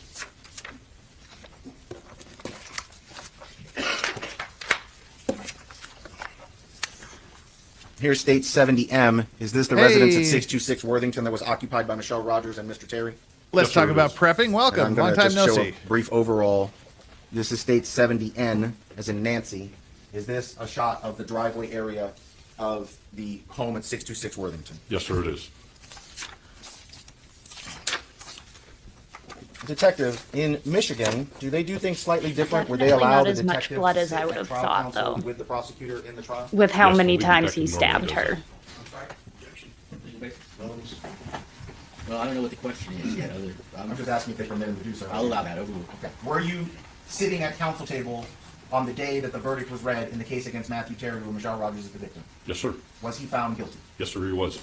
That's the witness, Your Honor. Cross. No questions. May this witness be released by the state Yes, Your Honor. and the defense? Yes. Thank you, Detective. You may step down. You may be released as a witness at this time. Thank you, sir. I'll ask the Detective, go home. Yes, Your Honor. Finish testify. Ailish Gallagher. I'm curious to know if he was discharged honorably or what kind of discharge he had from the service. Because that would tell a bit. Good question. Mm. Sorry.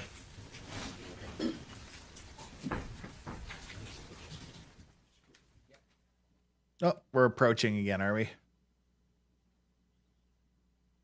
Well, while we're approaching, take the opportunity to subscribe to Flux like Mr. every one of Gallagher, her you're videos. appointed and welcome if you'll come forward and be sworn as a witness.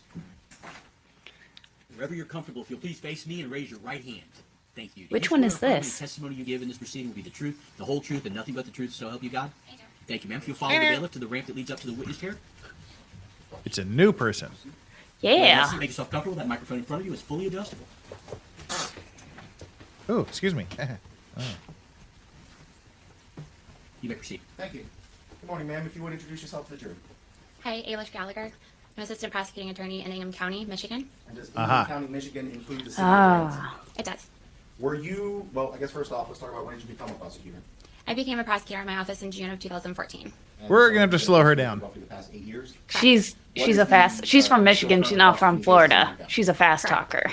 Were you the prosecutor who was assigned in the case against the state of Michigan against Matthew Robertson Terry for an event that occurred on March 17th of 2017 where the victim was Michelle Rogers? Yes, And were you the prosecutor who ultimately took that case to trial? I was. No, that's not a Was Mr. stab Terry scar. ultimately convicted of the crime? I was trying to of figure out if that was a assault scar. with It kind of great looked bodily like a harm makeup Yeah. mark, He was. but I think it might be. Now, I'm A going to show you what's been pre-marked as State's Exhibit number 69. Of Take a course. look at that. Take a look at That is an official 69. Court record from the clerk of Ingham County reflecting the conviction of She's Matthew looking at Terry for the 69. crime that I just read into the record. She's There's- really looking at 69. She's taking a long, Yes. hard look at All 69. right, this time I would move into evidence State's Exhibit number 69. Any objection to 69? Never. I know. Of course not. I love No it. one's ever going to And object I'm to just gonna ask you 69. first, Seriously. help the jury read this, even though I think it's pretty self-explanatory, but just in case. Here we can see at the top the defendant name, Matthew Robertson Terry, and his date of birth. Is that correct? Correct. And then it says prosecuting attorney Carol Seaman or Simon. That is not you. Who is that? Correct. That is the elected official. Everyone in my office. I don't even do works makeup under myself. her. I don't know We're if you all got. assistant I woke up prosecuting like attorneys, this. And that is Mhm. Right, so I don't everybody do is makeup. I prosecuted in just the name of the criticize actual people elected about official, it. But you're the person who's handling the case. Correct. All right, and so it then beneath that says the court finds, one, the defendant was found guilty on October 6th, 2017. Is that the date that he was found guilty by the court? Yes. And then it says I think it's stupid that they He changed was it from attempted count murder one, to attempted jury guilty, bodily harm. assault with intent to do great bodily harm, less than murder, and it references this number. Okay, the reason he was charged with attempted murder, Mm-hmm. but for whatever reason in the trial, the jury didn't think they met the burden of proof for the attempted murder. So they found him guilty of the lesser included offense, which was assault with intent to do great bodily harm. Less than murder. I still don't get that. That's Well, we don't know what happened at the trial, you know. I know, but it's stupid. Well, could be. So that's like this one. That's why the jury instructions in this one had, if you don't think that this was a premeditated thing, then you can convict him of second degree murder. So that's kind of the same thing. They didn't think there was enough to get the attempted murder here. Get the premeditation in there. So basically it's like you intend to do something less than murder them. So that's what he got convicted on. So that's that little discrepancy. And let's continue. 750.84. What is 750.84? It's a good start date. So Michigan has compiled laws. So 75084 would indicate that that is assault with intent to do great bodily harm, less than murder. Okay, and so I want to ask you, in the state of Michigan, do you have charges divided up into what are known as felonies and misdemeanors? Correct. And is assault with the intent to do great bodily harm, less than murder, a felony? It is a felony, yes. All right, and I'm going to show you this and tell me if you recognize it. I'm going to zoom out so everyone can see it first. Does the Michigan legislature, aka the people that write the laws in Michigan, do they maintain a website where you can refer to the Michigan penal codes? They do. I refer He to said that. penal. And so is this the correct Michigan Penal Code 750.84 for the crime of We're 12. assault with the intent to do great bodily harm, less than murder? It is. Okay, and so I want to talk with you about the word assault. I don't know that Florida and Michigan use the word assault the same way.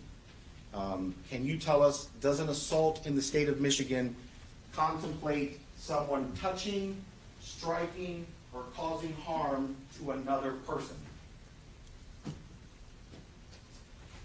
Yes. I mean, if I run up to somebody and I hit them, does that constitute potentially an assault? Correct. If I was to get a car and Oh, run she's somebody got over, would she's that got potentially crazy be an eyes assault? too.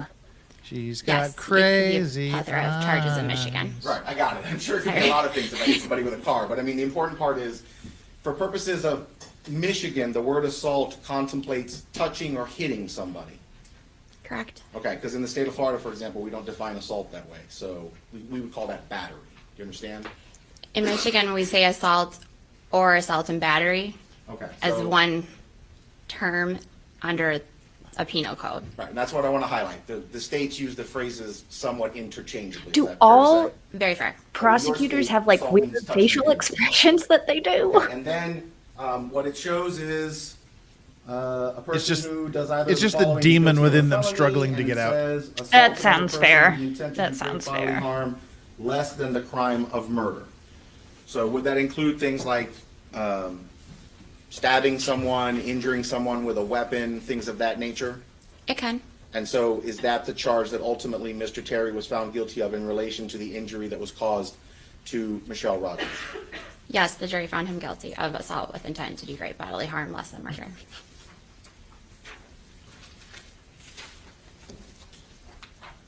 Sorry, I got a moment, Your Honor? Yes.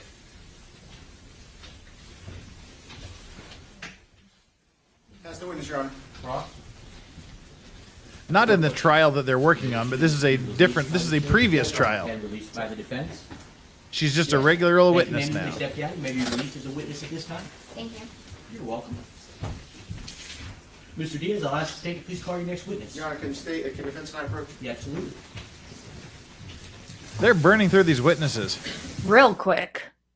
Well, the someone a million years ago in chat was saying that in real time, the defense and the prosecution have already rested in their arguments, and they're probably in the middle of making their closing arguments as we speak. Oh. Which means that there should be a death or no death verdict within tomorrow. So within Now- Friday, which is what the judge wanted. But we'll probably get to the death or no death like Wednesday of next week. Now, is there different rules and different stuff for the jury when considering, the death or the life as far as time constraints and stuff like that? As far as time constraints, no, it's just the court schedule. They were supposed to have been finished around the beginning or middle of this week, but the Veterans Day and the hurricane wasted 2 days. Lunch by 12:15, 12:30, and it is 12:15. Give you a lunch break. I'm going to give you till 1:30. Please do not discuss the case amongst yourselves with anyone else. Please not do any research related to the case, and please avoid. All right, shut up, Judge. We can skip through to lunch. Scrolling. Keep those wagons scroll. There we go. Boop. So how are we doing on time? You have Yeah, to we'll be probably- court-martialed and convicted of... Okay, hold on. C. Warren, you do not have to be convicted of a felony to get a dishonorable discharge. You can get a dishonorable discharge for many, many reasons. There's a lot of reasons you can get a dishonorable discharge, not just a felony. We'll get that for you. That's Judge. He's just a meatwad. Now, someone said earlier, I think it was the defense, they said when he's in prison, he's no longer a threat. And when you remove him from the community, he's totally fine. And that he's this good person and everything. And I thought that was an interesting argument. And that's what made me want to look at his military records to find out, because if he had any type of anger issue or anything like that, that would have come out, in the Marines and whatnot. And I'd be curious to see what kind of Marine he was. Bet he was really good during bayonet practice. Just saying. I bet he got the gold star for that one. Well, as my father, who was a drill instructor, well, he was a drill sergeant in the Army during the Korean War. Nice. As he always liked to say, if someone gets close enough, you have to worry about using your bayonet, you fucked up. Yep. So anywho, let's jump back into the judge here. He's got his O face going, so he's got 4 foreheads. So we need to relieve him of this. He's got a 5 head. Yeah, 6, 7, 8 head. Status of the law, this is a difficult decision regarding what can be said and what can't be said. Certainly anything that I've eliminated is not something that can and necessarily should be considered either. The jury already gave their verdict on whether or not he gets the death penalty? Certainly at a sentencing hearing. Where I'm curious what the jury thinks, because I know what I would do. There was still a significant but I'm curious as to what the jury amount does. in the victim impact statements that is going to be presented to the jury, and I do believe that all of that is left falls within the parameters of the law as being permissible. What I'd like to do, Mr. Kane, I have in my hand your copy that had all of the pink highlights. That's what you suggested. What I did is I then yellow highlighted over what I agreed to. What we provided to you was just the yellow highlighting as to what's coming out. I would like to make this a court exhibit, if you don't mind, so that there is a record of what the defense specifically requested to come out and specifically what I ruled. If you'd like to take a look at it to see that it is exactly how I'm explaining it, you're welcome to do that. Is there any objection? It's yours, so, I mean, technically, I guess, if you want it back, I'd have to give it back to you. But, do you disagree with making? The way he's just holding it up for them. Yeah. Oh no. Oh dear. Oh dear. What if? Why is it doing Remember back in the day when this was like every video in the world, or you had to like pause it and wait for it to load? Any objections? Anyone need to look at the two different versions of the highlighting the pink and then the yellow over the pink? No, Your Honor. Right, and obviously the Well, we're highlighting stuff. I'll be right back. we had moved to exclude What's up, chat? the yellow over. What do you guys think of Is this? what I agree Tell to me. Tell me what you're thinking. So certainly Talk you to would me. maintain any objection to what is pink. Right, looks a little bit orange, so I guess I'm just. Here, go ahead and take a look Because at this it. It becomes defense kinda does hard not seem like he has it going yellow on right now. highlighted over it. But certainly you would Yes, maintain I am any the captain objection now. to anything I'm that in is charge of pink, this. But not covered in yellow because you wanted that withdrawn or taken out, redacted, and I did not. I am the agree to captain it. now. So there is now a court exhibit of what you were objecting to that I both agreed to and what I did not agree to. Yes. All right. You guys think Madam Clerk, no spoilers, but tell me what you think. Why do you like? Do you think he's guilty? Or anything well, else? we already know if he's guilty or not. If you think he's getting the death penalty, Defense ready? Yes. I think by agreement from the defense, I'm going Jeff to got the flux outta here. 71, 72, and 73, they're all photos of the victim that I'll be. You introduce them through some of these witnesses? I think the defense is not disagreeing to their admission. I was just going to move them in. You want to move them in now? welcome back. I would admit States Exhibit 70. 1, 2, and 3? Yes, let me just read the letters into the record. 71 is. You 71 missed is photos so of Kay much. Baker with her friends. That's A and B. Nothing. 72 is photos of Kay Baker with her family. That's A through D. You're like muted. Delta. And then 73 is a lone photo. So we don't need to. we Are just you need still the muted? It's just 73, yes. All right. Any objections Yep. to those? There you are. exhibits? Two of them I'm not which are saying anything. composite. I'm just talking to myself anyway.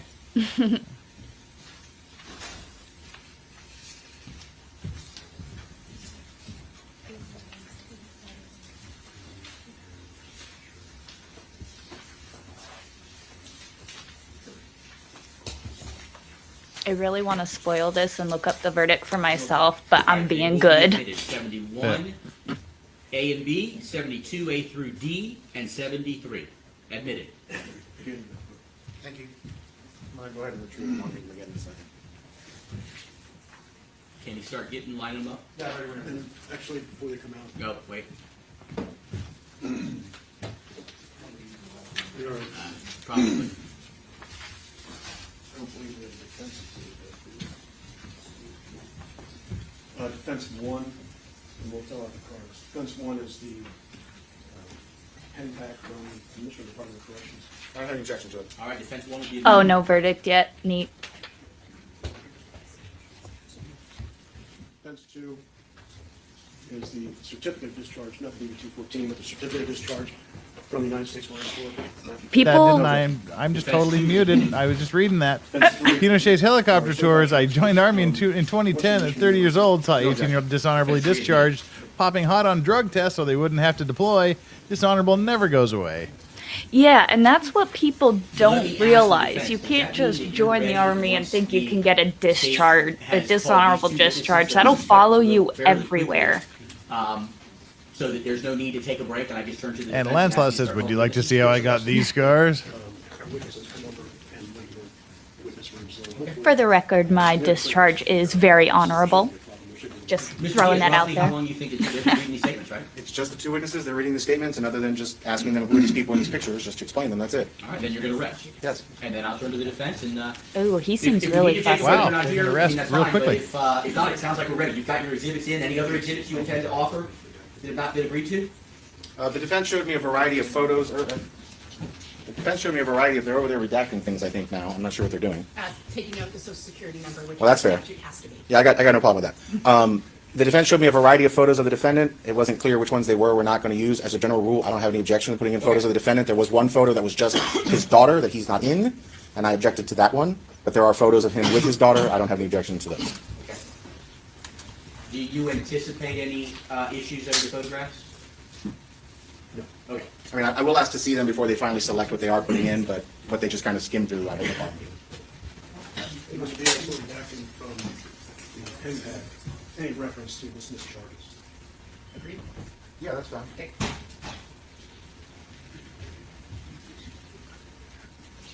right, can you start lining them up? Defense?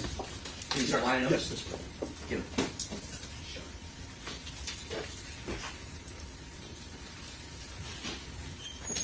Judge, do you want me to move the 3 exhibits I admitted into evidence in front of the jury? That is up to you. Okay, I will do that then, just very briefly.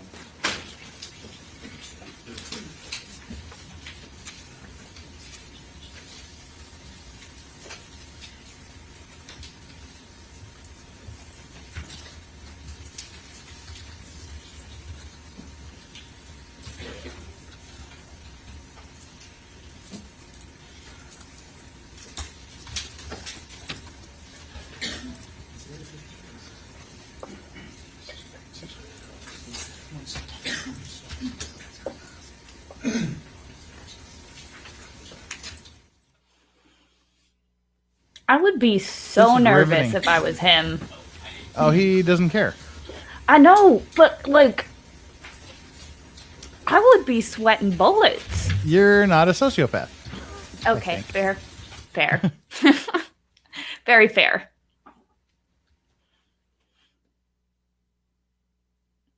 The sound of silence. I'm just watching see what's going on in the courtroom on Law and Crime's live feeds. I guess they just everybody's finished with their arguments. Yeah, they said the verdict's not in yet. Yeah.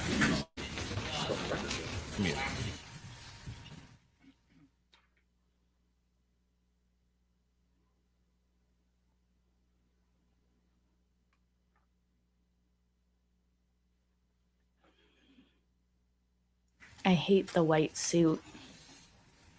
I'm not a fan of cream suits. Jury is present and seated. Everyone else may be seated this time. Ladies and gentlemen of the jury, welcome back. Good afternoon. Hope everyone had a nice lunch. We're going to now pick up where we left off, and I'm going to turn to the state and ask them to please. Well, you know what? I forgot to ask. Did anybody discuss this case amongst yourselves or with anyone else during the break? Did anyone have, and let the record reflect there are no hands, did anyone see any reports about this case, have any contact with anything about this case between the Cream time of the suit birth of lunch and versus the time of the Florida. return at this time by show of hands? Thank you again very much. Let the record reflect there are no hands. Appreciate that. Mr. Diaz, you may call your next witness. Okay, everybody has rested and apparently made their final arguments. Exhibit number 73. And so the jury has been given their will be given their instructions and start deliberating after their lunch hour. So they could have a decision by the end of today. Execution says he sent a super chat. But I can't see Yeah. it. Ms. Andrews, a good afternoon and welcome back, ma'am. I need to swear you in again since it's been a break since your last testimony. If you'll raise your right hand, please. Thank you. Do you swear or affirm any testimony you give in this proceeding will be the truth, the whole truth, and nothing but the truth, so help you God? Yes, I do. Thank you, ma'am. If you'll follow the bailiff to the ramp, please up the witness here. Please watch your step. Go ahead and have a seat, ma'am. Make yourself comfortable. That microphone is fully adjusted. Execution said the judge is Senator, fearing just so very briefly, Ronry. statements you're going to read off in a moment, but just very quickly, I want to show the jury states exhibits 71A and B. Is this you and Kay Baker? Is this And then the states best friend? 71B. Oh. Is this you here next to Kay Baker in this bright yellow top? Yes, it is. And these all her friends? Oh. Yes, it is. All right, my understanding is you brought a statement, so if you would, please read your statement. Hello, my name is Kelly Andrews, and I am one of Kay Baker's best friends. I knew Kay Baker first as a teacher, then a friend, and then as a mother. As teachers, we give so much of our lives helping children that aren't our own. Kay worked at a school with a very diverse demographic. Many of our students over the years didn't speak much English, had learning disabilities, and mental and emotional imbalances. She spent years never leaving the same school. Not only did she embrace these Aw, children, she was a she was able teacher to for connect with them special and push them kids. to achieve success. Her math scores for her students were so high, she grabbed the attention of our district superintendent. He actually came out to her school in Ruskin just to see her in action. Kay was not only an amazing friend, but one of my best friends. She was the kind of friend that never judged and always listened. Kay always had her own opinions, but would always give good advice. She always had your back and was there in your darkest times. She was there for me during a very dark time when my son was in the hospital. His mental health wasn't good, and her amazing advice and support was what I needed. Her friendship meant everything to me, as it did to many others. She made friends wherever she went, and it just attracted people with her quick-witted personality and fun-loving personality. Kay had special bonds with so many people. Her death has caused so much pain and anguish. As one of the last ones to see her and hear her voice, there is an ache in my heart that never seems to go away. There is a missing piece of a puzzle in every circle of our friends, puzzles that are now forever incomplete. And finally, as a mother, her boys meant everything to her. She had told me that she had always wanted to be a mom. Kay sacrificed for them, as many mothers do, and embraced all the highs and lows of parenting. She did and would do anything for her children. She kept a friendship with her ex-husband just so her boys would know that their parents still liked each other and would always be their parents. They would still have family days together, celebrate holidays together, and were their biggest fans at their soccer games. They were the best co-parents I know. Kay loved watching Nicholas and Mason grow and created cherished memories with them. The best part was the way they showed their affection to each other. They would crawl up into her lap for snuggles and look into each other's eyes. Now they can't do that. Mason and Nicholas will have to hold on to those memories and hope that they will never fade. They will have to go on with their lives without their mother. This will forever be a hole in all our hearts that will never be filled. I will never be able to speak to her or hear her voice again. The anguish of her dear friends and, more importantly, her family are indescribable. Oh, this he's devastation a piece of is shit. unbearable. The unfairness of her death Fake is unreal. ass crying. We all loved her so much. Cross-examination? No, sir. We can You just approach briefly. Yes, you may step down. Yes. Released by the state? She is free to go. And released by the defense? Yes, thank you. Then you may, yes, sir. That was quick. Mm. Made the point. Yeah. And she did very well. Huh. Wow. I wonder if there's going to be more statements from like friends for her and stuff.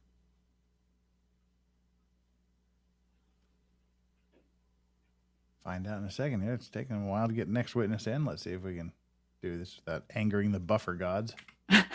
Nope. We must love and speak kindly of the buffer gods.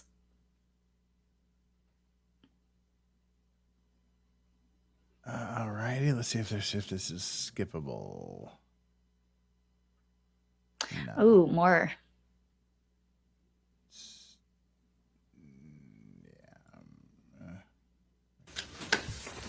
Ms. Peebles, I'm sorry. If you'll raise your right hand, please. Thank you. And good afternoon and welcome. Do you swear or affirm any testimony you give will be the truth, the whole truth, and nothing but the truth, so help you God? Yes, sir. Thank you. If you'll follow the bailiff now, please watch your step. When you get to the chair, go ahead, have a seat, make yourself comfortable. That microphone in front of you is fully adjustable. Let me know when you're ready, and then I'll allow you to proceed. We're ready. All right, Mr. Diaz, you may proceed. Ms. Rebels, just very briefly before you read the statement that you came with, I want to show you State's Exhibit number 73. Is this your sister? Yes, it is. Oh. And then I'm going to show you a variety of photos that are in State 72, and if you could just tell me who the people in the picture are. This is 72A. Who are we looking at here? On the left is my sister Paula. She is the middle sister. Kay is in the middle. She is the youngest sister, and then that is a picture of me. I'm the older sister. Here's State 72B, as in boy. Who are we looking at here? The young lady on the left is my son David's girlfriend, Kristen. Next to her is my son David. Then there's a picture of me. Slightly behind me is my husband Chris, my daughter Kate, my sister Kay. In the back is my dad, Dave. In front of him is my youngest son Alex, and then my stepmom Chris. Who are we looking at here in State 72C? That is Kay and her youngest son, Nicholas. And who are we looking at here in State Exhibit 72D? That is Kay and her oldest son, Mason. All right, ma'am, you brought a statement here today. I would ask you at this time to please read your statement. Good afternoon, Your Honor. My name is Carrie, and I'm Kay's oldest sister. This means that I knew Kay for her entire life. And I definitely remember the morning of May 28th, the day my dad called to tell me that Kay was dead. I'm grateful to the court for the opportunity to speak today to share some of my memories about my sister Kay, to talk about who she was as a person and what her loss has meant to us, her family. I'm speaking today for our whole family, for my dad, my stepmom, my sister Paula, Kay's nieces and nephews, and for Kay's two young boys, Mason and Nicholas. It's a difficult thing to put into words, the importance of a sister, a daughter, a mother. To explain to strangers what someone meant to you, how that person uniquely fit into your family, and how your family will never, ever be the same because that person I'm is getting a gone. phone call. I'll be right back. It feels like a tremendous responsibility to choose the right words, to get it right, to do her memory justice, so that you can know her as we did, even just a little bit. In September, we had a party in Michigan, which is where our family is originally from, to celebrate Kay. I think she would have really liked the party. There was good food, music from the 60s, which is what we grew up listening to as kids, her best friends, and so many family members. I know the more popular terms in all these events. Jeff, I have to go pick up Mrs. Flux from work. But I struggle with saying these words because it Alrighty. reminds me of Thanks for having me on. Because it had I been- appreciate See you again it. soon. So I prefer See to you think of it soon. as the party. Bye-bye. Okay. Bye. Bye, chat. Love you guys. There are a lot of words that spring to mind when I think about Kay.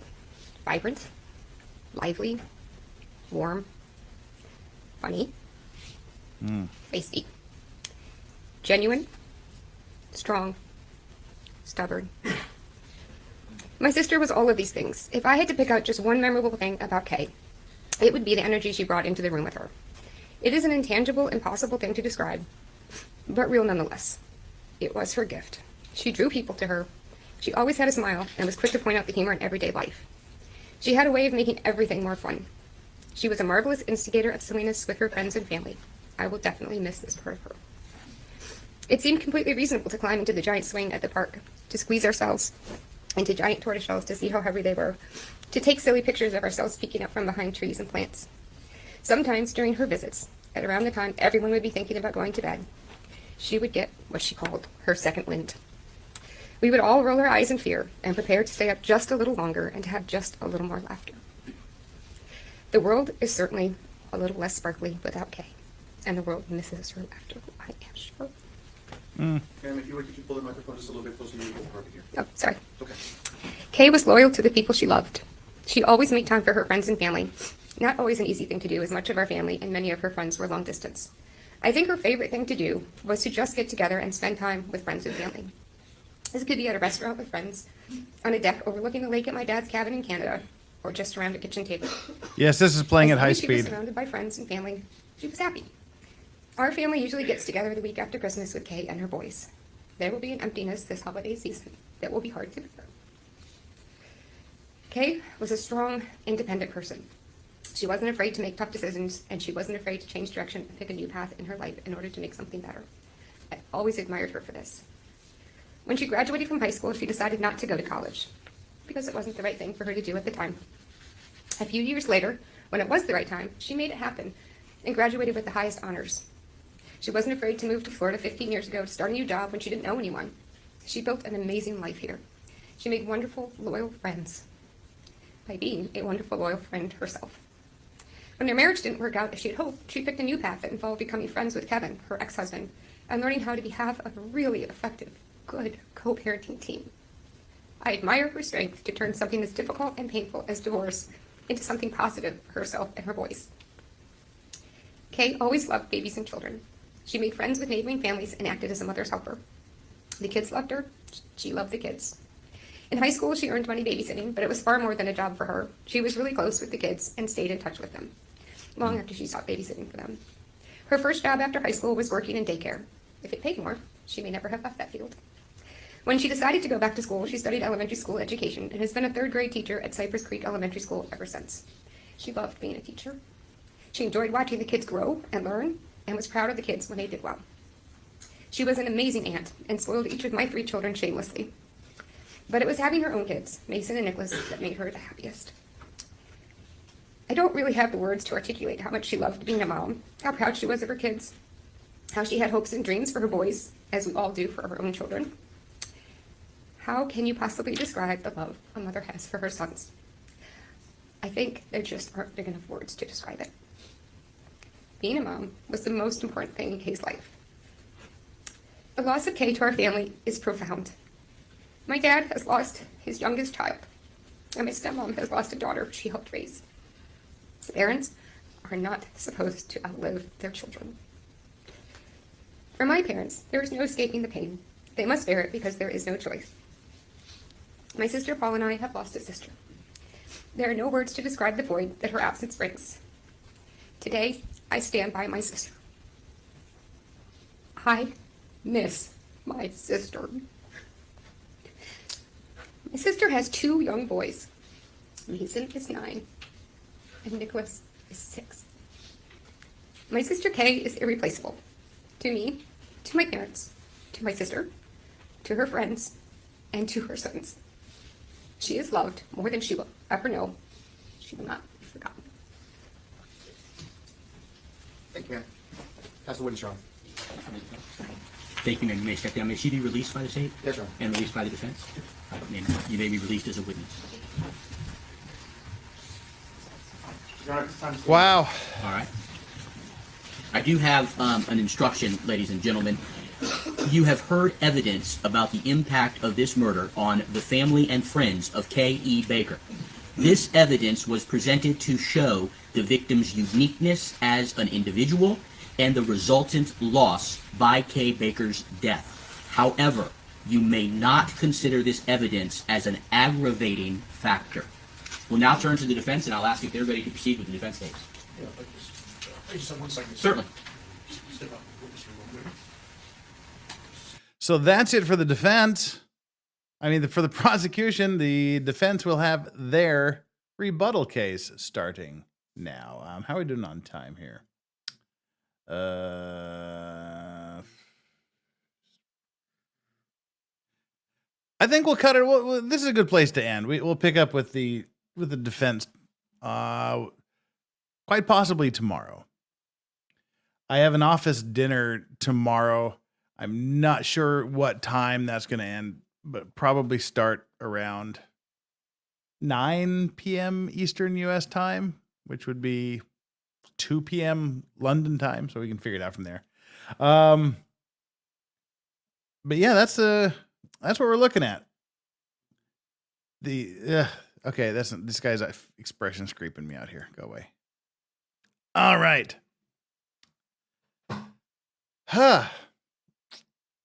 Let's see what the defense can do. We'll pick up the defense tomorrow, try to get through this first day 1, and then we'll see how much we can get through on Friday. Let's see, I'm trying to think.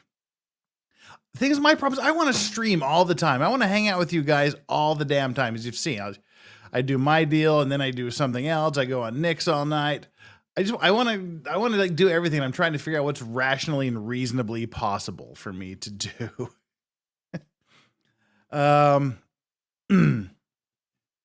We'll probably do 9 p.m. starting time, 9 p.m. Eastern U.S. starting time. Try to go for maybe 4 hours, and then pick up the rest on Sunday. I'm on Monday. Now we got to do Maritime Monday. Might have to bump Maritime Monday. I'll think about it and let y'all know. Just whatever I can do. I'm only human, and I'm burning the candle at both ends. But I'll be here as much as I can because I love hanging out with you guys. Xcomer Triple Z says, office dinner more important than us. No, it's not more important than you. It's just one of those, as we like to call it, mandatory fun or forced fun. You know, you just have to go there. Execution says, I like big conks and can't deny you. Other lawyers can't deny. When a girl walks in with that itty bitty face and Everest in that place. Okay. That was fun. All right. And Young Jungir says, Jeff, lunch for 30 more minutes. Closing arguments after lunch. Oh, yeah, by the way, that says Young Jungir. Judge wasn't going to let the jury deliberate, but defense waived sequestration, so no need to secure hotel rooms. So judge is going to let them deliberate today. Okay. Then if they're going to do that after lunch, I might wake up to a decision. Ron says, don't you dare skip Maritime Monday. Well, we'll just have to see. Might have to put it up to a vote during tomorrow's stream. All right. Hey, it's been fun hanging out here, guys. You guys are awesome. Loved every minute of it. On your way out the door, please do me a good solid and hit that like button. We had 1,107 likes. That's pretty darn good.